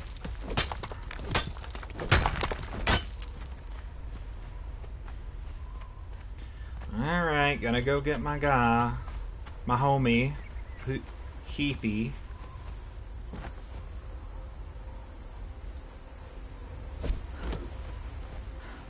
Heapy. Come on, bud. Let's go inside. Boop.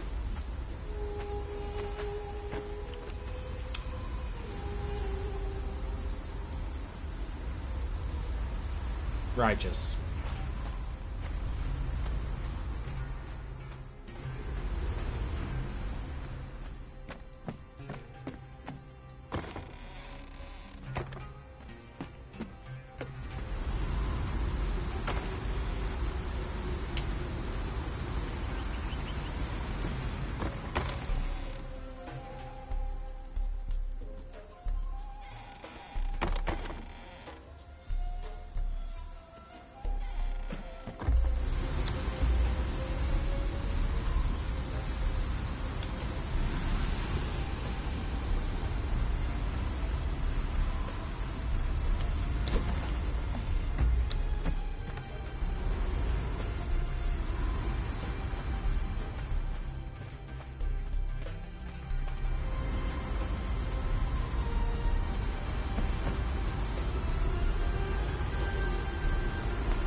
Taking damage.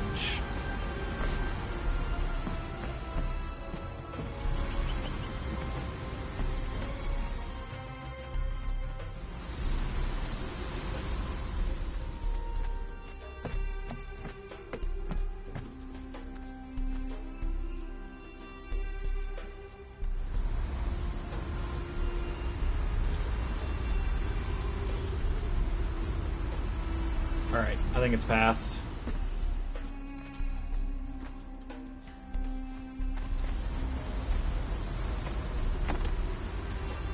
Yep.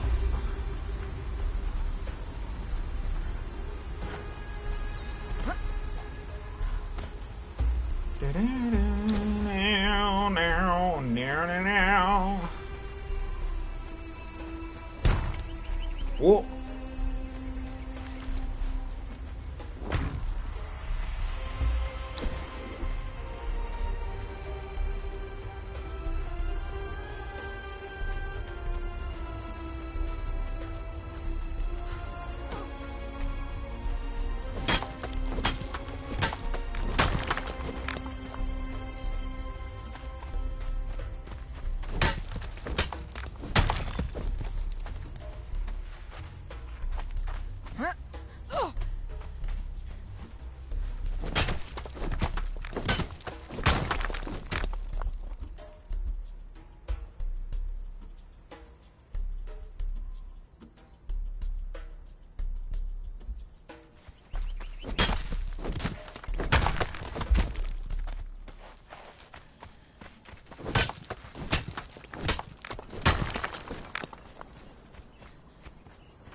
Okay. Oh, please, for the love of God. Huh?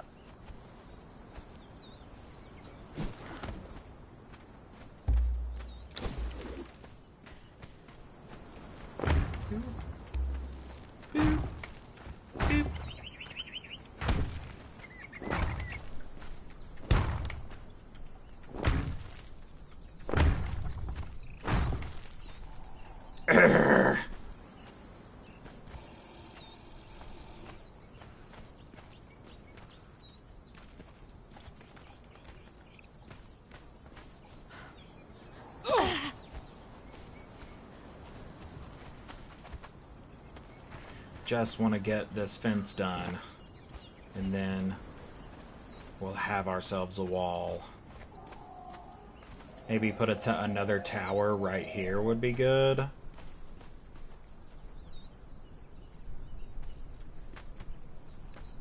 So we can get one right there.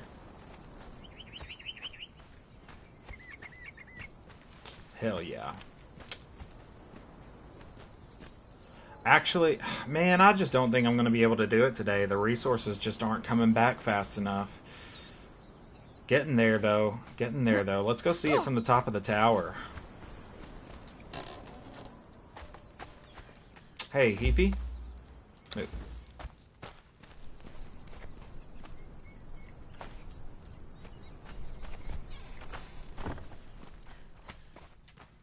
Dude, I didn't even finish my coffee.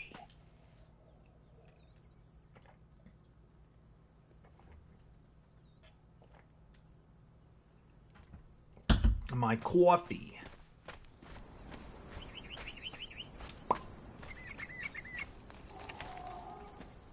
Let's look at the mostly finished part of the wall.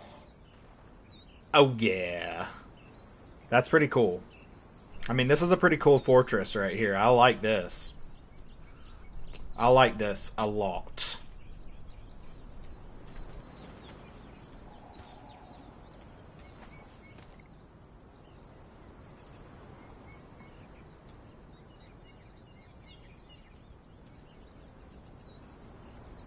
I have always had the goal. I feel like everybody in their Conan Exiles life. It is a great view, isn't it? I like down there too. I like the view of like the workstations. I'm gonna put probably roofs, like thatch roofs, over the workstation so that they are blocked from the sun. I think that would be a nice like little realistic touch. But it is a great view, regardless of the view of the landscape, anyways.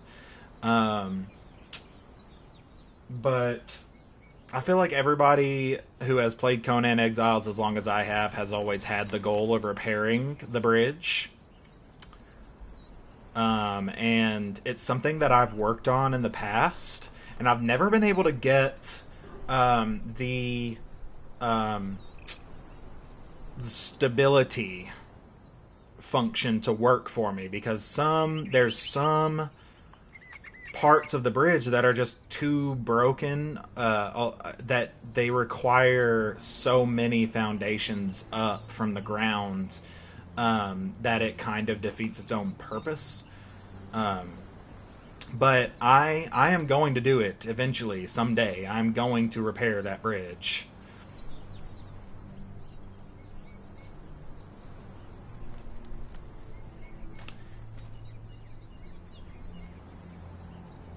But I would like to have a little dock, too, like down on the beach. You know, I'd like to take this fortress and put a little dock down there so it can have some fishing and stuff like that. Like I said at the beginning, I was telling Elementrix at the beginning of the stream today, I think that I definitely want to come back and do some builds in creation mode. But my rule for myself, right? And Elementrix had a good point where he said, you know, you bought the game, there's no reason to put unnecessary rules on yourself. So true. And I agree.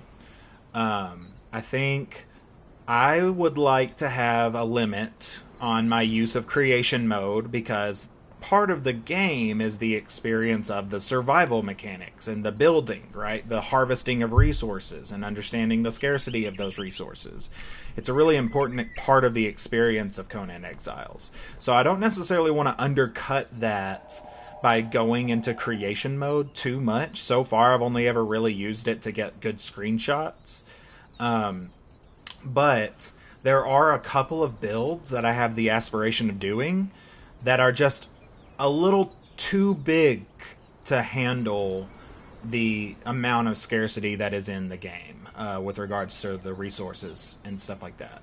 and there's no real way to get around that scarcity like a sort of thrall trading system, which I was talking about with Elementrix earlier in the stream today. I was talking about how cool it would be to have kind of like a Fallout 4 style trader mechanic, and they even really already have thralls that are really good for that. Thralls that carry backpacks. They're called bearers, and I think that it would be really cool if at some point they enabled you to make trade essentially between bases, so you can kind of get higher tier resources from north all the way down here to the river in the south, so that you can have tier 2 bases in the south as long as you're able to kind of like maintain these trade routes. They even have roads. They have a building block that is a road building block, and it's essentially just a gravel road,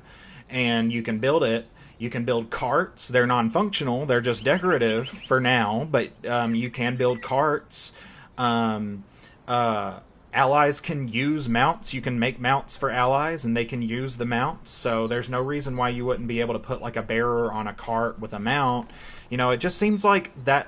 I hope that that's the direction that they take things in the future of the game. Because I would really love to see a more robust system of connection between North and South, so that way it's not so stark, especially on long-term servers. You know what I mean? That would really lend itself to almost like a sort of like EVE Online player-managed economy per server, which would be so cool. I think that this game is ripe for that sort of thing, dude. And I would really love to have that so that I wouldn't necessarily have to use Creation Club so much. Or not Creation Club, that's Bethesda. Creation Mode. But as things stand right now, I for big builds, like I want to build a city right here, Makshika. Where is it? Makshika, right here. This location, that spot right there, is perfect for like a river city. You know what I mean? Like it's just perfect for like this kind of Mesopotamia style river city.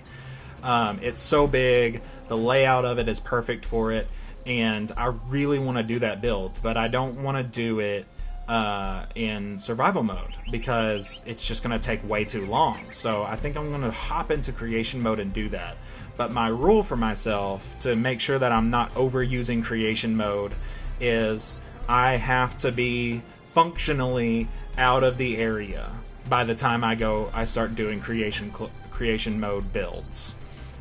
So I do not want to have any sort of drive to use any build that I make with creation mode in a functional way, like in a way that's like functioning as helping me with the survival mechanics, because the survival mechanics are part of my gaming experience, and I don't want to ruin the experience for myself, right? I like the survival mechanics, I like the slow build, I like all those things, and I don't want to ruin those things for myself by being too liberal with the creation mode.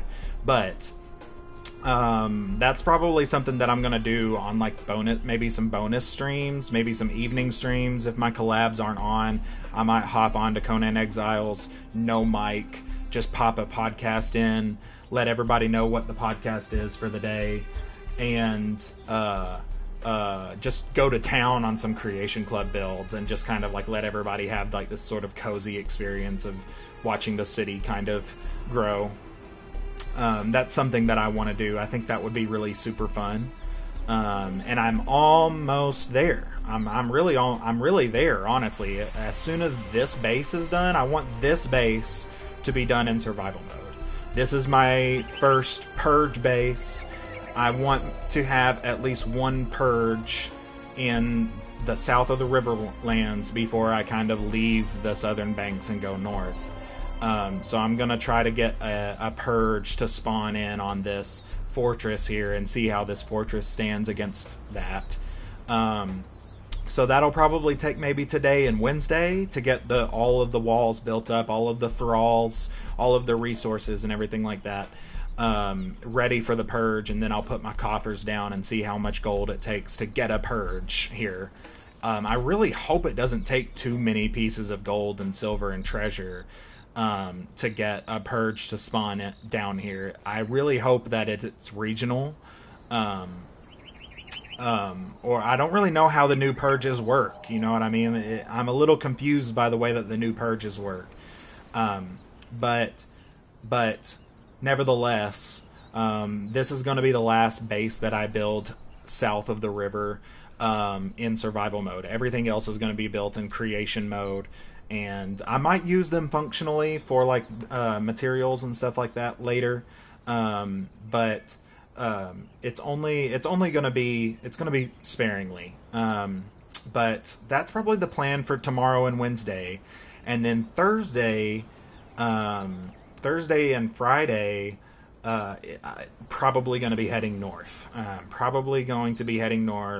Hopefully by Friday we are doing the Sorcerer's Cave. If not Thursday, we'll do the Sorcerer's Cave, because I do want to start getting into the magic system a little bit, and it kind of starts at the Sorcerer's Cave. That's where you get your first real book and your first real like spell book and stuff like that, and access to schematics for spells, stuff like that. So definitely going to be aiming for this for Thursday, if at the latest Friday, and then probably going to end up building a base somewhere. I know I built one base right here that was really cool. Loved it. I built one base right here that was really cool, and I loved it. So probably going to be looking at building bases in this kind of area, somewhere in this area right here. Going to want to have a fortress, if not a homestead. Might end up putting a homestead somewhere kind of closer to the river on the north side. Maybe trying to find a good place on the north side of the river to put a homestead that can kind of serve as like a halfway point between where I want to build a fortress in here. That's my map. That's my road map for this week anyways. So at any rate, that is going to be all for today. Thanks everybody for tuning in. Thanks for sticking around, if indeed you still have. I hope if you haven't already that you'll hit the follow button and turn on notifications to know when I'm going live. If you want to see pictures of my cats, the screenshots that I take from my playthroughs, and just kind of keep up with general things going on in my life, make sure to follow me on Instagram, Threads, and Reddit at chronic_kitch08. And if you want to see the archives of my Let's Plays, including this Let's Play, Dragon Age Inquisition, Icewind Dale, really any story game, single player story game experience I play, I'm going to archive on YouTube. Look forward to the base build. See ya. Thanks, Skippy. We are going to... I post all of my archives on YouTube, so go check those out at Chronic Kitch. Please subscribe. If you're watching this on YouTube, make sure to subscribe, turn on notifications to know when we post new videos. And beyond that, I hope that you guys have had fun, and I hope that you continue to have a fantastic day. I know that is going to be my goal for the rest of this happy Monday. And without further ado, thank you very much, and I'll catch you tomorrow at 10 a.m. Central Time for another episode of Conan Exiles.